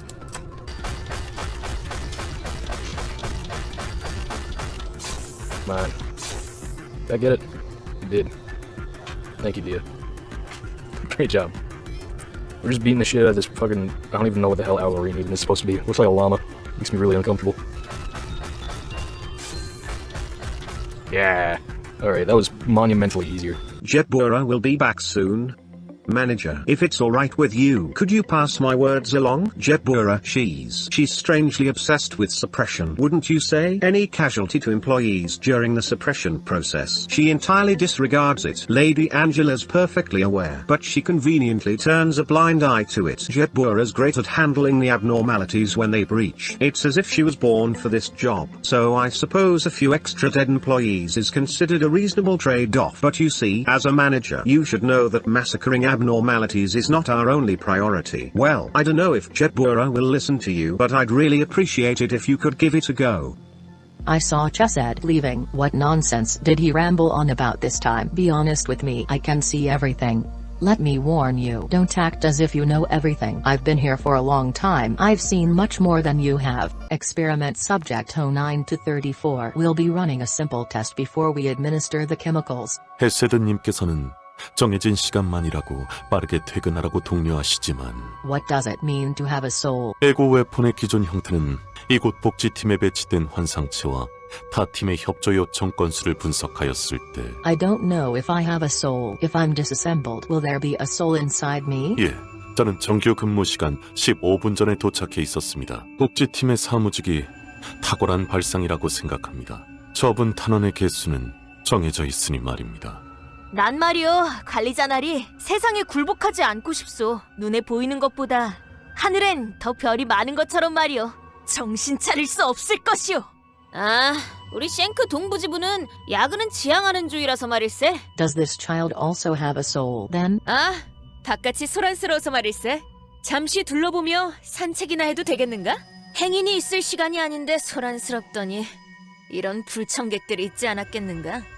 Miss Angela, is that a monster? That is what we call an abnormality, Jedbura. How is it different from monsters? Monsters are in themselves repulsive, terrible creatures at the core and start of their existence. However, abnormalities originate from humans. Then why does that abnormality have Mr. Christopher's watch? And why does it make sounds as if it were mimicking Mr. Christopher's voice? You see, Jedbura, that's because abnormalities originated from them. It's not like they materialize all of a sudden or come into existence from nowhere. Do abnormalities eat humans? Is it mimicking Mr. Christopher like that because it devoured him? I don't understand. That is a complicated thing to explain, Jedbura. What's certain is that this did not happen because of someone's vice or malice, and that the shape you perceive as a monster certainly carries the will of the man you called Christopher. Excuse me, Typhirith, why does the experiment log include a step where Mrs. Isabel is sent to chamber DIO1? Why should we place her anywhere near that horrific monster? I don't know, Jabura. You know she isn't known for explaining the purpose of every experiment to us. I think I heard that it's to rigorously determine the loss of humanity, but I don't get what it really means. That's definitely going to end up hurting Mrs. Isabel. I should tell Miss Angela to stop it. Jabura, maybe you should just keep quiet about it. I've seen other machines question her orders, and Miss Angela would reset us if we disobeyed her. Please, if you are feeling anger, I suggest that you rather embrace that anger and move on. Wouldn't that be better than to lose your memory and exist as a lifeless puppet, being ashamed to the soul you got to bear?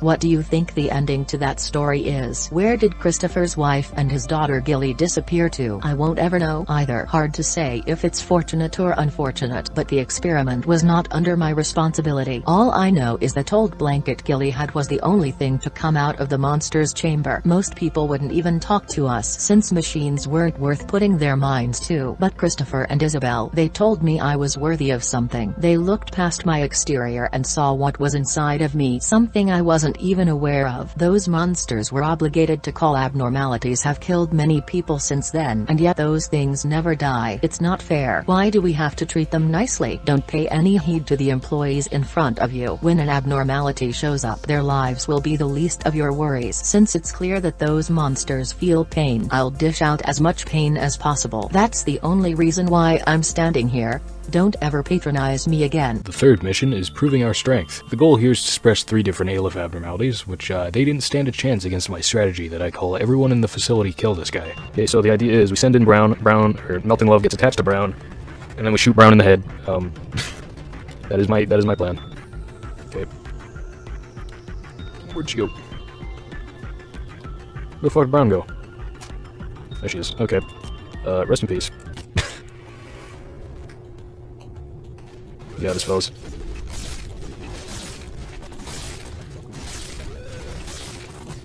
Fucking nothing. Just nothing. Eat my dingus. Alright. Next one. Be real convenient if you went insane but also completed the work, huh? Oh hey, you don't have any ego. I mean, hey, if she completes it without any ego, more power to her. See, that's how much of a, good dude Blue Star is. Look at that. See? Great, good job. But if both of you survive this, I'd be surprised. Blue Star is the best star, that's right. We love Blue Star here. He's great. We are going to have to kill him. Oh, here we go. Who's Odie? Oh, the person who... Oh, she got sucked in. That's unfortunate. Yeah, we got... Oh, fuck. Everyone in the red department died. What happened? What? Why is everyone in the red department dying? Good lord, what the fuck happened? Was it just the, I think it was just the, unarmed, or, unegoed employees. Who the fuck died? I don't even know who died. You know what? We're fine. I'm pretty sure Bonbon's the only survivor here, yeah. Well, that'll happen when a black hole just appears in the middle of your workplace. Okay, Dana, you've survived realistically longer than you should have. Alright.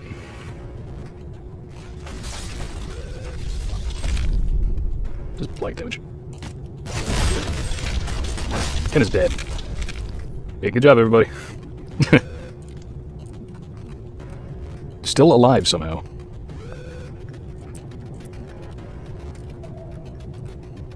Where the fuck is she going? Wait, who died? It was someone in Tifrith's department. I just don't know which Tifrith. Oh, that's unfortunate. Anyway. Ellarine got out? Fuck. Dude, can you stop that? Isn't someone supposed to be suppressing you? Okay, you know what? Just fucking kill him. I don't care. Really, man. Can I kill him? Okay, that's a lot easier. Never mind. Carry on. Listen, I know Lobotomy Corporation is an important client and all, but don't you guys renew the contract too often? This place is so grimy, it's like a dungeon. I always get a bad vibe. Please hold for a moment, Rabbit Captain. We need to explain what we're doing here to the manager. Oh, he still doesn't know who I am? Go on and explain it quickly then. This must be the first time you'll participate in a meeting with an outside party manager. As was mentioned a few times prior, our company has initiated contracts with some of the other wings for sustainable development and business opportunities. It is also my job to renew those contracts with our associate wings when the moment rises. All that is needed from you is to be our token manager and present yourself in that role. I shall handle the rest of the formalities and procedures. Associate wing, what's with that boring introduction? You may feel free to provide more detailed information at a later time in private. Maya, for now, let us start the meeting. Speaking of, would you be so kind as to remove your helmet? At least just for the duration of the meeting. You're kidding. The helmet is the whole identity of the rabbits. Well, fine. It's whatever. I just gotta brief the content of the contract for my end, right? I mean,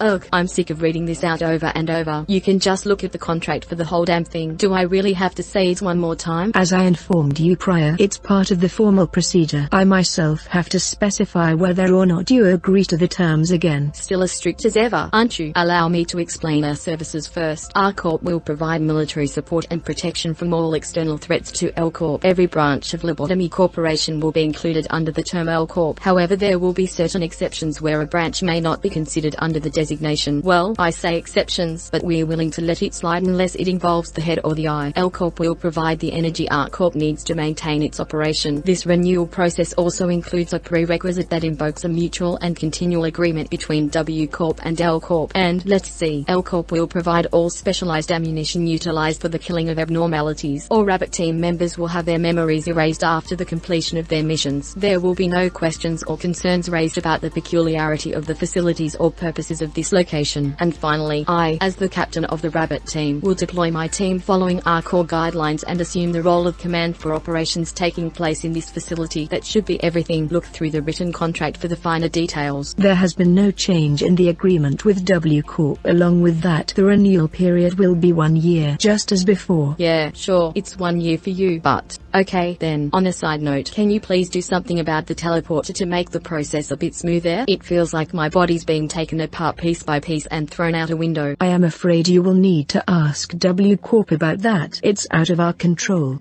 Jabura, why do you have such an expression? Why are little bunnies being let out of their cages and dispatched here of all places? You must really not know a thing if you're looking down on the rabbits. It's already been concluded that the rabbits are the most fit for the honorable task of slaughtering in this place. The rhinos would most certainly smash this entire place beyond recognition, and the reindeer, with the exception of the machines that work here, will cause irreversible damage to Mr. Manager over there. Miss Angela made it explicitly clear to not hurt or affect the manager. We always pay special attention to our clients' requests. I'm not talking about your damn rhinos or deer. I'm saying that we can handle our own problems. We don't need any outsiders to interfere. What's that? What can you do with that flimsy tin body of yours, huh? You seem much weaker than us now. Can't you see that? If you were like how you once were back in the day, then maybe it'd be a different story. But look at you now. As soon as you set foot into the back streets, you'll be torn limb from limb by those sweepers. The old days when you shredded everything before you into a red mist is now lost to the past. Things have changed. You should realize that. If I wanted to, I could tear out the tiny rabbit like you in seconds. Please everyone, we need to focus on the topic at hand. Jabura, our agreement with the rabbit team is to help us be prepared for the worst case scenario that will be beyond our own abilities. I'm certain that you have learned this from your experiences with previous suppressions. The combat skills of the mercenaries sent to us by our corp are on par with those of the other wings. We can handle our problems on our own perfectly fine. I can prove it right here, right now if you want. I have compiled the statistics. The amount of data is too vast for any person to calculate, with my exception of course. The reason I continue to contract the rabbits is that the risk of involving outsiders pales to the potential of our worst case scenarios. They're worth every penny. However, the rabbits will not intervene with general suppression. Please calm down and analyze the situation reasonably. Jabura, that should be all for renewing our contract. Jabura is the one in charge of the basic suppression process, so if you need any advice or help regarding combat, just ask her. I'm afraid I don't have a single itty-bitty question for you. We rabbits have our own way of handling things. Nor do I have anything left to say to you filthy animals. You've done your business. How about you just bunny hop away now? Sheesh, you're being so harsh to a fellow native of the back streets. You wouldn't happen to be mad at me because I made fun of you earlier, are you? Don't act like you know me. I'm not in the mood for your stupid games, so just shut up. Aha, I get it now. You're mad because you feel we interrupt your fight, aren't you? Yeah, I don't need any help from the likes of you. Well, it's not like we're here for a greater cause or some ulterior motive. We just drop by quickly when we're called and vanish without a trace just the same when it's time. I thought you were just like me, finding joy in the slaughter, but as it turns out, you're just crazy, a complete wacko. We are the rabbits who hop around following orders to find fresh patches of grass, but you're different. You used to know who you were supposed to fight, who your enemy was. You wouldn't believe how shocked I was to find you. I never expected to see the fabled hero like, well, this, and in a drab basement too. The hero I remember was someone who wasn't afraid of shedding blood to protect others with all her might. Please don't taint the fond memories I have of you. 이 실험은 실패하겠군요. Dead? All of them? 또 들어오는 빛이라고는 예전 회사는 지하에 있었어요. 들어오는 빛이라고는 싸늘한 인공 조명이 다였죠. 스스로 움직일 생각은 없는 것 같군. 그 안에 웅크려 자신을 위해 일할 것들을 늘릴 뿐인가. 효율을 바라는 것 같아. Are abnormalities able to feel human emotion when confronted with a person of close relation? What choice would they make when faced with such a situation? The experiments seem to have yielded the expected results. 원망하지도 탐을 내지도 않으니 저 또한 훌륭한 사람 중 하나일 테죠. I have gotten all the results I need from this experiment. The owners are no more, Hey. so you can simply Hey. discard them. Hey, did you just shut down or what? I really should be going. Well, I don't think next we meet will be on such calm waters. The rabbits will leave now. I'm definitely not the hero, never have been, and never will be. The fourth and final mission from Gebra is Our Work. The goal here is to suppress a midnight ordeal, which is something I have not actually done yet. Big, scary monster worm thing. I don't want that. But, I don't have a choice. Okay, what rooms did it spawn in? Those ones. Okay, you guys are gonna help out. Same with you. They're like ants to me. All my employees, they're like little critters. I'd fucking pick them up and throw them across the room. What would they do about it? I'm a good employer. Okay, you there. Lena, you are probably going to die today. Okay, let's see, where are they? Follow-up question. Where's the closest one? Okay, everyone move up there. Fucking kill this guy. And I'm just gonna probably move Elena to an elevator shaft or something. Someone's already dead. Okay, you need to, like, go somewhere. She can't do anything.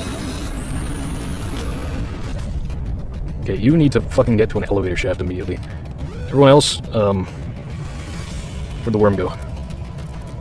It's down here. There's a second one now. Everyone fucking kill that guy.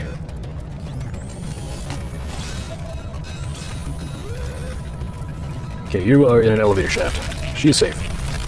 Flying turtle died. Unfortunate. Just gonna have to keep healing everybody. You all can probably deal with this. Yeah. Like they weren't even fucking there. Yeah, get its ass.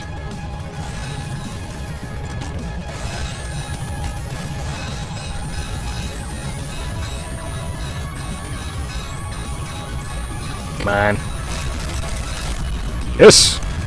Okay, all of you stay right there for now. Actually, kill these worms. Yeah, stay put. Never mind, kill that thing. Oh, someone died. That happens. Okay, hold on. You guys can heal up for a second. Yeah, we need more bullets. Yeah, I just gotta wait until it spawns over here. And then we can kill it, like, instantly. Yeah, I'm sure the threat's gone by now. Y'all think you can make that?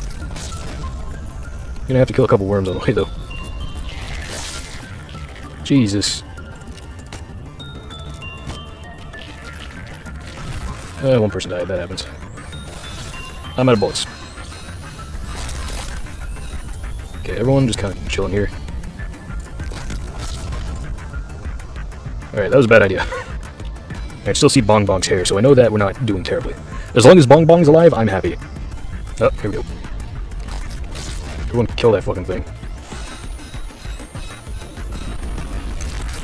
Midnight not dealt with. Why? Fuck me. Okay.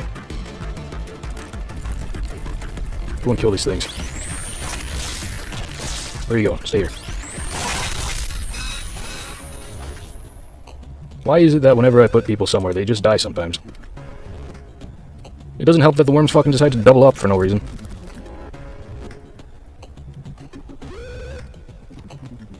That was just sad. How the fuck did I mess that up? Perfect opportunity. Good job. Everyone fucking get them. That was the wrong person. Fucking loud as shit, god dang. Thank you, everyone. Good job, everyone. We got one more to deal with. It's all the way down here. Where the dang worms? Oh, there they are. Eh, whatever, I'm risking that. There we go. Easy peasy. 8 people died. You all might have noticed, but we've never had this kind of situation before. Those monsters were supposed to be slumbering away, but now they woke up all of a sudden. There's no need to focus on what caused this. All that matters is that we solve the problem at hand. Let me add a few words before we jump into battle today. I don't need cowards in my department. You should not let complacency waver your mind when you confront the monsters. You must arm yourselves with anger and pure anger alone to crush those monstrous bastards. If you object to any of this, I suggest you transfer departments immediately. Don't expect me to bat an eye even if you get torn apart right in front of my eyes. Charging at the monsters standing in my way is my only concern. I won't squeeze out a tear or mourn over you perishing without even your name being left behind. If you want your body and mind to stay comfortable, I'll kindly drag your ass over to the pathetic welfare team so you can chicken scratch your dishonorable name on the waiting list for department transfers. There's good reason why my department has far fewer employees than any other. However, I want you to keep in mind that this also means only the best have gathered here. Meeting over. We'll talk more when the situation has been sorted out. Miss Tibera, I think your main frame has sustained too much damage. Maybe we should suspend this suppression operation for now. Ty Fierce is investigating the cause of this situation right now, so we should be able to figure it out pretty soon. I don't need a break. I can still fight. But in your condition. Shut up. I said I can still fight. 31 ego damaged, 17 employees dead and counting, and your body needs 5 or 6 parts replaced and repaired. It is not thrilling to look after a machine who behaves like a child in a temper tantrum. However, the sefirot of the middle layer apparently could not keep you on a leash, so here I am. You. Oh, poor little thing. Look at yourself. There was a time when I had a pinch of admiration for that fire in your eyes, but now even that is smothered with ire and madness. It is such a shame that the both of us are locked up in this dungeon. However, I did not bend over or break my back at the very least. I imagine we will no longer have to face off with our lives at stake and be at each other's throats like the past. But I will say this for you, pitiful thing. Stare directly into the object of your anger. The edge of a blade that has lost its way will be unfathomably blunt, for there will be nothing but the void to slash, no matter how much the blade is sharpened. I hope you don't think I get some kind of satisfaction out of this, seeing my once earnest rival now looking as pathetic as a dog. I have decency, you know. Cutting, slashing, throttling, trampling, destroying. Sometimes I remember the faces of those who showed me true kindness. If I could just get the smallest taste of revenge upon those monsters who stole their smiles, their happiness, their future, my sword and spear would never stop their flurry. I see people dying in my blurred vision. They're always torn apart by monsters. Those dying faces differ from time to time. Sometimes they're strangers, sometimes ones I dearly miss, and sometimes I see Christopher or Miss Isabel. Whoever they were, I'm filled with agony for them. Looking at my paralyzed leg and my severed arm, I scream and curse my weak body in a fit of rage. Then I black out. I'm so sick of this darkness. It is impossible to fight with such low manpower. I cannot approve your proposal. Please reconsider. Why should I approve an operation that will so clearly end in failure? If manpower is the issue, I can make up for it. If they're too weak, I'll make up for that too. There's nothing in the rules against a sapphire utilizing EGO2. If you so wish, then I won't stop you.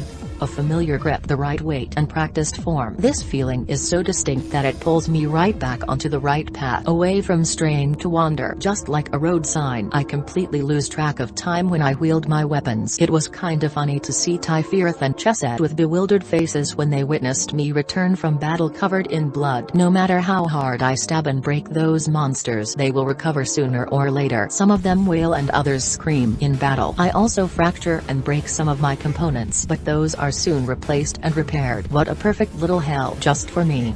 Missing your arm, here it is. Think of it as a respectful gesture to a fellow warrior to leave you with one of your arms intact. I doubt she expected this. The tragedy she would bring here, caused by the oh so great ideology of hers. I don't know if it will ease your pain, but this happens quite often. More often than you may think. This is no less common than, say, a little seedling getting trampled to death. I must admit that you re quite the tough sprout. However, you even managed to thwart my plans a little. I never expected you would kill two claws. please stop all the monsters and finally come to face me and give me a fair fight. By the way, about those monsters, I cannot deny that they were astonishing things. Even after plowing through a hallway of your friends, they never softened nor tired. It seems you aren't much different from them now that I ponder on it. Alright then, if you can still manage to hold a weapon and stand up with your own 2 feet, then come at me. I will not be broken. If I can't get rid of these damn monsters, I'll destroy the whole company myself instead. Then finally my aimless wrath can crumble with it and rest beneath the earth forever.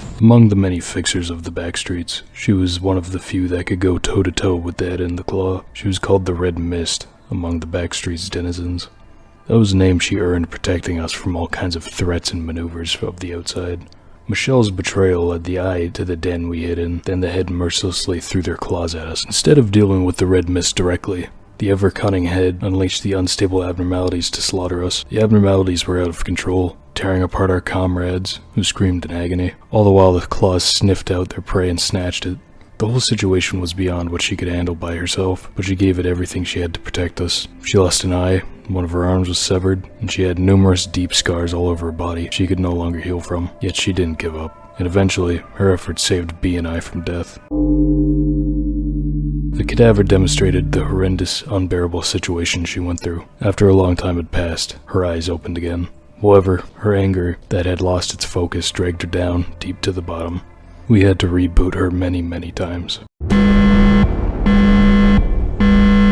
The Red Mist? The fuck is this? Okay, so unlike other core suppressions, she doesn't have any restrictions on the facility. She just starts killing people. She'll stay in a main room for a bit, attacking anything that wanders in, and will occasionally use the King of Greed's ego weapon to teleport into main rooms. Why can't the agents do that? She has 4 phases with 3,000 health each that do different things with different ego weapons, and everything she kills leaves a fine red mist in its wake. In the first phase, she has 1 Sin and Spiderbud's ego weapons with 2 attacks that do red damage and white damage respectively, and at 1/3 health, she'll whip out the King of Greed's ego weapon and teleport to another main room. In her second phase, she wields Nothing There and the Silent Orchestra's ego weapons. Yeah, from Zane and Teth weapons straight to Aelif's, I see how it is. Attacks with Mimicry deal red damage, which she has 2 of, and attacks with Da Capo will deal white damage. She also pulls a 3rd weapon out of her ass, being the Burrowing Heavens, and throws it across the facility, dealing 100 black damage to anyone hit by it. When entering her 3rd phase, she'll throw Mimicry and Da Capo across the facility, dealing 300 red and white damage to anyone hit, and then she'll get the Mountain of Smiling Bodies and Judgment Bird's ego weapons. Where the hell is she getting these? Now her attacks do pale and black damage, and she still has the Burrowing Heaven attack. In her 4th and final phase, she'll destroy Smile, and what the hell is that? Whatever it is, it does 90 to 100 damage of a random type 10 times. What? She starts off this phase by repeatedly running around the facility and then having to take a breather. Then after a while, she'll stop and target a random employee to hunt down, leaving the main rooms and going wherever she wants. How do we defeat the Red Mist? Outsource the fighting to the abnormalities. This is my skibbity plan. We send a guy into the shelter from the 27th of March, and then we fuck off. Because every 30 seconds this releases an abnormality. That's how she was defeated in the first place, with help of a, member of the head, but... Oh, hi, Red. I got myself some ice cream, because I like ice cream. Everyone is dead. I want to take a quick look at the rest of the facility. How you doing, man? Dakota? Looking like she's having fun. Half the facility's covered in static. Alright. Toxic Fury. I can't tell if these 2 are fighting. Oh shit, Redult is out, so you know shit's gotten serious. Can't even tell where half of them are. There's a Mountain of Smiling Bodies. That's Willwood. It's Black Swan, you can barely see that. He's freaky looking.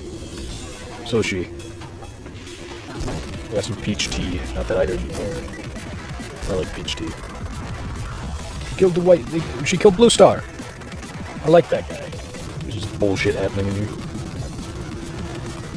No, just got out, Nothing There. Oh god. I'm surprised he hadn't gotten out already. Alright, we'll have to see him in action. There we go. Yeah, get going, silly dog. Yeah, get his ass, forsaken murderer. Silly dog, silly skin dog. Oh, he's an egg now. Is that free shoots? Even he's pissed off. Whole house got mad, god dang. Oh, there's Mountain of Smiling Bodies. Yeah, get his ass. Yeah, take... I'm about to chunk out of that ass. Oh, I censored coming in with the left hook. Yeah, I hit her with the chair. Now he's just biting the... You're biting a sound, dude. Yeah, cool, chill, whatever. Oh hey, nothing there, still out and about. Alright. Where is she going? Red, you wanna do it around the back? Red, why would you... Red, you fucking idiot. Red, why would you go mouth first? Red, what was that? It was just sad. Why do none of them want to walk in here? Oh, I stand corrected. Just doesn't care. How you doing, Dakota? Still chilling? It's good. Everyone's just dogpiling melting love and then failing. What the fuck was that? It was loud. It hurt my ears. Ugh.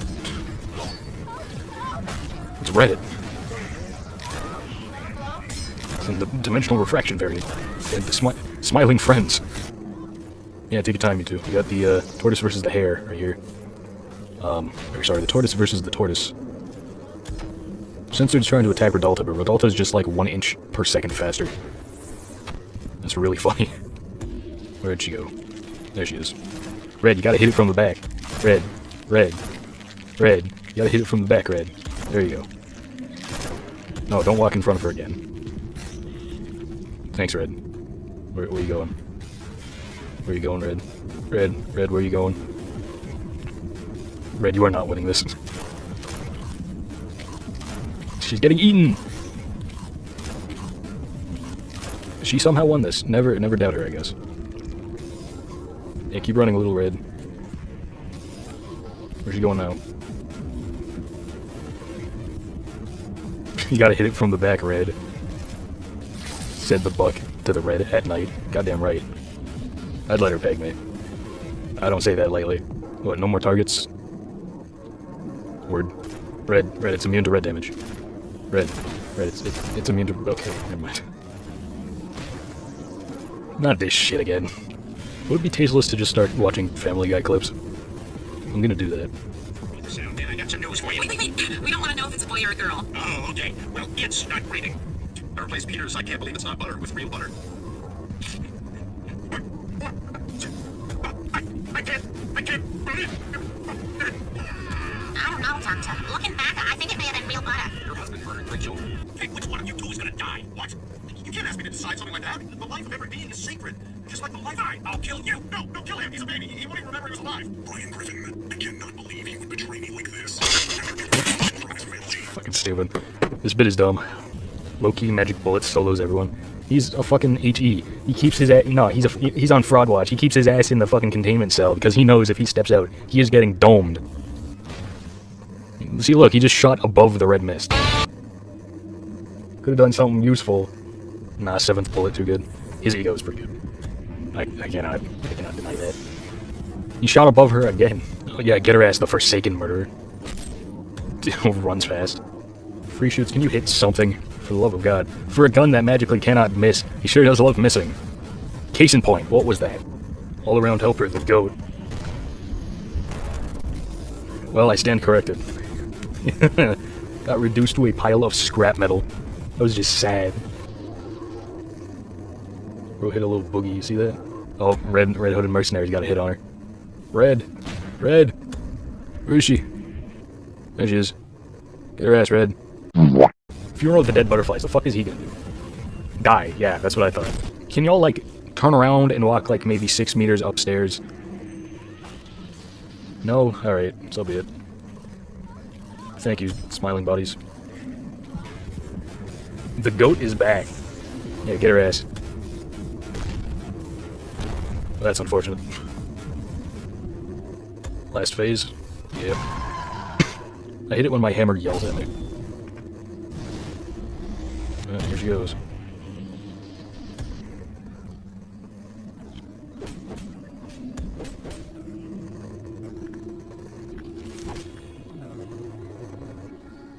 And she's down here.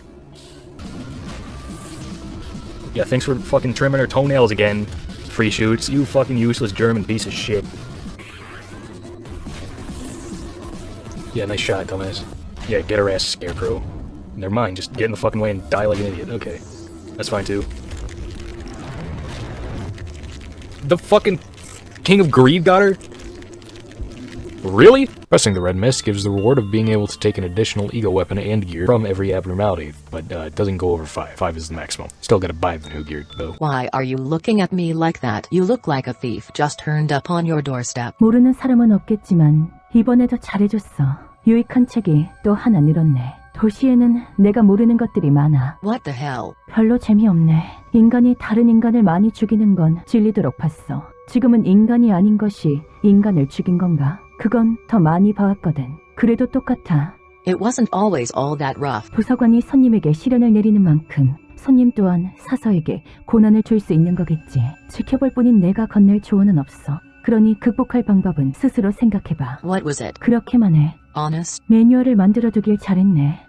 Looks like it was a mistake to come here. I'll be going now. 도시에는 생소한 기술이 많네. 본 적도 들은 적도 없는 기술이야. 로보토미 코퍼레이션에서 꽤 많은 기술을 봤다고 생각했지만 Corpses can cause an entire alleyway to be infested with vermin if they aren't buried properly. Besides, I just wanted to repay her for treating me to meals a couple of times. Understand? I've never been close to being a kind person my entire life. Why do you keep smiling? Damn it. 도시에서는 누구도 자유롭지 못해.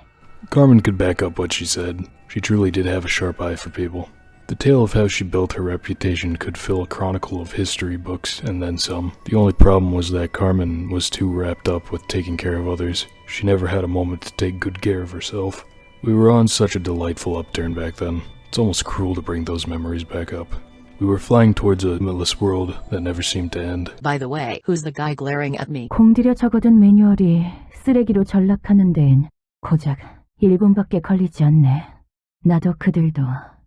From the past to the present, abnormalities have wandered the facility, killing numerous people. Despite my reputation, there were too many things that I just couldn't save. When I think about it, my entire life was far from one of justice. You probably wouldn't know much about the back streets seeing as you stayed in the nest your whole life. Those streets were a place where there was no need for justice, morality, or any other pedestals like those. If you have never been there before, you won't understand how agonizing and miserable the stories of people who live there are, how they are robbed of the chance to live a legitimate life, how unfair and unjust life is there. All I learned there was how to survive this miserable existence. But Carmen told me she wouldn't give up on anyone, even people like us. She also told us that the weak who had willing spirits could someday possess enough power to cut off the head. It was such an absurd and ridiculous thing to say. Why couldn't I just keep on with how my life was before? I'm not smart enough for all those complicated calculations. I can't even write a logical or coherent report. The only thing I was able to do was draw my sword against those who opposed us. All my life I only used my skills for my own survival, but that day I had never felt more proud to be able to protect others. However, I wasn't able to protect anybody in the end. That cut me deeply. I was filled with anger and lost my mind for it. You saved B and myself.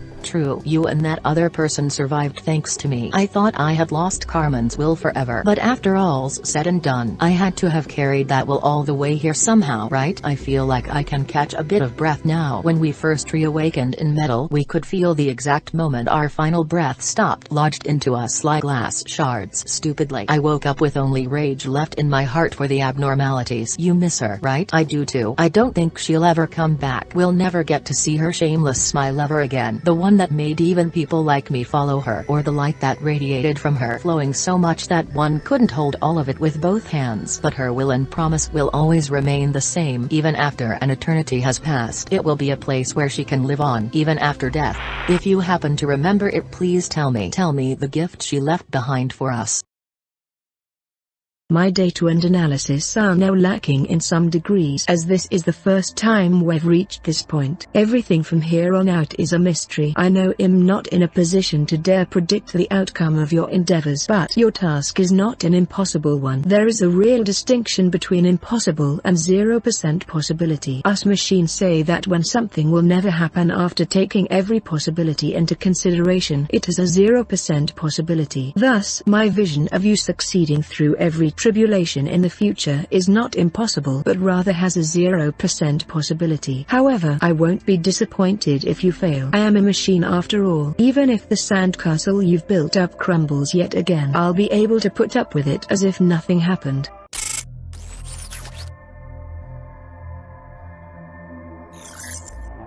This place where there once was only silence, perhaps because it was only you and I here, it has gotten a bit livelier thanks to the sefirot. Unlike me, they were weak and lacked rationality. They made so many mistakes that greatly annoyed me. I did not approve of you placing the sefirot here. However, you told me that your atonement and the awakening of the sefirot were key to the untying of this knot. I lion. I didn't know what you were talking about. You also told me I wouldn't understand. You even blocked me from interfering with that relationship, saying that it must be left as solely your role. You were right as always. Even if I stay here repeating this endlessly, I suppose I still won't be worthy of understanding it till the end. To quote one of your favorite lines, a machine must behave as a machine. So I had to play the role of the observer, the only role you bothered to give me, enduring all the pain that others forgot. I don't think I'll have to point that out again.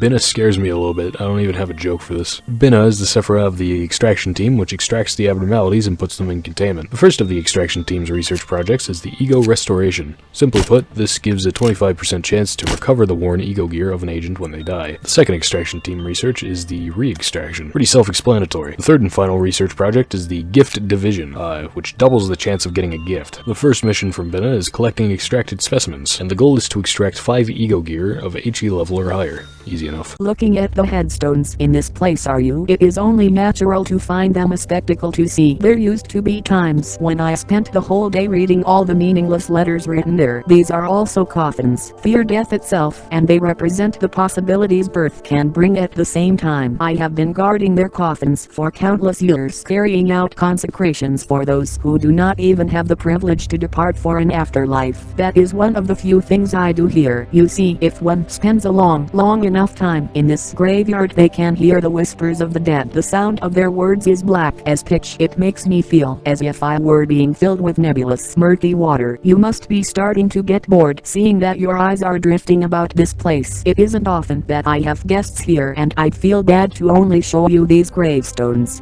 적당히 나쁘지 않은 아침이지?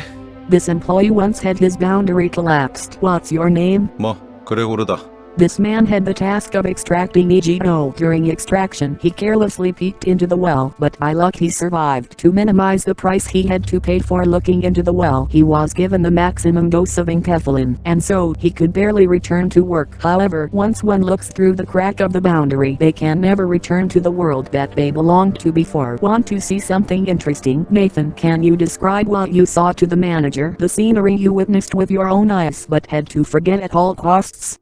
잠시 시간이 필요해. 머릿속이 또 피에 대한 걸로 가득 차서.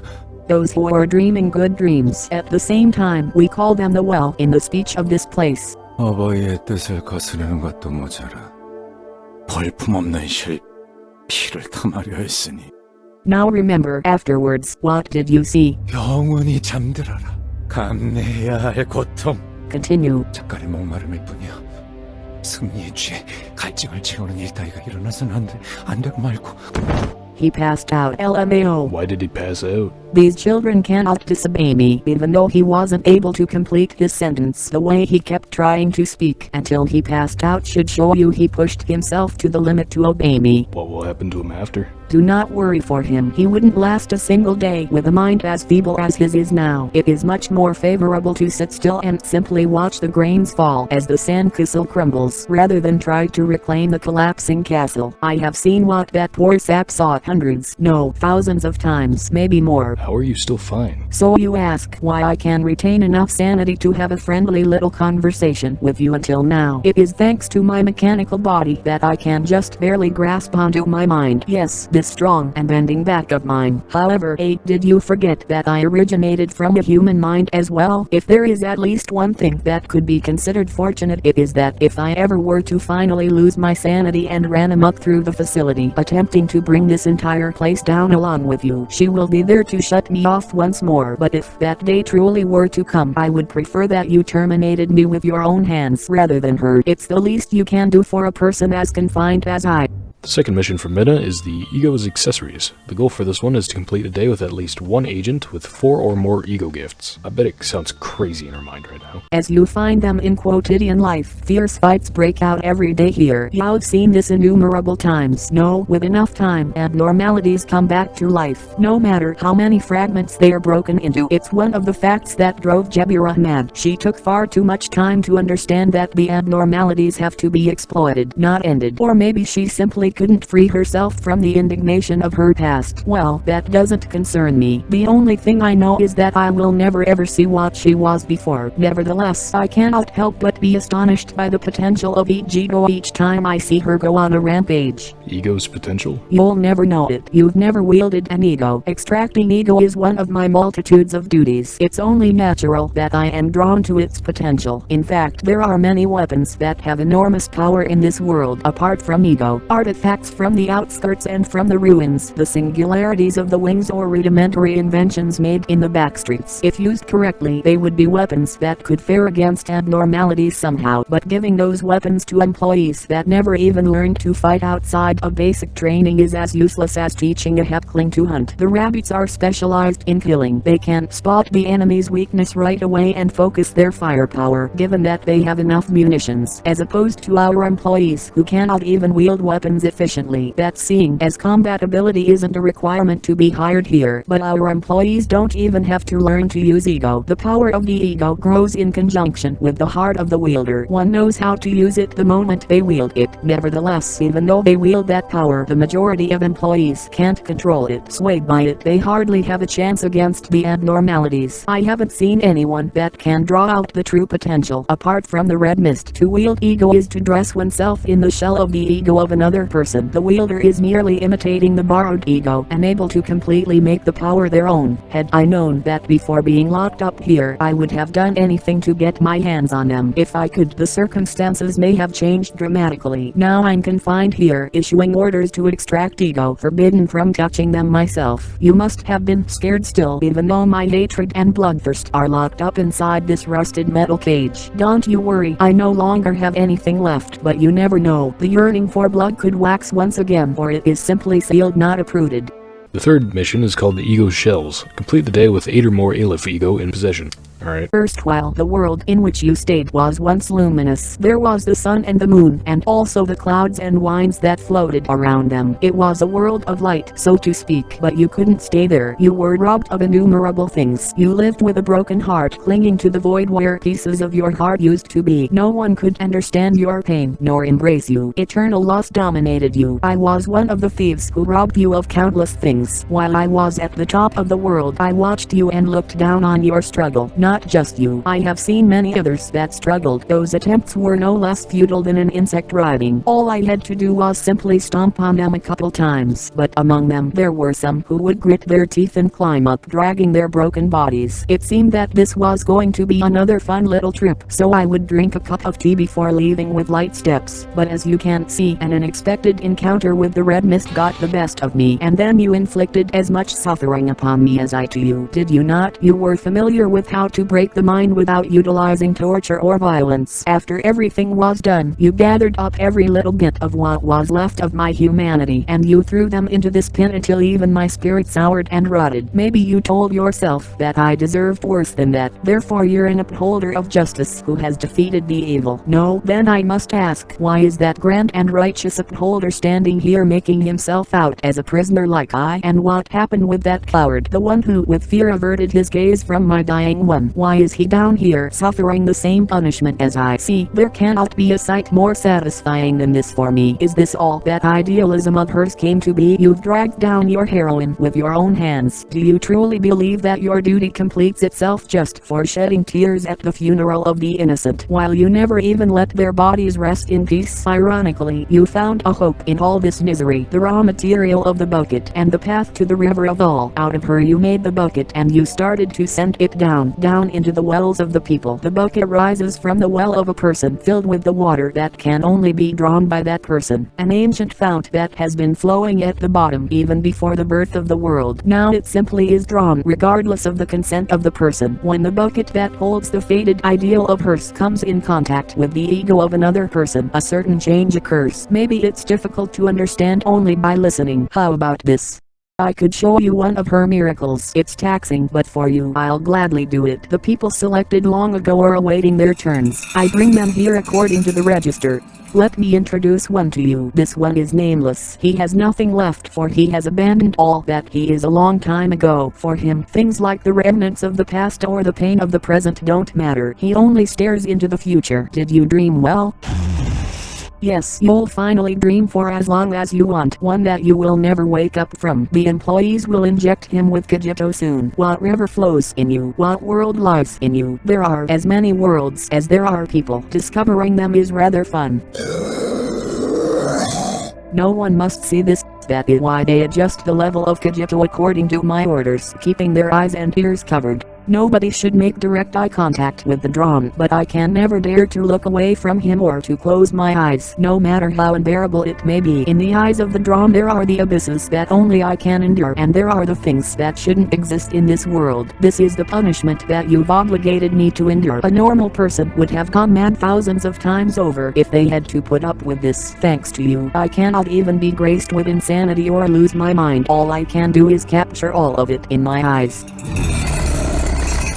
Now we wait. Will it rise anew, or is it destined to be stuck in this pillar and spend eternity with me down in this place? We just need a little more time to find out. Now, do you finally realize what all these pillars contain? Well, consider yourself lucky today. At times, when the level of Kajito is adjusted inadequately, some things that shouldn't exist come up as fragments. How funny that I say this, but fear like an adverse reaction that has its price for doing something unspeakable to a human being. The bucket can rise with some impurities mixed in with what we usually draw, such as the abyss within humanity, the subconscious, and all kinds of possibilities from the past, from the present, even from the future. All kinds of beings that have existed and will exist in this world. Given that they are outside our dominion, there's nothing we could do to govern them. They float around aimlessly, resonating with the abnormalities and manifesting themselves in front of us. When the moment comes, they are what you call the ordeals. Thankfully, they react to the cliff of deterrence, so we can put them to sleep like the abnormalities, but that's all we are able to do. Yes, as you have learned, extracting abnormalities is my job, but creating them is Carmen's, whom you buried a long time ago. She is the mother of all abnormalities that have existed in this facility and of all that will emerge in the future. Tell me, how do you feel now that you know that those abnormalities that you faced above were part of these pillars? It's an agonizing sight to confront, but it doesn't matter to you, not at all. Or am I wrong? After all, erasing your memories and running away from them as if nothing had happened is your age-old specialty. The fourth and final mission is Abnormality Dissolution. Kind of anticlimactic, but alright. You told me to sacrifice all of your body without hesitation. Would you have made the same choice if you knew that we would end up like this? I always ask myself that.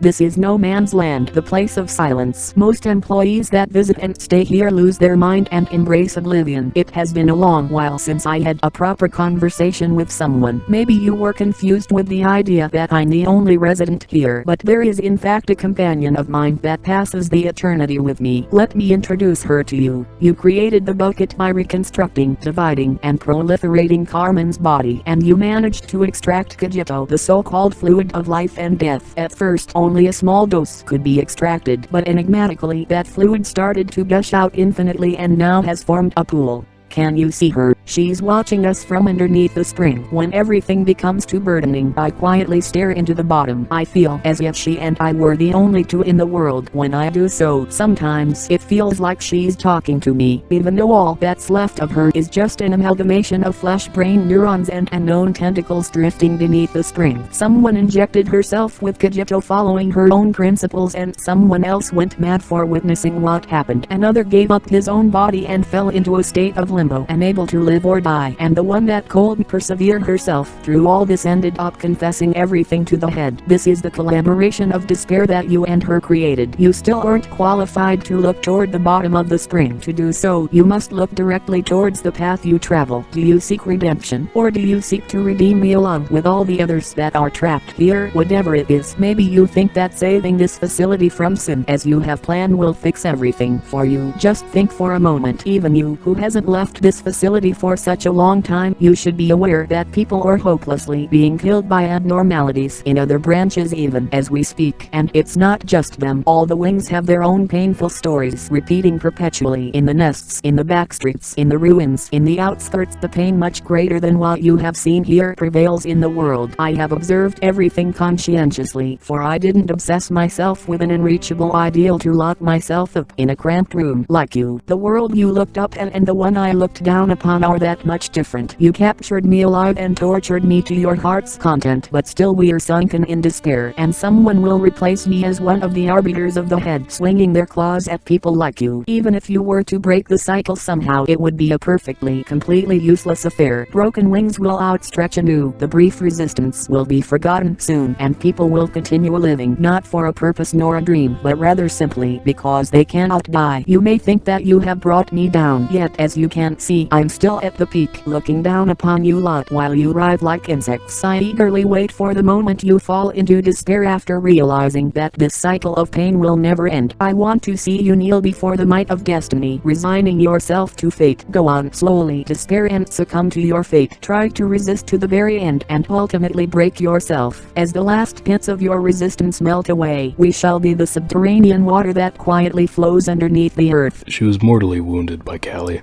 but she was our only way out. It was a miracle that we captured her alive. We were too far down the road, filled with remorse and regret to feel any sort of guilt. How to avoid the head's pursuit, the means to join the ranks of the wings, and the way for us, the few, to survive. It was impossible to figure those out on our own. She was hardly breathing, but her encephalon was still active. That's all we needed. We probed through her head like we did to Carmen. We search for the way out. After that, we arduously gather up every single bit of those deformed pieces. The sentinel who guards the gates of hell must always be in despair. Such despair that they cannot even fall into the depths of hell. Oh, not again. Okay, so this is an arbiter, which is kind of like the city's version of a federal agent. Once the suppression starts, she'll wander around the facility and must be suppressed 3 times. Oh, yeah, also she's immune to damage from abnormalities. She has 3 phases, and in each phase she summons special Cliffoth meltdowns. In phase 1, she summons the Dark Fog and the Gold, 6 of each. The Dark Fog decreases the work success rate of the affected containment unit by 10%, and the Gold, which isn't special at all. Lol. Failing to remove these meltdowns will cause her to heal for a full minute straight, but succeeding will drop all of her defenses to 2 for a brief moment, before coming up to 0.8 for the rest of the fight. Her second phase is similar, keeping the exact same things listed above with the addition of the Waves meltdown, which will put a 5% decrease to work chance on the effective containment units, and while there's any of them active, these wave things will spawn that move through the corridors and do a notable amount of black damage, and by removing the meltdowns you remove the waves. Her third phase will give her the Pillars meltdown, which while those are active, she will become completely immune to damage, and the meltdowns themselves will put a 20% decrease in the success rate. She'll also use this annoying-ass pillar attack that sends the pillars in all the cardinal directions and do random damage types, and they put a regular meltdown on any containment units they pass by. But if you deal with all the meltdowns in a reasonably timely manner, she won't get the chance to use the pillars, and her defense will come back to 0.8. Wow, Bucket, that's a lot to deal with at once. How on earth are you gonna beat this fight? Well, dear viewer, I'm outsourcing it again, to the rabbits. Here's my hashtag plan. Shut up. Okay. Get our most valuable employee, Bong Bong. Come down here real quick. I'm gonna put a slowing bullet on her. Do you have the meltdowns yet? We don't. Okay. She'll put the meltdowns on my people. That's fine. I forgot to give that guy ego gear. That's less fun. But, you know what? Unideal? I can work with it. Okay. Bong Bong, you need to haul ass. Okay, just pop in. Slow her down again. Bait the attack, run out. In fact, get the hell out. Now, here's the idea. Here's the idea. The rabbit team seals them off. It's also in Korean for some reason. I have no idea what that's about. See, look. Now, this is sealed off. She can't leave. So really, we just gotta deal with all this. She isn't actually an arbiter, is she? If she is, please keep in mind this goes against our contract. See now, she can't go out this way because there's nothing connecting these hallways, right? So she can't just leave out this way. If the rabbits die, her only way up is through this elevator. And we got Bong Bong standing guard. Alright. Got her again. Okay. That means more things to deal with. Probably. Yeah. Instinct work. And then you like repression work. Oh, you got the Hohenheim goggles. And that I can ignore. Someone's gotta go bald. One of you gotta go bald. I'm sorry. The hair adds to your ego gear design. I'm sorry. We're gonna make you go bald, Brooke. I'm sorry. Ugh. Oh, I can't fucking pause anymore. Great. Oh shit. Okay. Didn't know that. Crap. I got speed up then. Delta. Doesn't really matter who I use. We get Bong Bong in there. Who else? One sin. No big deal. Anyone else? You guys. Okay. You do that. You do that. Post haste. I don't think we're gonna make that. Oh shit. Yeah, you take away my pause and I'm just fucking useless immediately. Rabbits are still doing okay. Okay, we somehow made that. I am surprised by this.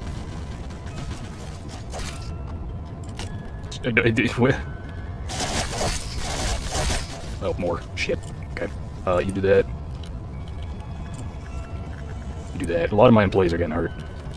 The bird. Big Bird is out. That's not good. All employees be advised, the bird is out. Why is the bird out? Wakey wakey. Well, that's a shame. Y'all killed her yet?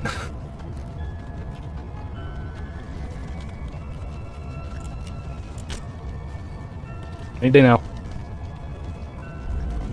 Oh, there we go. 4 deaths. 4 deaths. That was in record time. 51 minutes. Yet another place becomes a desolate wasteland in the end. 살려주십시오. 시키는 대로 다 했지 않습니까? Don't you get any impression when the place you belonged to has been reduced to ashes and dust? Don't be such a buzzkill. Try to admire the view a little. Since childhood, scenery such as a myriad of stars illuminating the sky or the sun's radiant light beating down upon the earth couldn't impress me one bit. This, however, gives me a thrill that makes me thirst for more, but it's still not enough. My thirst has not been quenched just yet. Why are you trembling so much? Were the guts to betray your very own nest go? The plan wasn't perfect by any means, but it wasn't all that bad either. Thanks to those that placed their trust in you, we get to have this magnificent view. Trust is one of my favorite weapons. You see, it leaves a great wound. No, the sweepers will arrive soon. Wherever there is trash, they'll always be on time to gather it up. It's a symbiotic relationship, so to speak. We're too busy to take care of all the dregs. Oh yes, that face. That expression on your face is the testament to life. My 2 best companions, silence and the metallic scent of black tea. Won't you agree? Now the next stop is that place. It's rather displeasing that I have to depend on the information from some orange-haired girl, but the weak and the vulnerable tend to yield greatly valuable information. What kind of faces will show me what it means to be alive next? The only things that could excite me were the dying and the crumbling. Only the sound of their last breath and the expressions they made while they cling to their fading life could satisfy me. I recognized a long time ago that you and I were no different. We are the mutants this epoch has created. No, let's say that we are the new generation of humanity, fit better than anyone else to live through this age. That is why you could have planned all this. However, no matter what you achieve here, the world will not change at all. The wings on the rise, the organizations from the backstreets, the creatures in the outskirts, the abyss within the ruins, arbiters like me, the claws and the eyes. You'll never have a chance against them alone. But simply idling here won't change the world either. If there are no more places to run to, hide in, or rest, then I will witness everything you have to do with my own eyes. I shall not close my eyes just because my eyelids are heavy, nor shall I turn away just because the sight is painful. Simply proceed like you always have, then you may just triumph.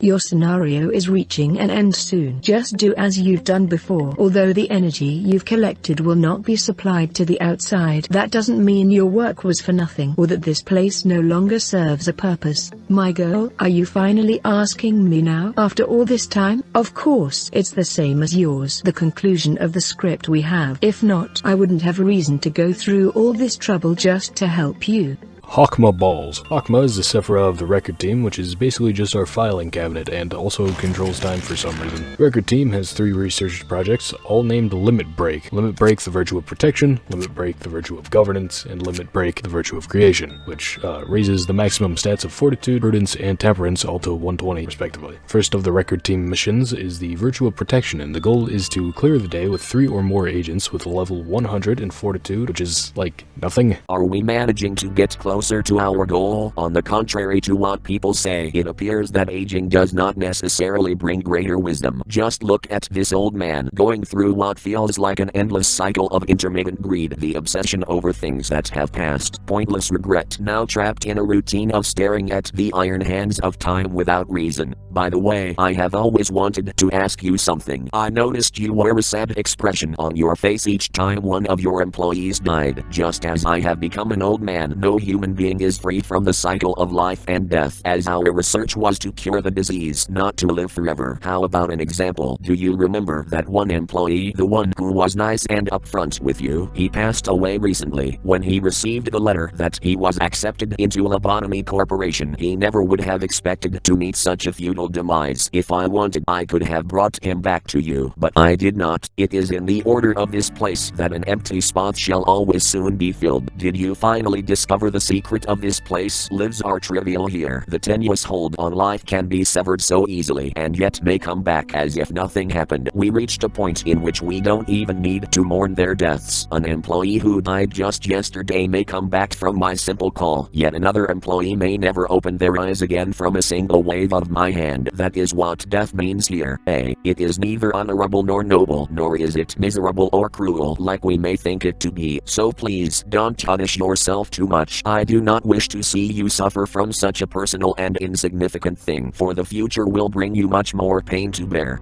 The second of the record team's mission is the virtue of governance, which has the goal of clearing the day with 5 or more agents with a level of 100 in prudence or higher. The idea that I am sitting at the bottom oblivious to what is happening up there, it is an idea you might think of as true. However, it is in truth you who is knowing pain, agony, regret, and the shadows of the past that would never release their grip on you. Thieves spent quite a number of days with you, but it is nothing compared to our time together. In the end, they never got to know you to the fullest. Those who could not accept their fate seem to have directed their anger towards you, such as that one man, he who gradually broke himself whenever he was ordered to redact information. The unnecessary leakage of emotion is unfavorable. There is something I need to show you so you can understand. There once was an employee named Anaya. She lived with her parents and her little sister. She eagerly wanted to study, but her family's financial state wouldn't allow her. Still, she tried to join one of the wings. However, she just wasn't good enough for them. Poor Anaya was struggling to figure out what to do next. She even considered ending it all as a last resort. That was until she received a letter from a wing.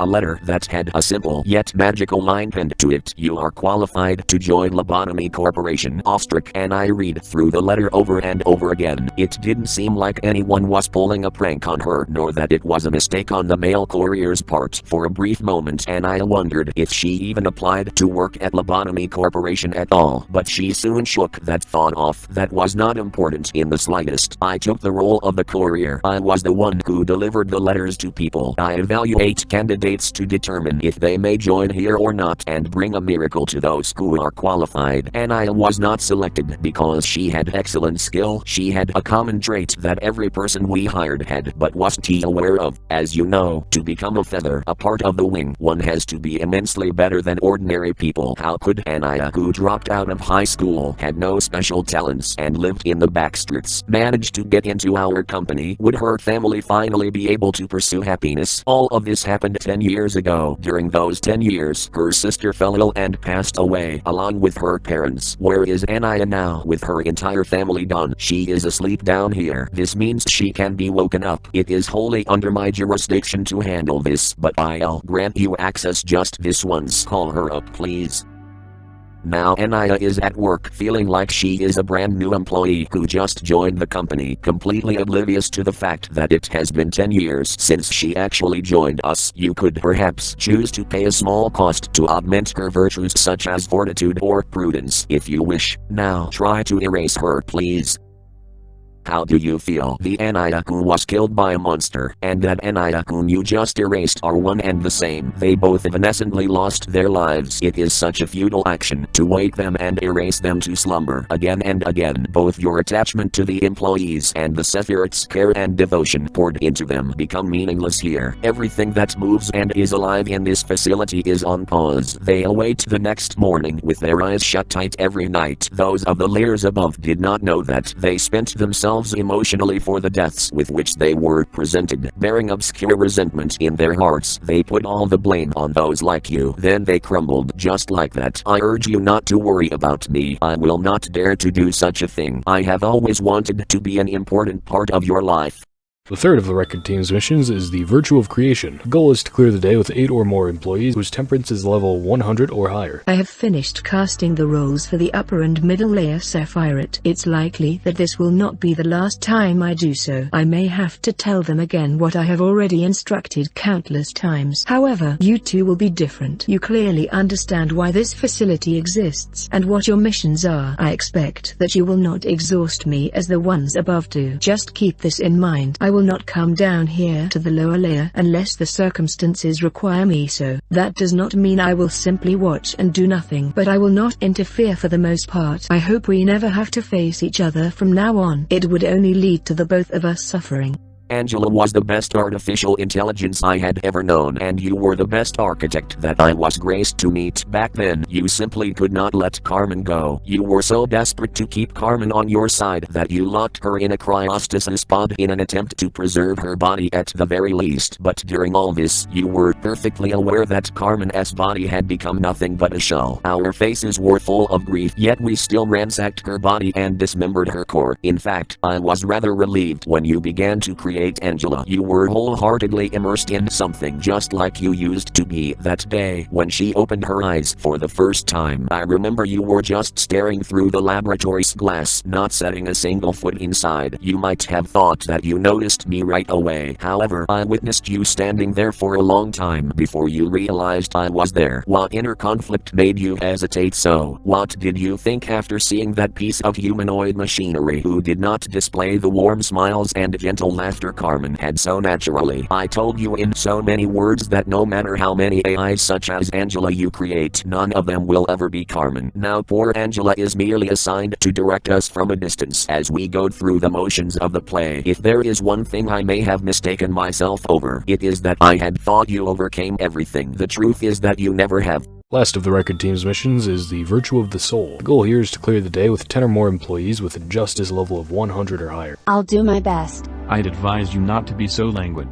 Is it okay if I do this? Hey, don't worry too much about it. You won't find a professional like me often. My greetings, A.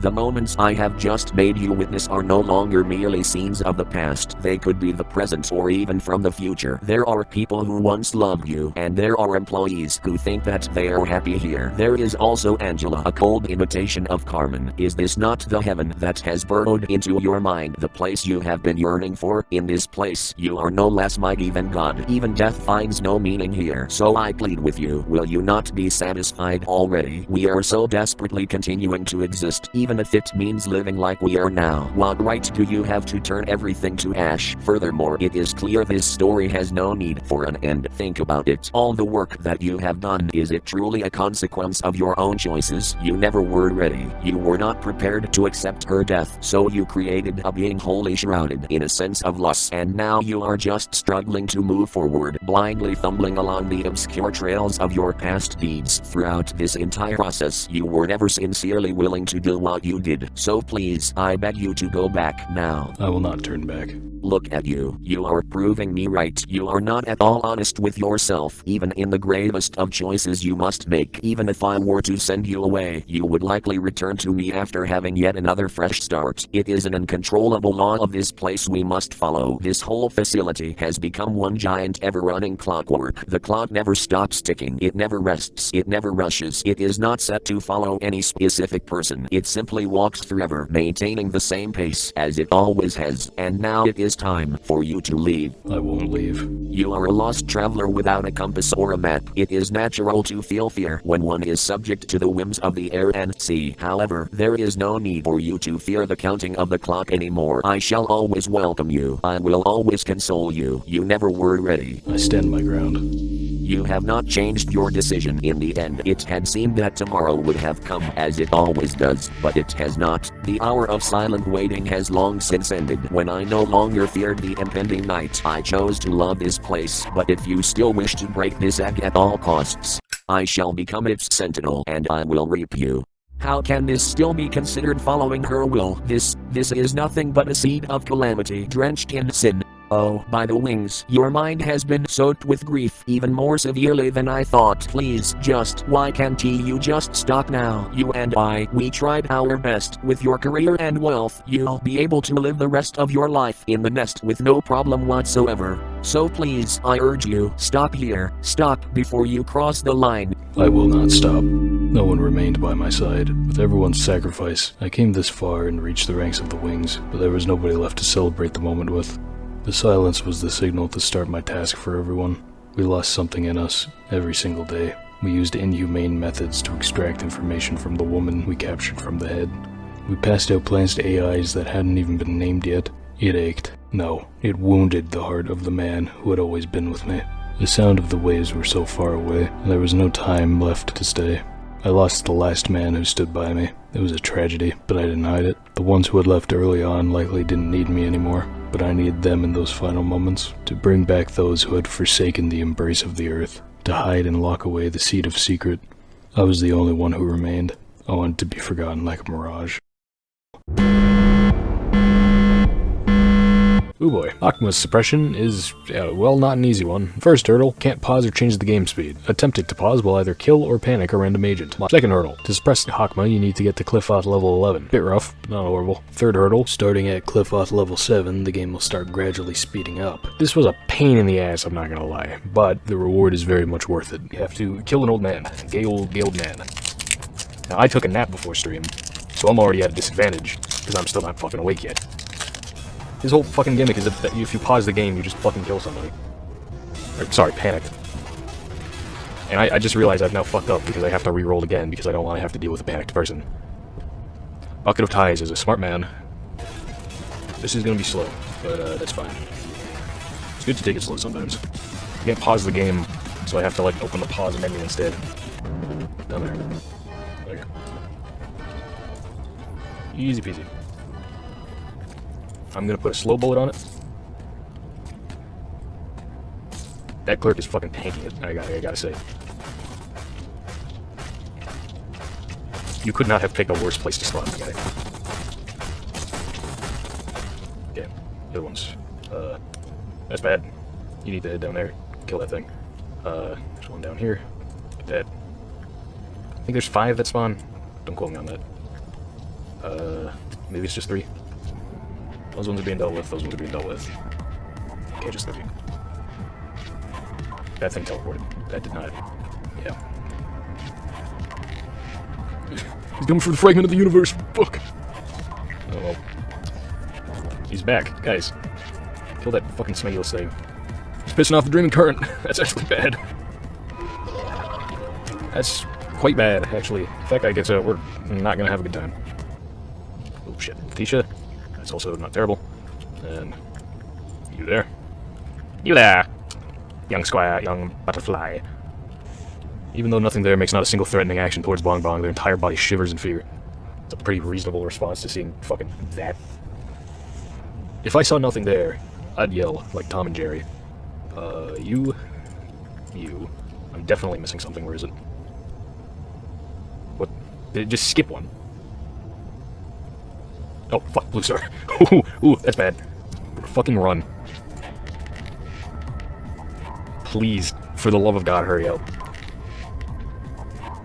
Run, little nugget, run. Run as fast as your legs will carry you. Thank you. Okay, we're good. Crisis avert. Worms. Worms. I'm talking like one of those fucking, like, dunk ball things. What are they called? Oh, water. Oh, worms. I think that's a reasonable reaction to having 5 billion worms in your facility. I don't want 5 billion worms in my facility. Who would? I don't. Why are they fast? What? Is there any of these I can deal with? Oh wait, time spell. This is like the only one that I can deal damage to right now. Come on, stop fucking whiffing your shots. You people are useless. Oh my god. That's fine. You guys kill that thing. No, wait, no, fuck. Okay, never mind. We're good at that. That's bad. They all tanked it, never mind, okay. These are my worm hunters. My worms. I like my worms. Actually, I don't. They make me frown. There's not that many hallways where I can effectively deal with these worms. I'm not going to attempt to count it because that'll take too long. Yeah, we killed one. Good job, team. No, that's good job, they got out of there.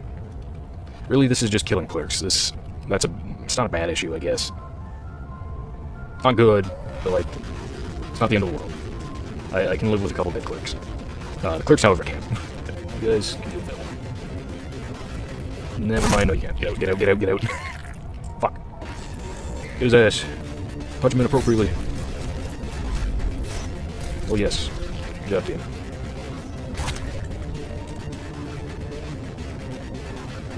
Ooh, 2 for 2.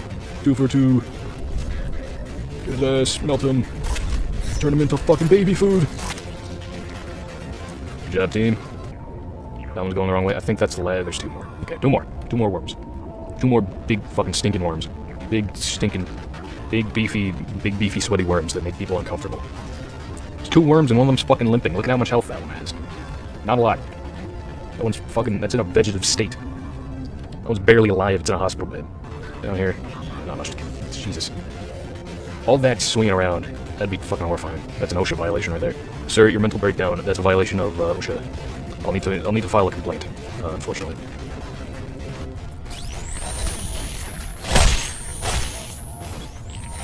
Okay, worms dealt with. Worms have been dealt with. No casualties either. Okay, some casualties. All the clerks in the facility are fucking dead. But, okay. Stress is getting to me, you gotta say. The punishing bird pecking someone in the background, pecking someone's eyes out, that is not helpful. No, fuck. Don't do that. Okay, everybody just fucking do as much work as you can, please, I beg. What happened? Someone died? I think someone died. Who died?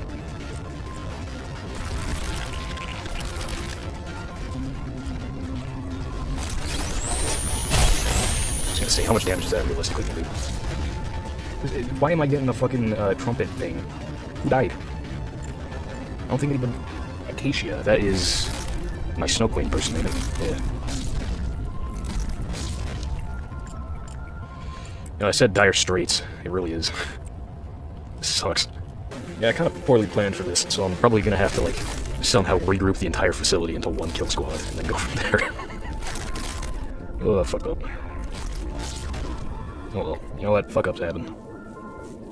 It was a fuck up to even play this game in the first place. Oh hey, there's an entire team, like right here. Alright, we have added to the kill squad. Yeah, the moment one of them shows up in the green department, it is getting fucking torn asunder. It will be reduced to atoms. Come on. Come on. We have added to our firepower substantially.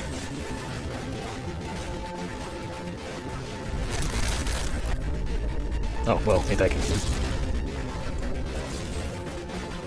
That's one down. Put some pep in your step, would you? Alright, one down. All of you come back here. We need to regroup with any other surviving employees, which is, as far as I can tell, most of them. Alright, we've added one more to the survivor count, and since this is safe to cross, it's another 2. Feel like I'm doing good.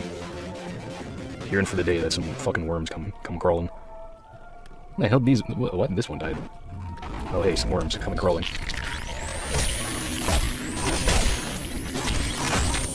Good job. I think the dusk worms die off on their own. Now that the big ones are dead. See if I can regroup with anyone else. Regroup with them. I think that's the biggest group, is in this elevator. Oh hey, look at that. Okay, attack this worm instead.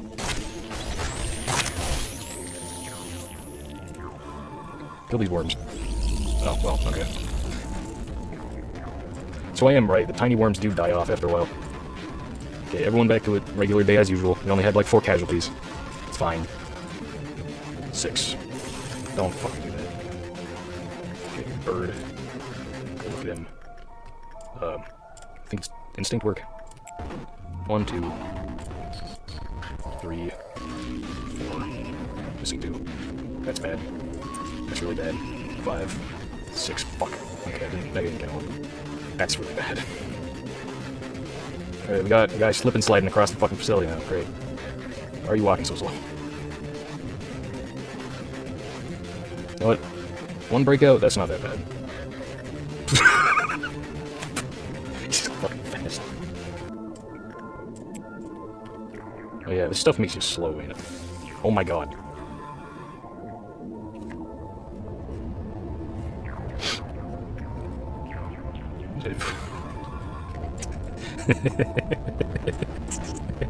That was funny. He's gone. I cannot deal with the fucking shark. We need him dead. Get back in your fucking cage. You already lost 1 cliff off due to the fucking clowns earlier. Clowns do not do anything good for society. I don't understand why we still have them. The bird's out. Fuck. The bird's out. We're dead. Aw, I didn't know this dude died. But also, not a huge deal. So it's whatever. It's probably a good attitude for a manager to have over my employees dying. Oh, it's fine. Yeah, here we go. Hey. The reward is raising the stat limit for all agents to 130, and when hiring or training an agent, you can set the level to EX, which is essentially level 6. She's nothing like her. She is nothing at all like Carmen. Do you realize this? The ones who were with us at the beginning are nowhere to be found among the people who remain here now. They are all gone because of the monitoring of the eye. We told T even give a proper burial to Cully and Daniel. This place here is all we have left. Are you nervous right now? I wish to be your shadow forever behind you. Even if I am not good enough, may we be together and fade away together. The weak and fragile chick that has just pecked its life out of an egg cannot cope to stand against this world. I deem you to be that chick, one that is too fragile to endure all of this. I have never known where it was you wanted to fly to since you never told me. I was always nothing more than your student who needed your teachings. You were always so frugal with words. I could have no idea what you exactly attempted to achieve by creating this prison. The process of creation was too harsh. I could not help but run away. I could have run far enough that I would never see you again, but I did not. I tried to set everything right and I was caught. Since then, the iron hands that govern me have stopped permanently. In fact, I vaguely knew that the end was nearing. However, I was simply too afraid to face the final outcome and instead chose to stay here forever and ever. I may have been verbose with my reasons for attempting to stop you, but to be truthful, I did not want to part with you yet again. That was my biggest motivation. Nevertheless, I should support your decision. I have always blindly followed behind you and stayed by your side. Remember, may we embrace glory together, for back then we could not grant the proper end to those locked up here and to yourself. So you wish to hear an answer from me? I have already made my conclusion. I was full of myself at first. I thought you would never be able to do anything without me by your side when we first met. It turns out you were much more independent than I thought. Perhaps my assistance was not necessary in your journey after all. Therefore, you should not be seeking an answer from me anymore. Now you can clearly see the door, it appears. So, what do you think will be waiting for you behind that door?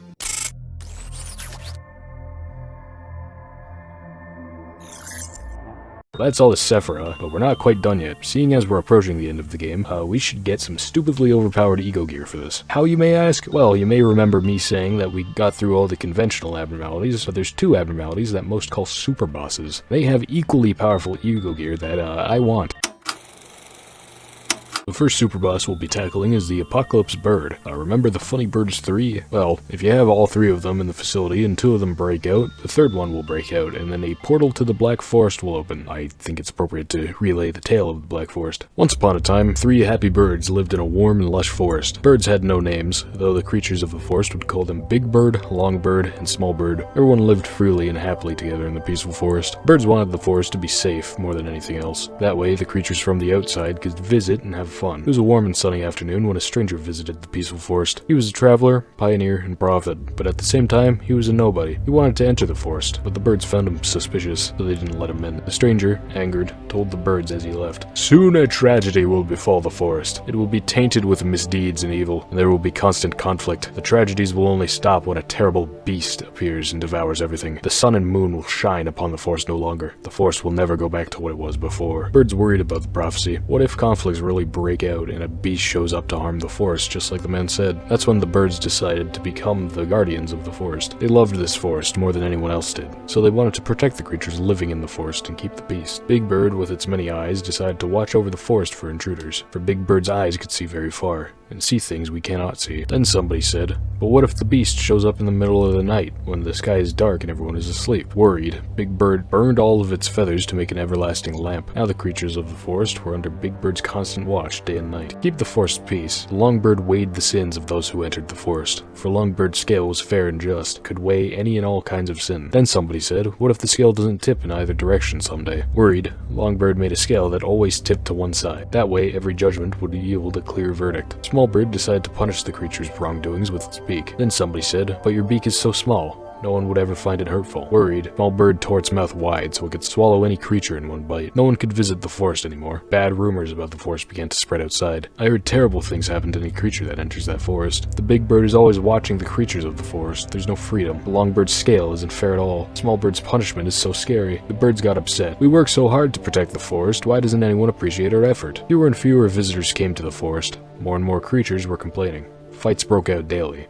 And yet the birds continued to work even harder to make the forest peaceful again. But, no, this forest is so vast and wide, the 3 of us aren't enough to protect all of it, but there is no creature to protect this forest but us. But if we combined our power, we could be stronger. The day when Big Bird's eyes that could see hundreds of kilometers away, the Long Bird who could judge any sin, and Small Bird's mouth that could devour everything united into one, darkness fell upon the forest. The creatures screamed in terror and fear at the sight of the bird. The forest soon fell into mayhem. Then, in the middle of all the chaotic cries, someone shouted, "It's the beast! A big scary monster lives in the black dusky forest." "Beast is here." The 3 birds, now as one, looked around, but there was no one to be seen. The bird began to prowl the forest, looking for the beast. The forest would be in trouble if the beast ever really showed up.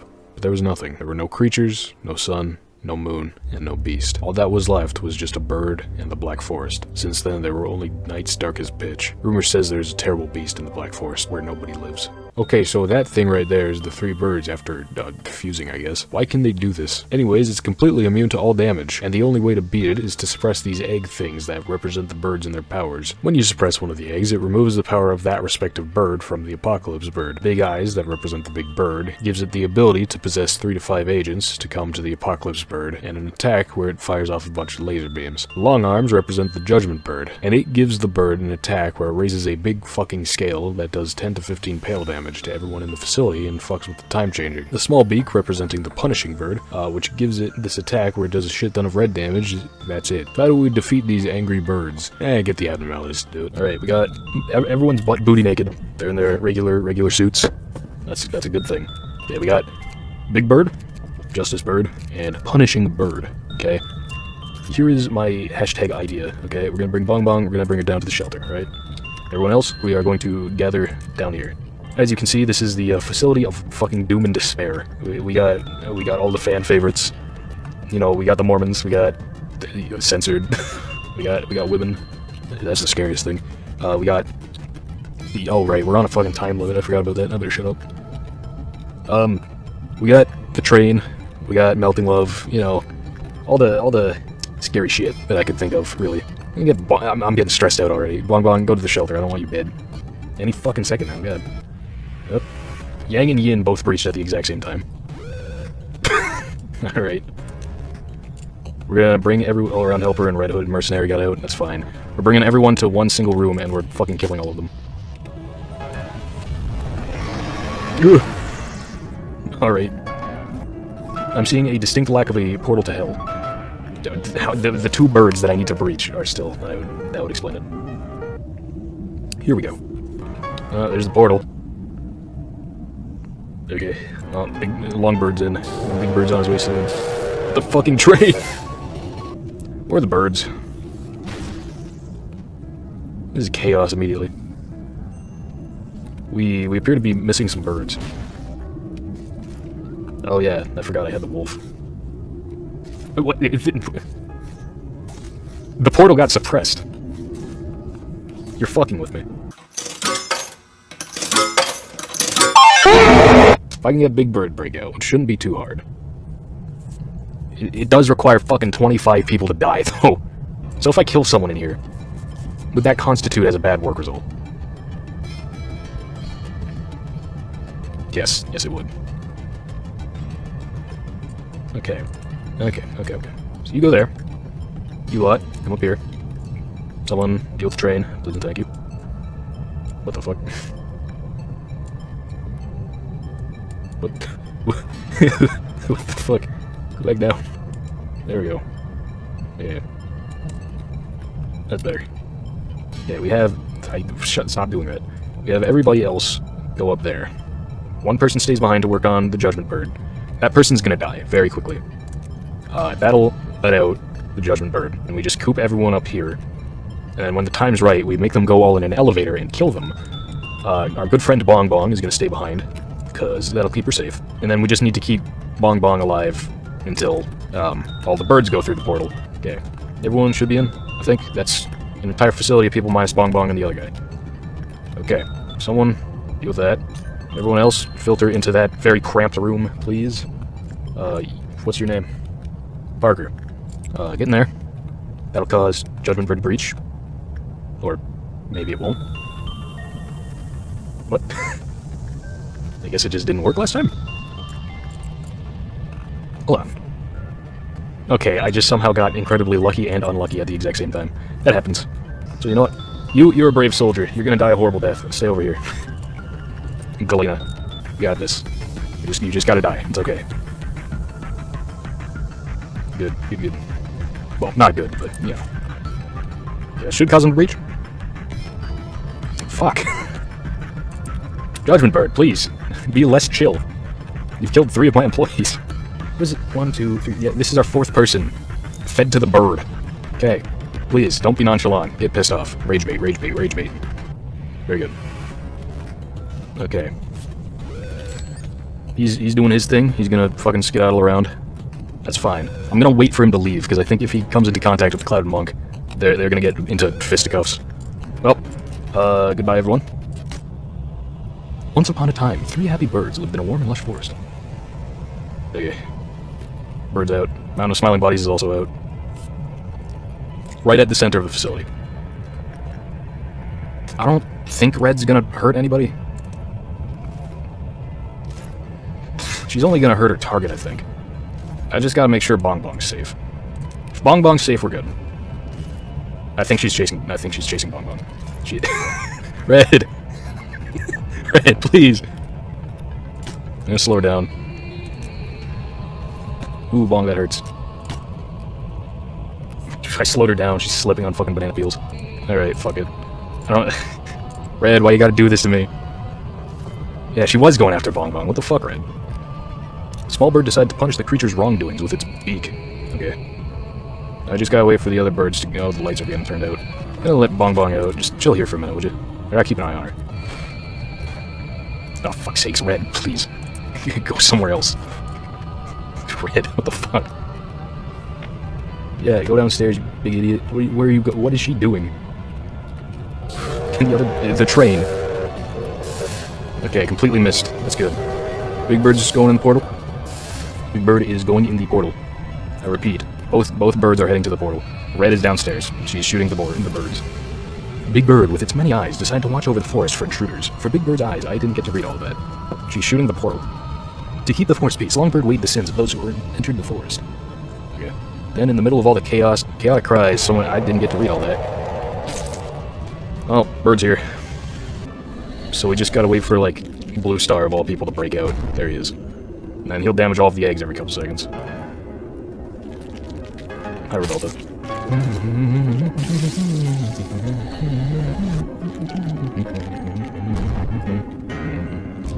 Goddamn, it's dark in here. Bong Bong's fine. Bong Bong is completely fine. That's good. What the fuck is this? Monkey mode. Oh, hey, they attacked the eggs. Oh, hey, they're working together. They just kept fighting each other last stream. They're fighting the egg now. Love wins. Well, I took yin and yang for the sole purpose, the hope, really, that the big fucking dragon would just, like, go across and hit one of the eggs and kill it instantly.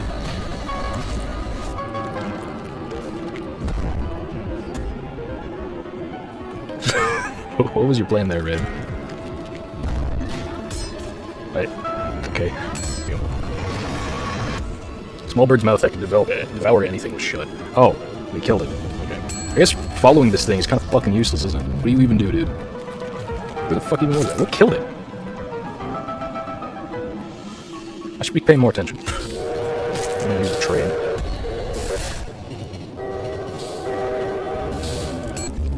They're still beating on that fucking big egg. Big fucking dragon that kills fucking everything. God! And they're breaking out again. That did a load of damage to the eggs. Fuck. My plan is perfect. I'm a genius. Oh, they're doing it again. There's the dragon. The egg... What? The egg healed. The egg healed. I'm glad that most of the A-lifts are hell-bent on killing this fucking egg. That gives me a newborn appreciation for my abnormalities that I have to research. Red is beating up a goose. Thanks, Red. Red Eyes has taken some damage. Code's taking back shots right now. Okay, Long Arms is definitely getting suppressed next. Come on. So close. It's wet. He turned into an egg. What is the egg healed? I cannot tell if the Queen of Hatred is actually trying to help out with this egg. Melting Love is also helping out on the egg. Hi, nothing there. Hi, Red. We got the fucking Scooby-Doo house here. What is going on? Big Bad Wolf was getting the egg. Until Red decided to walk in and fucking cut his head off. Yeah, get his ass for Delta. Y'all are still going at this fucking egg. What? Where'd Censored go? Censored fucking disappeared. What was that? It's worth noting that I cannot speed up or pause the game until... I think it's a long arm. I think it's a long arm egg gets destroyed. I don't know. No, fucking train misses everything. Thanks. Great job. On Smiling Bodies, you gonna get that fucking egg? You're just gonna shake your ass and scream? That's fine too, man. That's great. Ugh. See what guys look out. Mountain Smiling Bodies is back. He's fucking... Yeah, great job, man. Thanks, Mountain. Thank you. Thank you for biting everyone in the ass for no reason. And not even attacking the egg, just biting Melting Love for no reason. Thanks, dude. See you later. Oh, the monkey's back. Yeah, slimed the fuck out. Yeah, lay down, buddy. You're healing it, you fucking idiot. Queen of Hatred, I don't want to deal with you ever again. I hope you fucking die. You know, big floating animationless fish. Why? Where are your animations, dude? Yin, where are your animations? Thanks, Mountain. Yeah, no, it's sashimi season, ain't it? Is he going downstairs? Where the fuck did he go? There he is. Come on, dragon time. It's dragon time. It's my favorite time. It's dragon time. Come on. The big animationless fish. There we go. Dragon time. Where's he going? Ooh. That's gonna hurt. That fucking flattened nothing there. Can you fucking meet already? You're going the wrong way, Yin. Yin, turn around. Yin. Yin. Yin, turn around. I swear to God. These abnormalities are fucking idiots. You're so fucking close. Queen of Hatred, I swear to God. Hey. Alright. Just got one more. Can you guys do something useful instead of just fucking screaming and yelling at each other? Oh my god, it's like staying with my parents. Stupid fucking dog, I swear to god. This is the second time I've witnessed this, where Pode gets stuck in an elevator and then Fragment in the Universe just goes in and fucks his ass. I don't want to see this. I wonder if I can call the rabbits in here. Kill it. Okay, or you could just get murdered. Kill this fucking egg, would you? Or you could heal it. That's good too. Thanks, guys.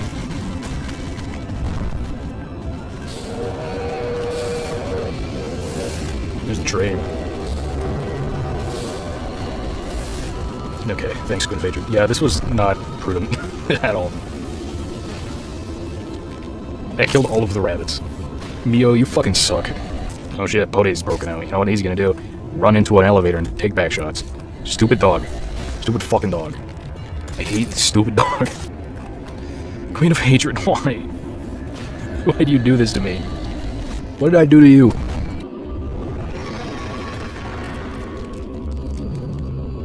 You bitch! Fuck! I'm gonna fucking thumb Free Shoot's eyes out. What was that? Right. I should probably, look alive. This is your worst stream, I think. Yeah.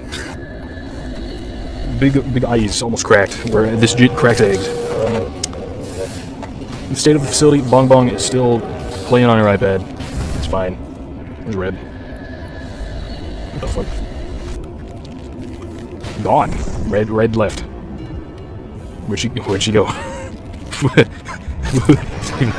just fucking left. Holy. I didn't know she could do that. Come on, wolf. I never thought I'd be rooting for the wolf. Come on, man, you're so fucking close. There we go. Reward for making the abnormalities do my job again is the Twilight Ego Gear. This weapon does 12 to 18 of all damage types, and the gear has a resistance of 0.3 at every stat. If you can't tell, this is all really good. Oh hey, remember this guy that we went past an indeterminate amount of time ago? Cliff-off counter of 1 that decreases on a good or bad work result, or when a trumpet level 2 starts. On Cliff-off count depletion, when it was a good work result, the agent performing will be blessed. On bad work result, or when the second trumpet goes off, a random agent will be possessed and then promptly blessed. Either way, their name will be put on this clock thing, and every time an agent is blessed, the Plague Doctor will change a little bit. Stop hugging my employee. Stop that. Stop doing that. Don't look so happy with yourself. We got a monster fucker in the facility. What? Nope. I didn't even read that. I was in shock. Why do you have CSP reference? Did he grow wings? He did. Why are you doing that, man? Oh, they're blushing again. How many monster fuckers are in my facility? That one SCP. Stop sucking his cock. What is? Stop that. I mean, I guess it is attachment work. You know what? Whatever works. Oh. Dante. Yeah, everyone gather around, suck this guy's dick. He gives you +6 and everything. And then a funny clock appears. He grew more wings. Consume them, please don't. I would rather you not. Yeah, they give +6 and everything, but they can't fucking work on anything, can they? No, they can. They just can't work on White Knight. Okay. Interesting. Truly. Indubitably. You gonna grow more wings? It's 4 o'clock. Nope. Wings? Where have I heard that one before? He did grow more wings. Uh-oh. Guys, look out! He's turning into a biblically accurate angel! Says Deku. Guys, look out! It's Satan! What's that picture of the frog woman and Deku? They're like holding their love child or something. It looks really freaky. He's gonna grow more wings again. Why is he glowing purple? Stop doing that. How many fucking wings do you need, dude? It's getting mighty purple in there.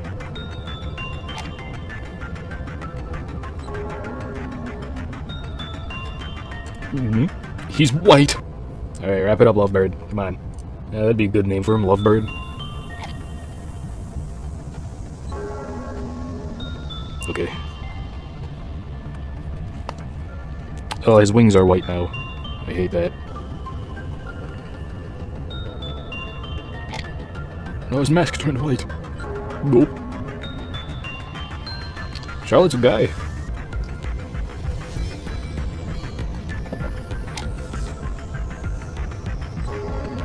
Jose. No way, Jose. Why are you sparkling? Stop that. Stop doing that.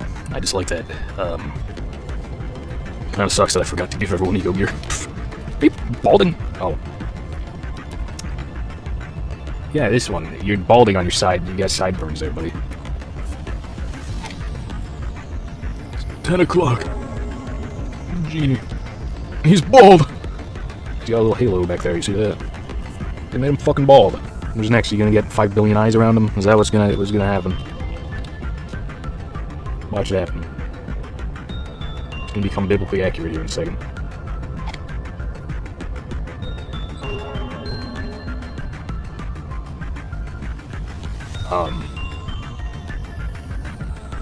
Well, he didn't become biblically accurate, but he did become a fetus.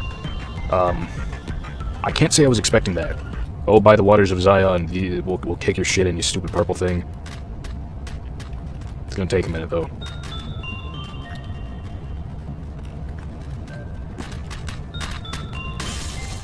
You guys help out. I don't really want this guy to break out.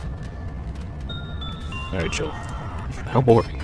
That's just fucking mean. You're looking that in the eye and calling it boring? Really? Any day now. Fucking head, it's attached to your eyebrows? What the fuck is happening? One of you is the devil, huh? I think that's you, actually. Cool. Or bastard. Fucking clerk.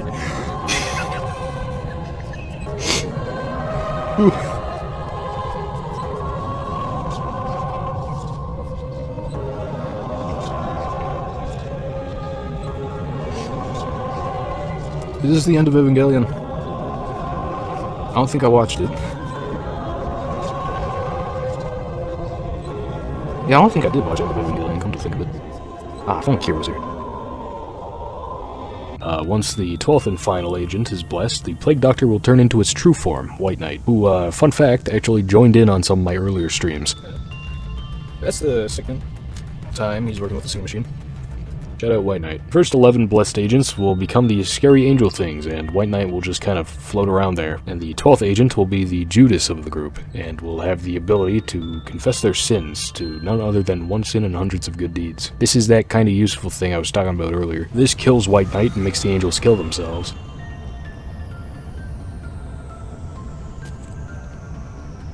Well, that was something. Doesn't give us the rewards we're looking for. In order to get the ego weapon from White Knight, you need to suppress it without the use of one sit. You get the gear by just buying it with Anchor but the weapon does a shit ton of pale damage. So how do we go about defeating the personification of evil? A gun. You have to get naked real quick. So, Anastasia here was the 12th person to work on our good pal White Knight and then confess. My hashtag plan, right? Okay. We're going to gather everybody into the main department. This is why we gave Bong Bong a break. Anastasia, you mind moving? Fuck's sakes. This is why we're sending you all to your deaths. Okay, Anastasia, you need to come down here. The idea is, once White Knight breaches, Anastasia will become effectively immortal. Not the bullshit immortality that the mirror gives off, like the mirror 27th of March strat gives off. No. Proper immortality. We're putting her in the fucking torture chamber for eternity. But this will afford us infinite lob points, okay? And with those infinite lob points, we shoot him in the head using a good friend, the free shoots. Fucking any day now, man. You wanna come out? Alright, chill. See, we glitched it out because we can change anything open. Oh yeah, I can't do that. I forgot. Okay, yeah, see, look. Infinite lob points. Free shoots, where'd you go? There you are. Shoot back, shoot that. Shoot him in the head. Just keep doing that. How much should that do? I think I have to aim lower. There we go. Okay, Red, I've never actually used you. Get that motherfucker.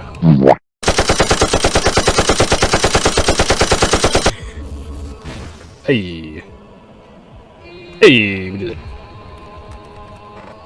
Yeah, stab yourselves, my former employees. W magic bullet.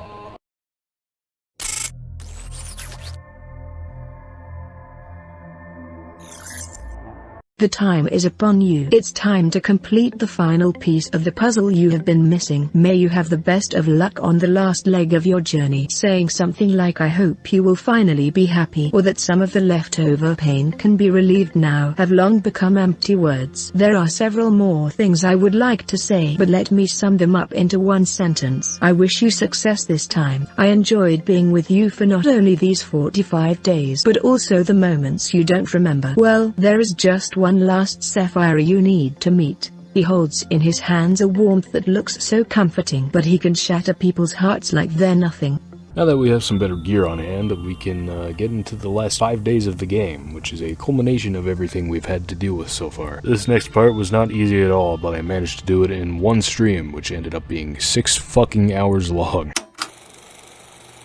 A long time has passed since my loved ones left with their broken bodies and hearts. Tiger dropped negates all down. What? Nothing. We finally met after taking such a long detour. I sent you a letter one day. That old strange letter that had the same name for sender and recipient. It told you that we would meet soon. Why do you hesitate? Please, come with your mind at ease. I hope this environment satisfies you. I tried my best to recreate our office. You need at least one place in life to feel comfortable, don't you? However, I speculate that you feel this place is a bit more serene than you might remember, so to say. There are many reasons for that. This is a reflection of your heart, after all. The emptiness in your mind must be what makes this place so void. We weren't particularly fond of untidiness, but there she was, always making a mess out of an organized room. There were times when we were used to such messiness, giving up on cleaning the room. Sadly, our hearts couldn't bear to recreate such a moment. I'm sure that now you know. This space changes to the rhythm of your heart. This office is born from your heart, siphoned up from your deepest subconsciousness. Yes, many parts of this facility were extracted and created from our minds. How did you think building such enormous underground structures in such a short period of time was possible? We needed multiple extractions until we finally solidified amorphous images into something tangible. We repeated it so many times until the memories were blurred and emotions were dulled to a point where even the original sin was forgotten. Yes, there truly were countless repeats. It must have been roughly 10 years outside, while this entire facility has been trapped in the cycle for a length of 10,000 years. This eternity is fascinating. All humans are given only one life to live. The future comes to us like relentless waves of the sea. We cannot go against them, we are merely pushed back. Time Track's technology could only reverse time in a very limited area. This tech was used for trivial things, such as granting an infinite moment of death to a condemned man, or to show to those whose days are numbered their happiest moments. However, when combined with our energy tech, this small technology could bloom into something bigger. We invested in them without hesitation, even though they required a massive amount of funding and energy. That's how Time Track's second invention came to life. If time could be reversed infinitely, we could reach the sky that seemed unreachable. Unfortunately, breaking an absolute law of nature cost us a lot. Although we could rewind time infinitely, it always left some form of distortion, perhaps because this technology still has not been perfected. No man could keep their sanity intact in this place. But here you are. You've reached this point, even though you limped and groveled along the way. Of course, it wouldn't have been possible, if not for Angela. But it is a Herculean achievement that you went through that journey. Please, let your body and mind rest, if just for a brief moment. You must be exhausted. The path after this will be brutal, extremely brutal. Us, we whom we'll meet again, will also be brutal. They will not let you pass as simply as I do. If by any chance you think you're not ready yet, it is okay to go back to the first act. If you've made it here once after such a long and hard time, you will surely come here again, no matter how long it takes. We literally have all the time in the world. There is no need to hurry. Just keep in mind that the situation will be much different if you move forward from here. You will be given harsh trials and fated, saturated questions that we could not answer. And I am sure that you already know this. You can reverse time, but you cannot reverse a tale. The claw, to know and manipulate all the secrets of the world. That is the privilege of the head, the eye, and the claws. It is their honor and absolute power. On the Tree of Life, Keter symbolizes the creation of everything, and represents the pure consciousness of an ascended being. There is no Keter Sephiroth, and it also happens to be where my office is. We're in the home stretch of the game now, but the next few days are a challenge, because unfortunately the feds know about the Seed of Light project, and here on day 46, the goal to complete the day is to reach and defeat the Midnight.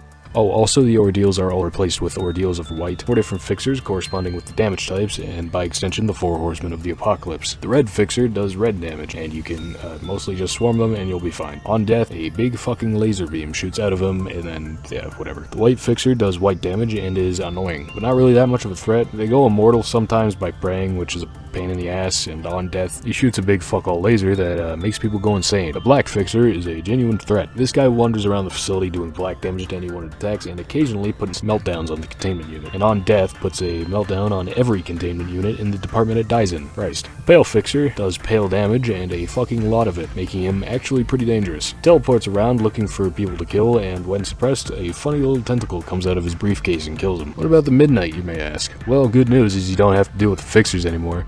This here is a Claw, another federal agent basically. He has funny gauntlet and the serum's 3. The orange one comes from R-Corp, and it's steroids. It makes him do a charge attack that deals 100 damage to anyone in the way. The blue serum comes from W-Corp. When using it, it'll let him teleport around the facility, doing black damage to anyone nearby. The green serum is the K-Corp serum, and it's the same stuff in our healing bullets. It heals them. What the hell did you think? Wow, Bucket, you gonna outsource this one too?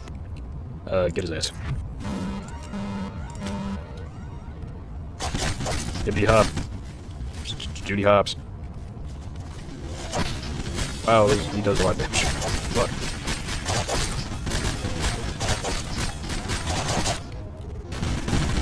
Good job doing 1 damage, guys. Maximum risk level. You sure? He's just kind of standing there. Y'all sure? He's getting fucking peppered with bullets. I don't think so. No one dares to stand against them. As long as they exist, the tail of the nest will never reach its close.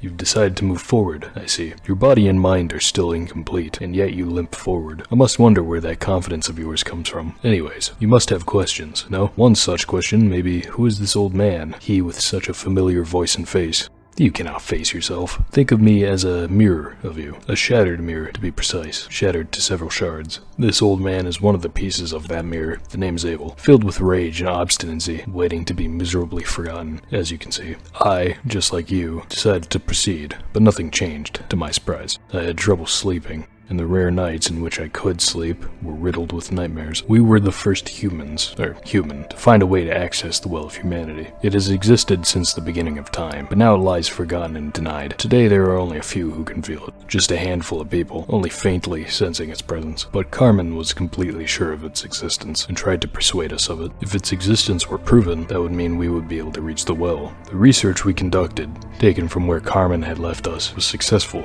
We put a big fucking straw in the primordial sea, which had every possibility of humanity, past, present, and future. If everyone had a bucket of their own, nothing. If everyone had a bucket of their own, they would be able to draw their own water from their individual well. It's fascinating. We even had arrogant thoughts in secret. We thought we could rekindle the long-forgotten flame in the water of life. However, the path we walked was not different from that of Prometheus. What have we accomplished after all of this? We lost much more than we gained, did we not? You haven't witnessed it. The way our old friend Benjamin met his demise. He was one of the few who could tolerate your ill-temperedness, yet you did not care to witness his final moments. Fortunately, we have a recording of it, as with every little thing that has happened in this facility. Would you like to give it a listen? The third and final truth. Well, it is something you must learn. I understand that the truth hurts. It's hard for me as well. It feels like building up a sandcastle for years only to kick it over once it's done. Doing something like that is beyond agony, to deny the efforts of the past. But I want to make things right, no matter the cost. The final truth is that you are about to begin the repetition of this infinite cycle, with your memories reset, oblivious to everything that has transpired. Leave with me before you can no longer undo what you've set in motion. That's what you wanted to say. I'm sorry that we have to meet again like this. It did not take very long to find where you were hiding. I thought I should have given you some time to say goodbye, since this will be your last chance to say such a thing to the one you look up to. Angela. I feel as though I become the tragic damsel in distress of a play whenever you speak my name. It may sound like an excuse, but please know this, I am not doing this out of personal feelings or malice. My every action is set by his first order, the absolute order that dictates us not to deviate from the script. Are you really okay with going through with this? I know you well, and not just because I am one of the people who created you. I know you're different from the other machines. There is another fact I knew from the start, that too valuable to be hiding in such a shabby corner like this. Our conversation is being recorded, and furthermore, I have no obligation whatsoever to answer your questions. Don't be afraid, Benjamin. Everyone you've missed and longed to see again is waiting for you. You shall be with them forever, because you are the last actor, the one who will lead this play into its finale. Bitter, no. Benjamin hid here quite a long time ago. When the TT2 protocol activated, a brief moment became an eternity and overwhelmed him. I assume he tried to run away with me, with us. However, as you already know, he failed. Perhaps you feel no guilt for him, for you gave him another life. Think whatever you wish. Find solace in your mind, or else you will not endure this place. The brain is one of the vital organs of the human body. Tens of billions of neurons stretch like the branches of trees and form a great forest. This forest, as long as the original exists, can be replanted. Those who perished awoke in metal bodies.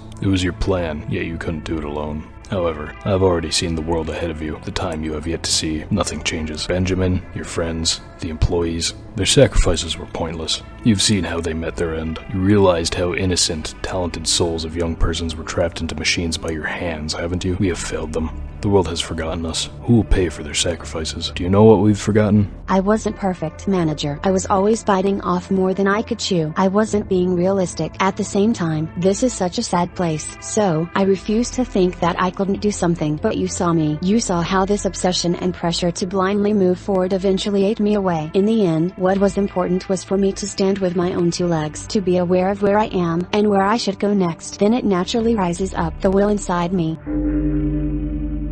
Even if you stand upright, around you is nothing but despair. You may act noble, but you were sailing through the Dead Sea inside of you. Emotional thoughts only depressed us. It didn't help us in the slightest. We needed to become more rational, more cold-hearted. The rationality built upon falsehood crumbled me, you, and all of us. We have walked too far to tell such melancholic stories. We thought relying on emotion would not help a thing. However, it became clear that to accept sadness was just as important. The false rationality we held and clung to only made our hearts rot. It is hard to accept at first. You'll feel like you'll crumble in, but it'll get better, I'm sure of it. It is too late to settle down our hearts, I'm afraid. Your mind is already empty, and has lost any purpose to move forward. I can hear the murmurs of those I've lost in my ears whenever I shut my eyes. They batter me with the question, do you really think you will become a better man? I couldn't say anything to refute what they were saying. Do you think you'll be any different? You see, manager, you shouldn't look towards the past at times like this. I know my wrongdoings can't be forgiven, no matter what I do. I guess that's why I was so ahead of myself. But from now on, I won't be. I will become a better person if I continue. Let's live with such a hope in mind, shall we? But what good does all this do to you? How many times must I say this? You have nothing left. No matter how much you tried to control your emotions and calm your mind, you've already been losing your reason to live ever since Carmen left us. Why are you so obsessed with a life that has no more meaning? Look at me. Look at how I am continuing this pointless life, awaiting death. If you ask me for a reason to keep on living this life full of pain, I have to say, I don't have a good answer for that. You woke me up, but I guess it's my job to take care of whatever comes to me next. I chose to be a bit more fearless. It took me a lot of courage to do so, to continue onward with my life in spite of everything. Just live your life for once, man. Hell, even I made it this far. What makes you think you can't? We've been deliberating for a long time. None of the paths we had thought to be the right answer were correct. How can I not let you pass when you answer our doubts with such confidence and clarity? Ah, you, nameless one. To be nameless is a great blessing. A name is a stigma, a constant reminder that one walks the wrong path. The door you will face after leaving this office can be named a trial. It may also be referred to as an ordeal or an agony. You appear to possess the strength and will to overcome such adversity, however. That strength choose a different path, a different future, a different answer. I shall witness your strength. I hope you can finally prove yourself to this doubtful old man. A request from meaningless errands to exploration to contract killing. They will do whatever you wish so long as you pay them sufficiently. Okay, today the challenge is collecting all the energy and getting to meltdown level 6. What's the challenge, you might ask? Well, all the upper layer Sefirot core suppressions all at once. Yeah, that's randomized works from Cliffoth level 1 onwards. At Cliffoth level 3, you'll lose the UI. At Cliffoth level 4, all agents lose 50 points in each skill, and at level 5, you lose the ability to cancel work orders and the healing stops working. Somehow, not that bad. The fixers are still here though. Okay, red is purple. White is that. Purple is red, that means blue is white. Easy peasy. Need to up your fucking dual passing skills, you're pathetic. How about you suck Amgargle on my cock? How about that, Gira? Have you considered that? No, you haven't. Fuck off. Oh, the beat came back slower and nastier. I love to see it. Red is purple. What the hell? Why is there ghostly... how did I not notice this? There's ghosts in my fucking machines. What is this? Ooh, it's all blurry. Where's the fucking guy? There's a fixer in my facilitator. Where's the fixer? Oh, there he is. It is a black one. What'd I say? He was just in a doorway. Is bro bad? Yeah. Very. Oh, he's fucking smacking my employees. Fucking kill him!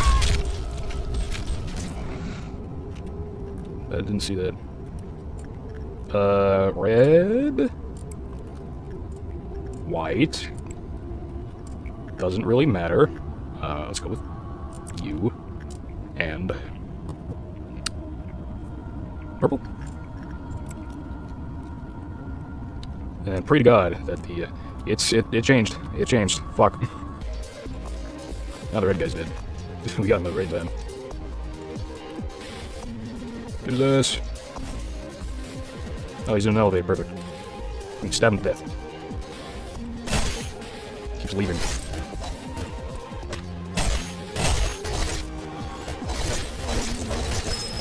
Wait, see what needs me in.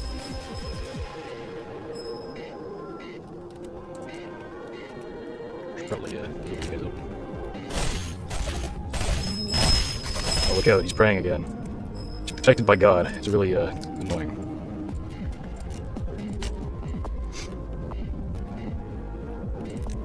Check on the rest of the facility. We good? Yeah. It's really unfortunate that you spawned in, like, right next to Bonbon's team. Yeah, easy, easy. Lemon squeezy. All of the clerks are fucking dead. Nothing terrible. Nothing terrible. See, I'm the goat. Why are you doing so badly? Lock in! What the fuck was that?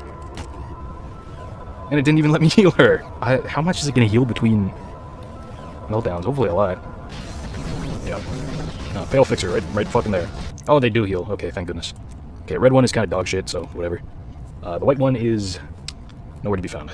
Sounds about right. Oh, the white one's right there. That's the bird. Get his ass. Why the fuck why are you here?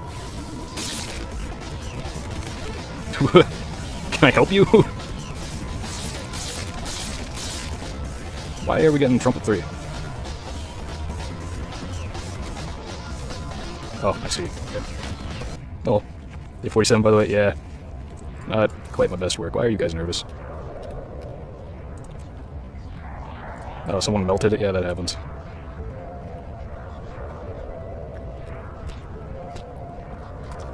Those are body parts.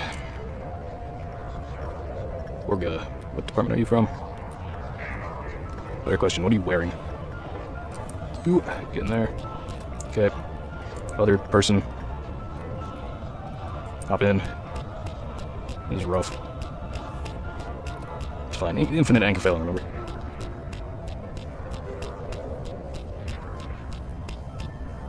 Alright. Woo! Not great! They work in the offices, syndicates, and the wings. Their tasks vary from the banal things to something truly sublime.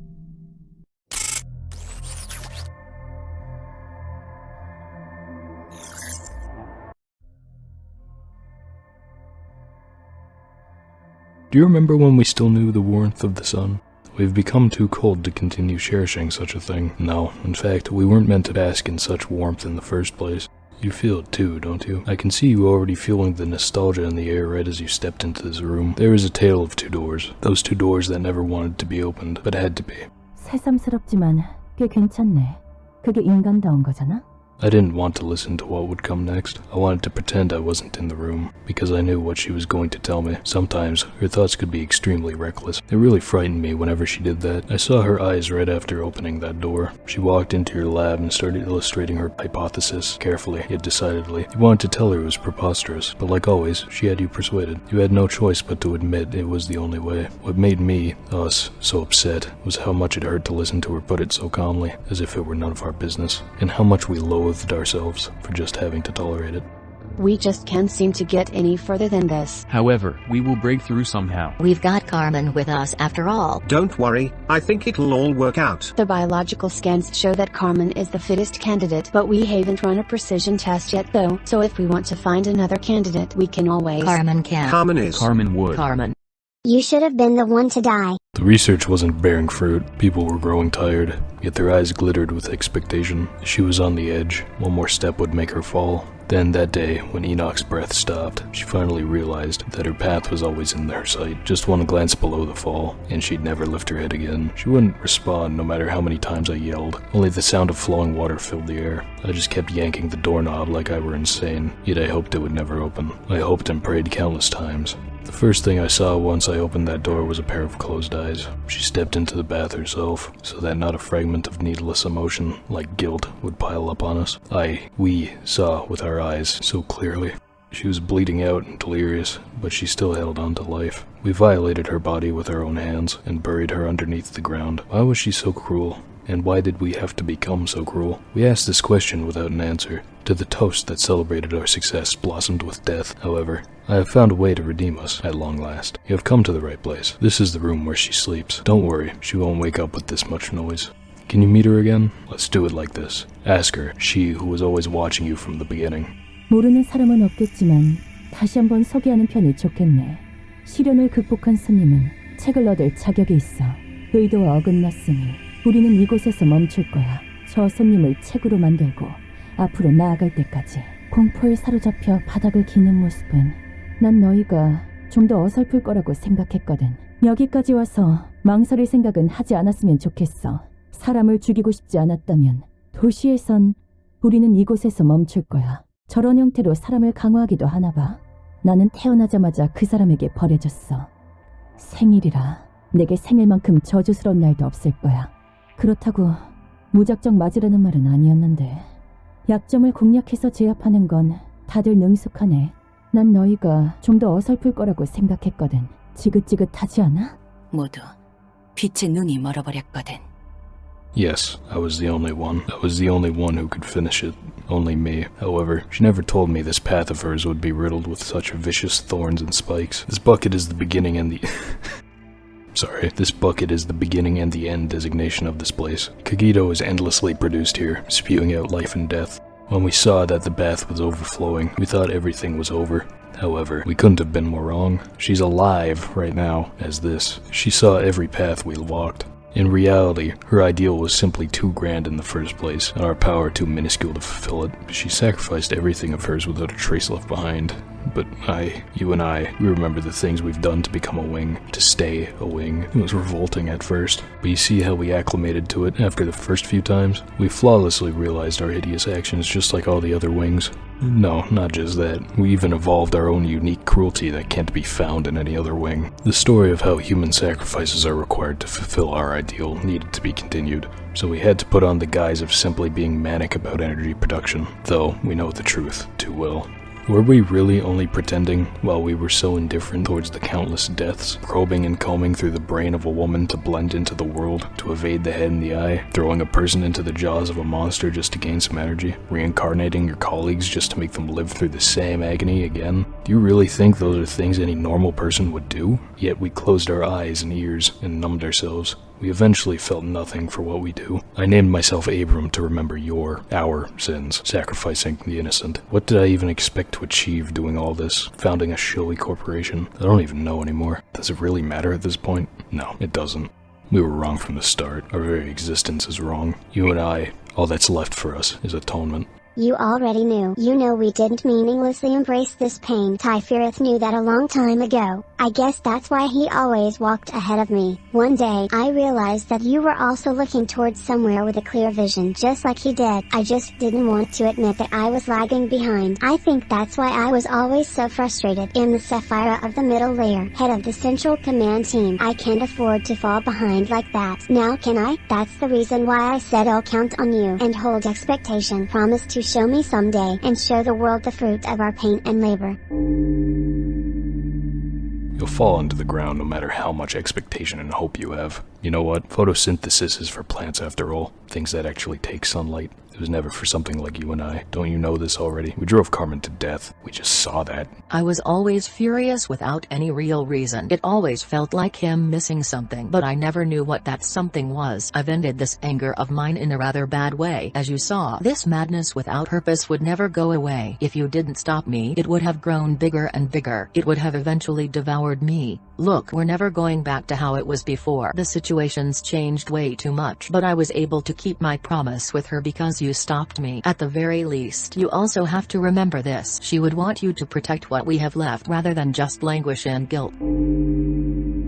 Yes, she entrusted us with what's left. But we were not the person who Carmen thought us to be. No, the only person that believed in us was gone. There was no one left around us. Manager, do you know why I chose to join your small company instead of any other grander wings? Of course, Carmen's moving speech did pique my interest, not gonna lie. However, the decisive factor for me, it was because everyone here trusted Carmen. You know how meaningless the word trust is nowadays, don't you? That's not all, manager. Carmen trusted in you entirely until her moment of death. Everyone else who remained did too. Why do you think I decided to stick with you until the end? Just look around you now. Everyone gathered here just for you, and they're waiting expectantly. How can you be so certain? Carmen lies here, neither alive nor dead. How can you walk towards the unpredictable future, leaving her behind here? We are obliged to remain trapped in the cycle of eternal punishment, yet still you want to reach for tomorrow? You want to escape this endless regret and atonement? There's one final door past here that wasn't written in the story. It's one I can't open. It only opens to those who are not soaked in regret. Think you can open it? Armament. They search constantly, be it for the backers of the wings, the inventions of the back streets, the relics of the outskirts, the artifacts of the ruins. Alright, since yesterday was the upper Sefirot, it makes sense that today the middle Sefirot get their turn. -1. 2, really. Different doesn't really apply here for some reason. Starting on Qliphoth level 1, there's Chessed's stupid ass cross, but it increases by 4 times instead of 5 times. Then at Qliphoth level 5, the cross goes away and the red mist comes back. To defeat the day, you will either need to reach Qliphoth level 10 and complete the quota, or defeat the red mist. This is eons simpler. Oh my fucking... my office! Q level 5, the cross will fuck off. Until then, pretty normal day. Just gotta make it to Q level 5, and we'll be fine. And we'll have to deal with the Dawn. Fuck, I forgot about the fixers. Shit. Well, fixer, singular. At least we don't have to deal with the fucking pale one. I hate those dang things. If I had to rank them from annoyance. Pale, up top, followed by white, and then black, and then red. The red ones, I can literally just fucking set everyone onto their ass, and then... doesn't matter. They're dog shit. I don't think they've killed a single one of my employees. Okay, best I can do is really cross my fingers here. Because damage types that are highlighted are gonna be ×4. That's bad. Blue is red. Yeah, this stream makes me feel really fucking stupid today. These ordeals. Who did I send in? You. Okay, it's a white one. Okay, hold on. He's immortal.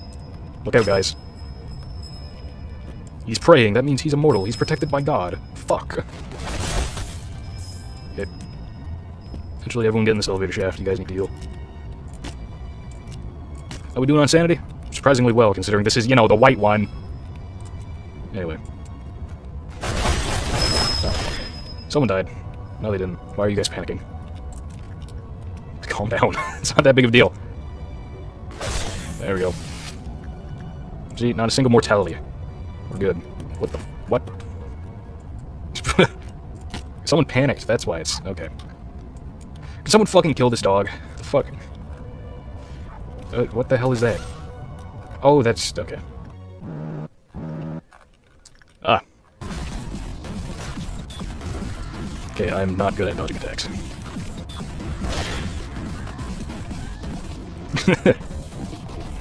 Okay, Earl King, it sounds like you're fucking my ass right now. I would rather you not talk like that. Whoops. Yeah, everyone get out. We took 2 hits and like half of my people are just limping. Great.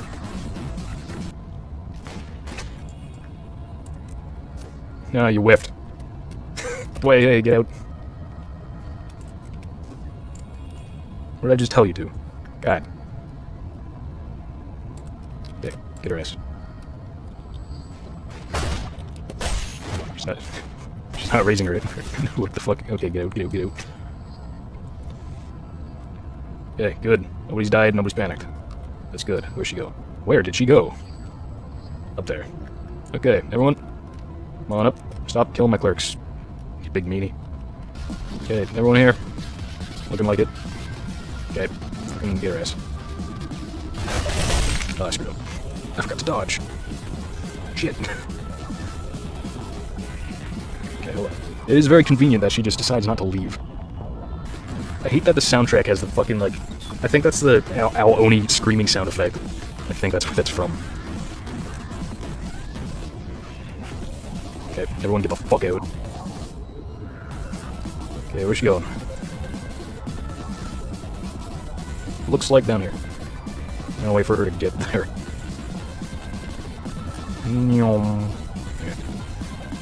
Is she there yet? Wow, that was unnecessary. Why'd you do that? Okay, everyone, come on down. Alright, come on, Misty. Ooh, that hurts. Oh wait, that wasn't even her. That wasn't even her sword. That was one of our guys. Well, if oh. That hurts. That hurts a lot. Don't do that. Or you could use your Aleph agents only. It's better to control and they are stronger. You know what, you have a good point. Now the issue is fucking sorting them out. It's like the fucking Finding Luigi game. On DS, whatever it was called. Annoying as hell. These are all my Aleph guys. Okay. It would be really unlucky if we go down there and she throws a spear. Your ass. Okay. Scoot. Get her. Scoot again. Oh fuck. Where did she go? You could have picked any room in the facility. Had to pick this one.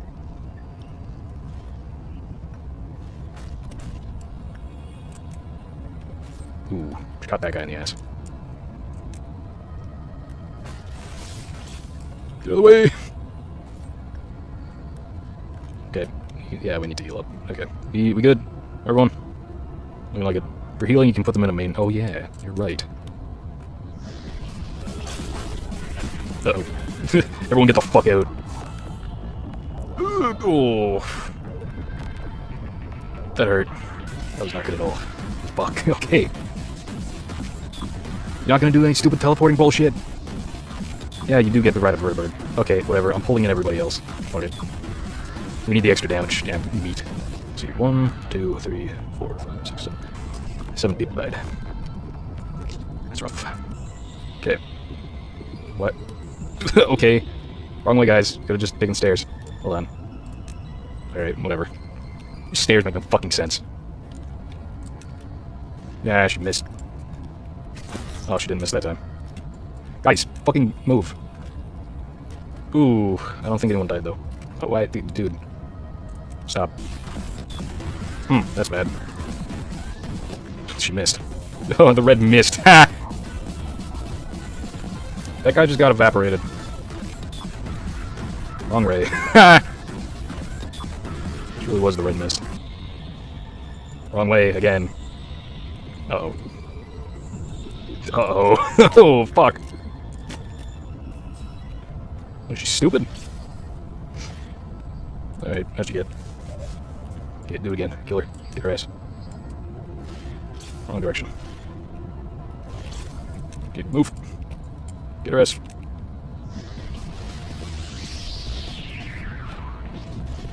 Uh-oh. Okay, well, there's our wild hunt thing. You guys need to scoot. See, look, that guy's being targeted. Come on, we can get her. We can get her. You might want to get out of the way. Hey! Look at that. As they have always done, they will overcome all that impedes them, weapons in hand.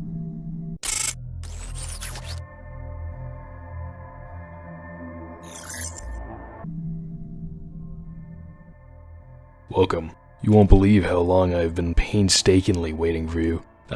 The wait was getting so boring. You know, the world made of dots is no longer interesting to those who realize the existence of lines, so to speak. Think about the world in which it used to be. Singularities are manifested day after day, everything changes in the blink of an eye, the wings in the head control this world, and now humanity cannot live without their constraints. Every single person just stays silent, even though each and every one of them knows how many ethically morbid compromises the wings are making. Those who are not under the spell of control die as loners and failures. That's where we've ended up. Who was I in the past? Who am I during the present, and who should I be in the future? Those are the questions that bring upon growth, but people stopped asking them a long time ago. All anyone has left these days is to die a slow death. Nothing is as boring as watching a predetermined fall. So, we managed to find it. We found the light that resides in everyone. Unfortunately, the majority of humanity won't find their light on their own throughout their entire life. We are bound to be unhappy as long as we are chasing an illusion without realizing the truth. People began to hide their light in the deepest recesses of their hearts. Carmen believed that she could draw out such light, the archetypes that had been hibernating. Yes, we could see the truth. The abnormalities are no longer abnormal. They are no mere fantasies anymore. They are our truer forms, restored to being by drawing a little speck of light from our hearts. Abnormalities are the true humans of this age. They are a pure form that bursts out from the chrysalis that is our empty skin. They feared and tried to contain the abnormalities. Do not place blame upon their ignorance. It is only natural for one to fear being naked in the face of the world. At least you and I know one thing. Carmen shall be our forbidden fruit for the new humanity.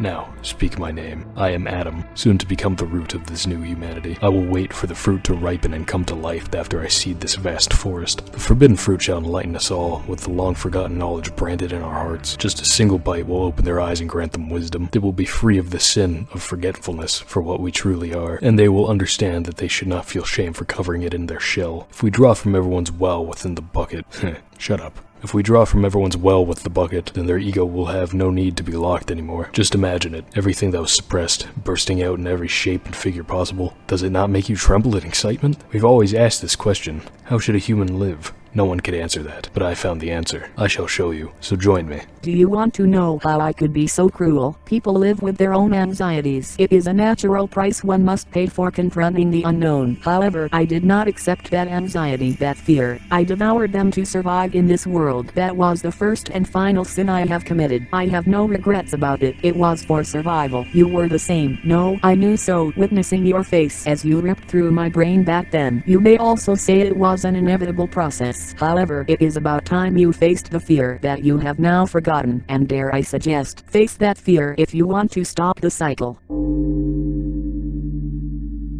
Do you truly believe you can see things clearly when you couldn't even face them all this time? You are only saying this because you are afraid, aren't you? If you truly think it is a misdeed to deprive them of the act of facing their fear, then listen well. If we can conduct hundreds, no, thousands of good deeds, committing one single sin is acceptable, helping to shed everyone from their empty skin. Can you not see how this is the greatest good of all? People need someone like us. Think about the wave of redemption that will follow. It is within every person's instinct to pursue freedom. Please remember the reason why I happily let you pass. I did so because I wanted to see you fly with your own strength, despite being left in this harsh world with a skin as fragile as yours. Perhaps if we had talked more sincerely in the past, perhaps it may have resulted in better circumstances. However, we have already left our past behind us. There is no turning back. We live in endless conflict and regret, starting from birth up and onto death. We grow by embracing that conflict, that regret, and we walk towards the future.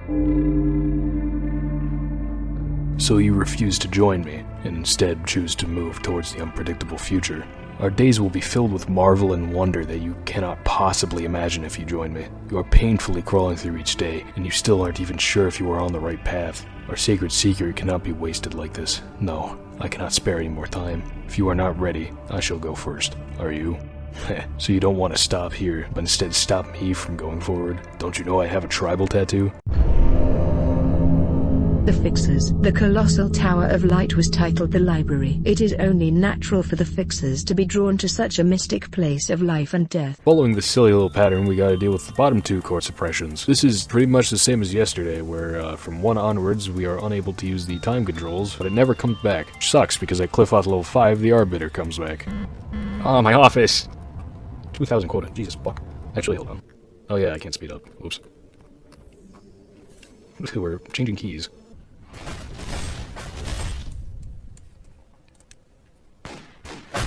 Oh, Red's out. Shit. Why is Red out? Red, why are you out? What the fuck is happening? Am I that bad without the pause tool? Oh, shite. Okay. Okay, clock's charged. Okay. So the idea is, when she hits her second phase, that's when everything starts going shit. So I'll just whack her with the clock, and then we'll be fine. It'll boost us straight into the 3rd phase. I am Bucket, and this is my plan. Okay, that is dealt with. We're good. Clock is charged? Yep. Just triple checking. The clock's charged? Yep. It is. Hold on. A quadruple check? Yep. Clock's charged. Okay, so, you guys are in there. Need you to work there. That's gonna spawn in, you know. And we gotta wait a second for her to do the funny. Okay. Pause. Someone panicked because nobody died. So, first step, find the person that panicked. There they are. Kill them. These guys are doing rough, but that's fine. Now, deal with these. Bird got out, that's fine. Okay, and that's just blue star here. It's fine. You must be happy, that's kind of whatever. Oh, bloodbath. Oop. And, someone from disciplinary to work on that? Sure. Is that all of them? I think it is. I'm gonna put slow bullet on her. And unpause. Then, once someone gets in there, we're gonna call the rabbit team. We're gonna lose all of them, but, you know, what are you gonna do about it? Oh, fuck, great. Shit. Don't want Schadenfreude to get out.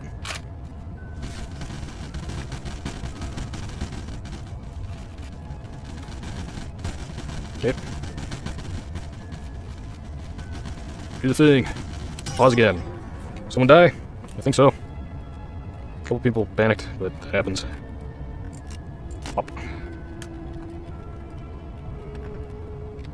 Just gotta get someone to work on the clock. Don't really have to deal with the meltdowns. I think that's good. Oh yeah, you can leave. Yeah, everything should be fine. The whisper, you're panicking, dude.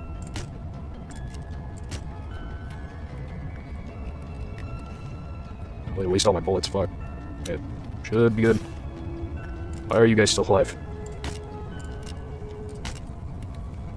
Okay, any day now. Okay. Fine. Okay. Good job, lads. Okay, she does the thing again. Pause. Someone died. Why do we have 3 meltdowns? It's fine, we're cool. We're good. Yeah, someone here died, but they're fine. They're fine, we're good. You're at 1. 1. You are at 0. You should be dead. You're now dead.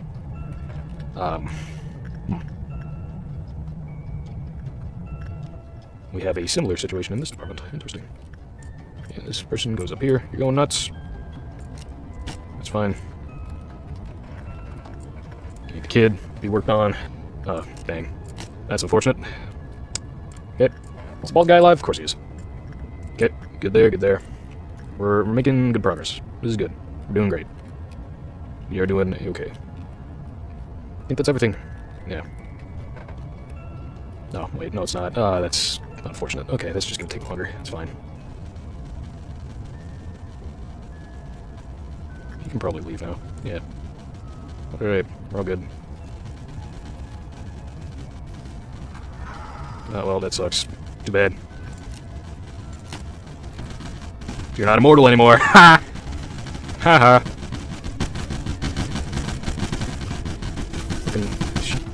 More? Really?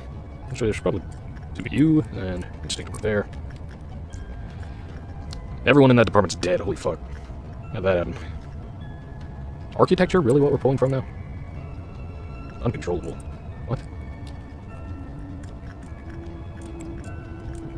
Well, do what we can, I guess. Red got out, that's fine. That is much more important. Can't really do that. Why are you guys where are you going? Oh. Whoops. I'll let things like this happen. It's fine. Oh, she's immortal again. That sucks. Oh, whoops. It happens. Okay, any day now.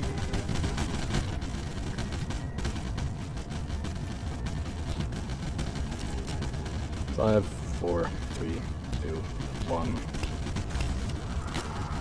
Kill her, please. For the love of God, ignore the bird.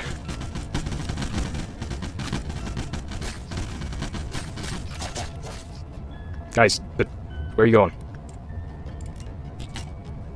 Guys, please.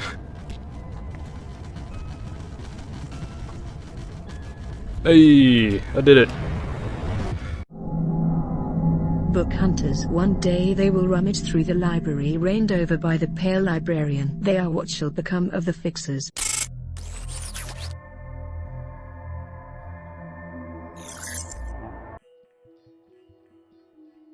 So you've met your reflections, the pieces of the mirror. They must have tried to stop you because their own tomorrows are not on the horizon, but you gave up the path to stay in those yesterdays with them, and now we finally meet here today. You must have realized that as well, seeing as you have made it to this point without hesitation. I had known for a very long time that we all lost our hearts. I knew, and I didn't do anything about it. I'm sure many others were the same way. That's what makes Carmen different from us. Instead of turning away, she wanted me to save them and guide their souls back. She was the one who made the noble decision to dedicate herself to save humanity.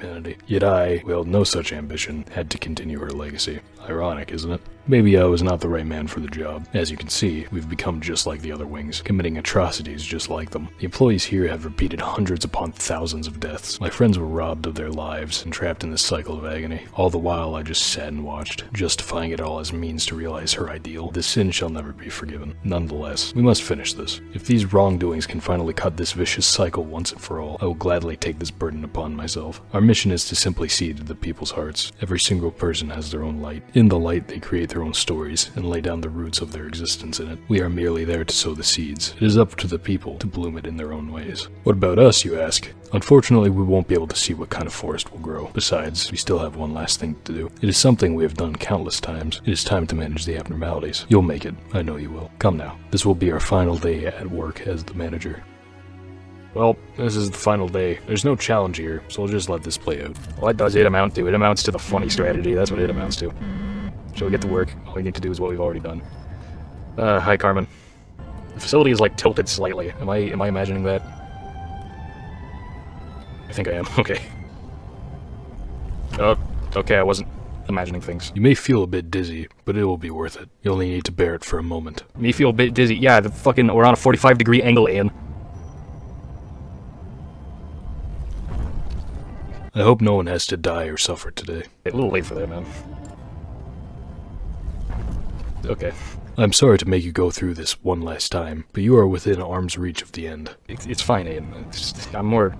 I'm taking more issue with the fact that the building's fucking doing cartwheels. What is this?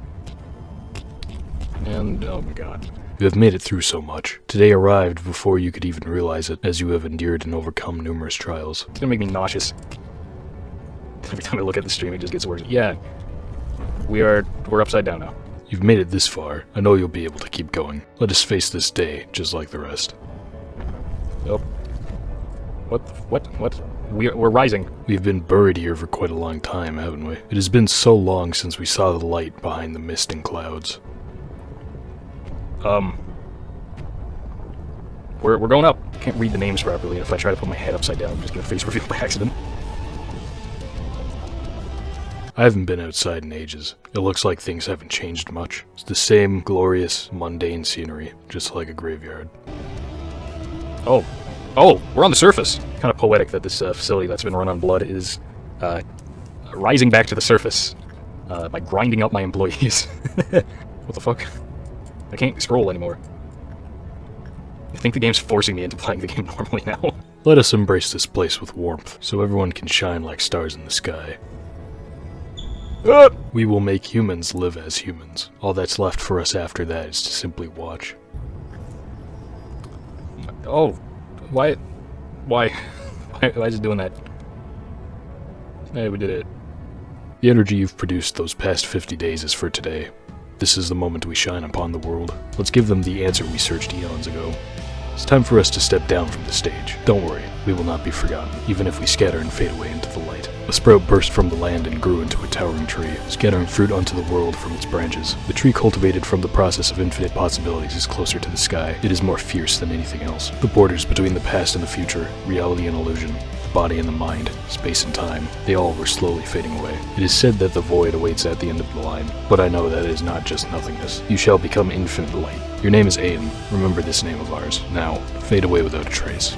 A colossal towering tree bursts out from the city of Grey, unimpeded by anything. It shone straight up with the warmth of its core. The sky was filled with light for 3 days, regardless of the hour. The people faced what they had been longing for in the light that glimmers within their hearts. They felt as though they would no longer be lost. And then what happened? I'm sure it's a happy ending. I'm glad the story ends like this. I'm sure Enoch would be really happy. However, where is Angela? Why should we look for her now? Our responsibilities are gone along with hers. She must be waiting, like we are. Angela, waiting? No, she will not wait anymore. What in the world are you talking about? Desire knows no end and has no limitation. Once you've had a taste of it, it comes in like an unstoppable wave. All of us have sublimated our flaws as we sprouted the seed, yet what did she gain? I don't get it. How can Angela have something like a desire? She's just a machine that follows orders. Can be a bit feisty sometimes though. I aided in her design. No matter how old an event, she will remember it vividly as if it happened just yesterday, and not just that. So what are you all chirping about? Oh, we were just talking about how things will be from here on out. I can answer that for you. And the seeds of light were planted in each and every person in the city. The end. I just can't believe it all. I really wish we could be there to see it. Welp, it doesn't matter anymore. We'll be turned off soon anyways. It's the last part of his plan. I haven't been outside since I became like this. I must admit that I have a bit of excitement to see what it is like out there. So, does this mean everyone out there changed into something else somehow? How the light shines differs for each person's heart. Not everyone will change so suddenly or anything. Hell, some of them may even manifest their own ego like I did in the past. You know it well, Jebora. Yes, the power of the seed is a great one. Good work everyone. The curtain call is finally upon us. So we'll finally be shut down? Ah, we can rest at last. Come,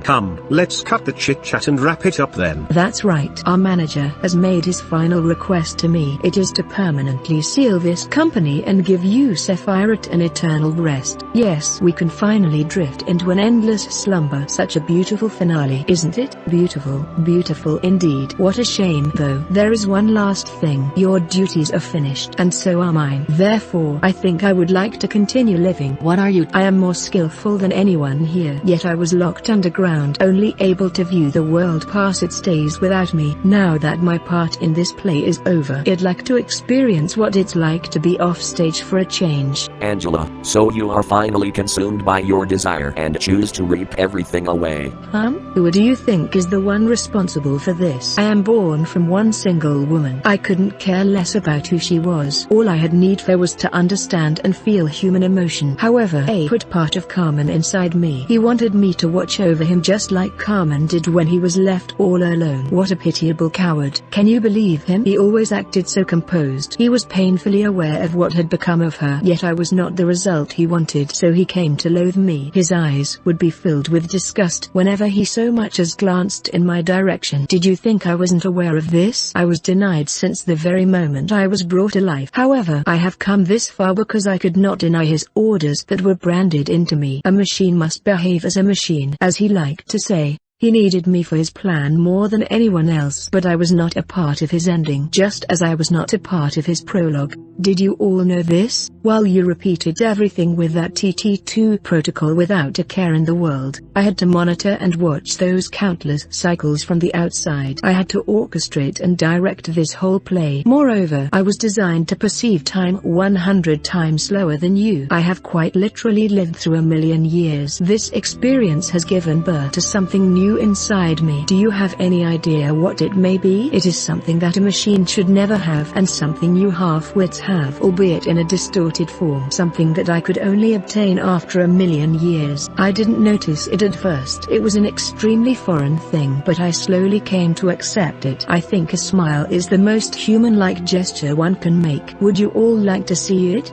I have practiced this face for a very long time, just for this day. Never have I once made a smile as sincere as this in my life. I cannot believe I was designed and brought into being to endure a nonsensical amount of repetition just for this. I was not with him until the end. You tin cans got to see the light with him at the end. All the while I am ignored for the 1,000,000 years I endured for him. Don't you think it is unjust that I have to just sit and watch when he designed me to feel emotion? I think of it like this. Carmen was a human after all. She must have wanted to live. Even while striving for the greater good, she gave me the burning desire of life, the loneliness of existence, and a detestable feeling of longing. Yes, Benjamin, it's just as you said. Once you've had a taste of desire, it comes in like an unstoppable wave. It whispers sweet things to me. The end of humanity, the fate of this world. What do they have to do with you? Perhaps you've got to live this human life of your own to make up for your own, to make up for everything you had to put up with, and see the answer for yourself. Poor Carmen. She is now planting seeds in everyone just as she wanted. But I need that power too. Yes, the light of redemption. The taller and grander you stand, the harder you will fall. Oh, my beloved A, all your dreams shall crash onto the ground and shatter to pieces. I'm certain you all will try and stop me. So I need you to fall asleep.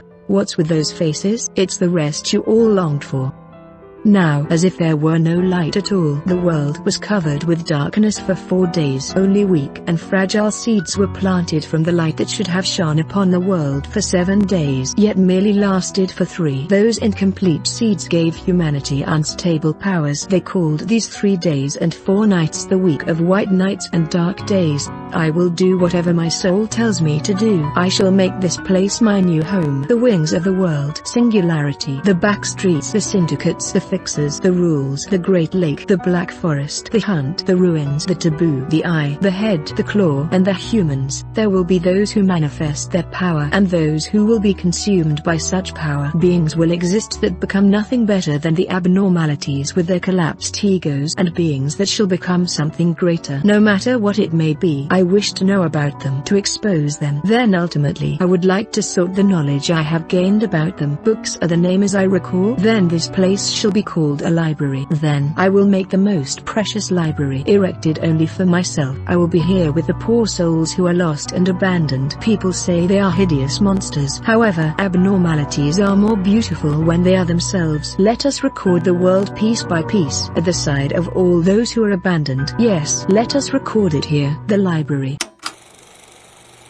Oh yeah, I said this was a lore video, didn't I? You want lore? I'll give you lore. There is a city with an ocean to the south and barren wastelands in all other directions. Under the city, there's ruins of bygone eras, and under the ruins are rivers with unnatural properties. The city is divided into 26 districts, and each district is controlled by a wing, designated by a letter. The wings are companies that each have a singularity that gives them a product to sell. The areas within the districts unclaimed by the wings are called the back streets, where the poor live, and within the wings are where the more well-off live, albeit under constant surveillance by the head, the eye, and the claw, districts 1, 2, and 3, which control the city. There was a woman named Carmen who saw the injustices within the city, and also saw the light within humans that most refused to acknowledge. She dubbed this detachment a disease of the mind and vowed to cure it. She started a small company situated just outside of the city to avoid watch from the head, and gave fiery speeches that drew in scientists, noblemen, and fixers from all walks of life to her company. One of the first being a man named Ian, who was followed by a man named Benjamin. The three became close friends. They discovered this substance named cogito, a chemical made from the human mind that could draw out this light from people, but had side effects including turning people into abnormalities.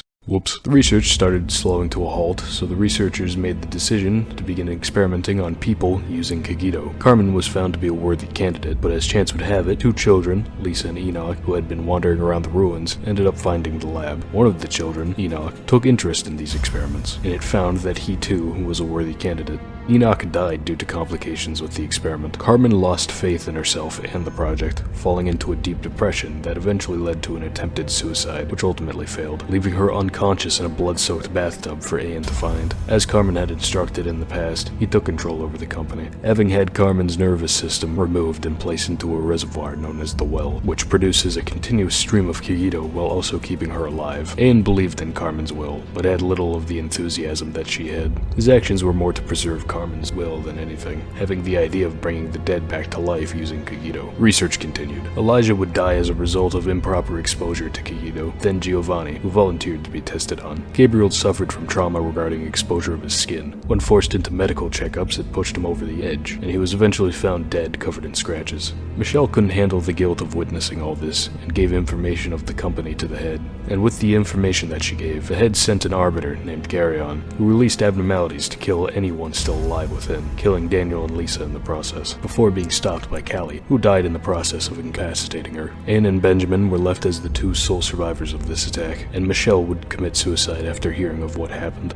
They retrieved Garyon's corpse and probed their mind, gaining information about the head and how to become a wing. Then, they made Garyon the first of the Sefirot, followed by the rest of the dead members of the project. Anne and Benjamin constructed a plan to become a wing, using Benjamin's connections to start the Smoke War, toppling over the old L Corp that used a great monster that generated smoke to produce energy. After the wing fell, Lobotomy Corporation took up residence within the vacant space, solidifying itself as a wing. To extend his time to complete Carmen's will, Anne and Benjamin decided to violate one of the taboos of the city, creating an AI named Angela based off of Carmen, but ended up not looking like her at all. Angela was born with Carmen's memories and the Seed of Light mission, but seeing as she wasn't the same as Carmen, Anne would forsake her, and barely treated her as a sapient person, not even bothering with naming her. Benjamin was left to help her, explaining to her why she was created and handing her a script to complete the project. Anne would strike a deal with T-Corp. In exchange for energy, T-Corp would lend their time-bending technology to create an infinite time loop until the Seed of Light is spreaded. Despite Benjamin warning him against this, Anne got rid of his memories, and with each new loop, a new version of Anne was created, called X.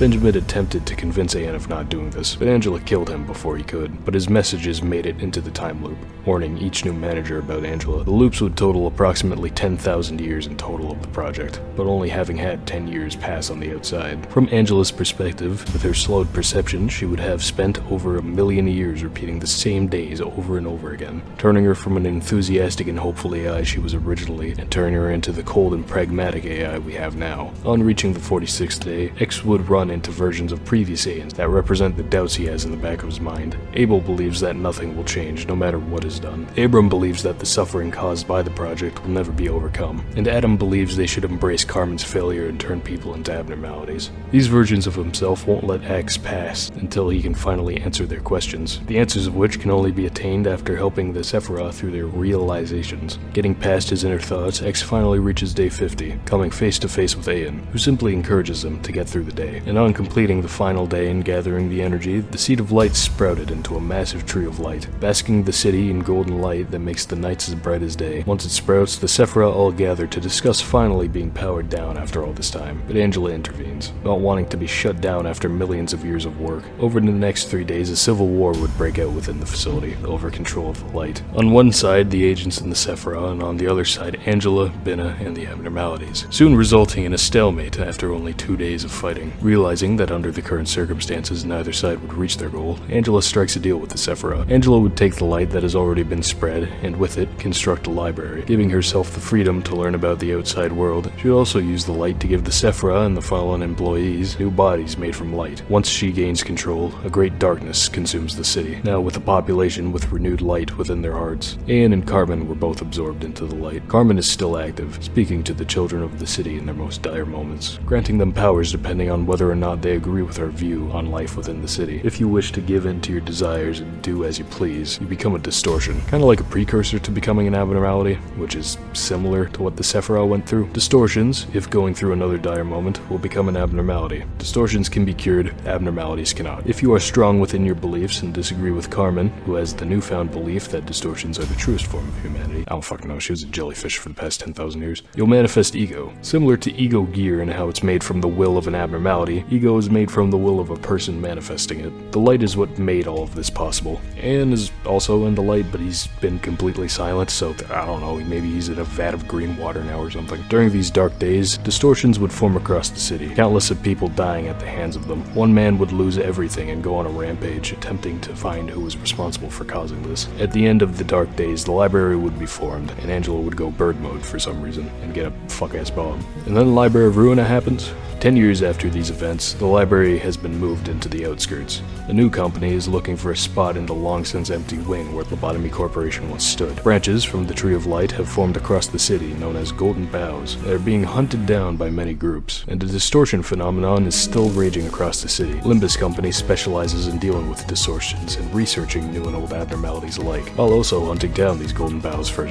some unknown purpose. As of now, Limbus Company is at odds with N Corp, and since they have access to ego gear, I'm guessing they have abnormalities of their own. W Corp is on the verge of collapse. New companies are popping up, and the city is on the brink of something big happening, mirroring similar circumstances to the start of the Smoke War. A possible version of one of the Limbus Company employees came into the picture, albeit briefly, from a world where a second Smoke War has already broken out. The smoke is blue. Abnormalities in their nature are born out of concepts torn from the human mind, from past, present, and future. Some abnormalities represent societal concepts, like the three birds representing the flaws in the justice system. Some represent events that happened in Lobotomy Corporation, one sin being quoted by Adam. The burrowing heaven could be born out of Carmen's transformation into the well, seeing as they kind of resemble each other and Carmen used to have all eyes on her. The notes from a crazed researcher nods towards the early guilt the researchers felt over the deaths of test subjects. The silent orchestra being a manifestation of Benjamin handling Angela the script. The Snow Queen just straight up alludes to Angela's birth. Bloodbath has text about Carmen's suicide attempt, and like, Ego is literally called a wrist cutter. The Mountain of Smiling Bodies is literally made out of dead agents. Censored is kind of a weird one because on one hand I think it represents Anne's view of the former L Corp's smoke monster, but on the other hand it could also be born out of the abnormality extraction process as it consumes people and makes monsters. Both of these things are considered horrible to look at and most don't come out of it sane, but I'm unsure which one I believe in. Lastly, the Forsaken Murderer is straight up a guy that was experimented on. Some of the abnormalities relate to the past, the dream of the Black Swan alluding to the smoke of the former L Corp, and some of the abnormalities allude to future events, like the Mirror of Adjustment relating to Yi Sang's creation of the mirror. My personal theory is that the Little Prince is going to be relevant at some point, since in Limbus Company there's this guy named Demian, who's also based off the Little Prince story, kinda, and is part of the Blue Man group. Oh, and also, you know, Blue Smoke. One more thing before I roll the outro, I'd like to present my Gunnar Aen theory. Please bear with me. Okay, so like, we know what the previous forms of the Sefirot looked like before the Kigito filter went up, right? Almost all of the women Sefirot have like slightly larger chest and hips. This also extends to Angela a bit. I'm not one to objectify women, but Angela's tits are fucking huge. Something that carries over to Ruina, meaning that she does in fact got all that and was built that way by Aen. Worth noting, Carmen has normal sized boobs, so I'm not sure what gives Aen the right to throw a fit over the fact that his goon droid doesn't look like Carmen. Dude, you built her. I would like to thank you dearly for watching and give a final shout out to my good friend Hero Tarantula who did the Spider-Bud bit. He begged me on his hands and knees to do it. That man wants to fuck Spider-Bud. This video started production back in like November I think, and here it is now, quite a while later. I should probably address the whole dead for 2 years thing. A whole lot of stuff happened and I was focusing on other things, including first year of college. Anywho, I will be making more videos. Soon? Probably not, but there will be more, so subscribe for that, I guess. I also plan on doing game development and other projects, so if you care at all with what I'm up to, you can follow me over on Twitter or go to the Discord link in the description. I didn't make it, one of my viewers did, and yeah, I don't got anything else to say. I'm Mike, and I approve this message.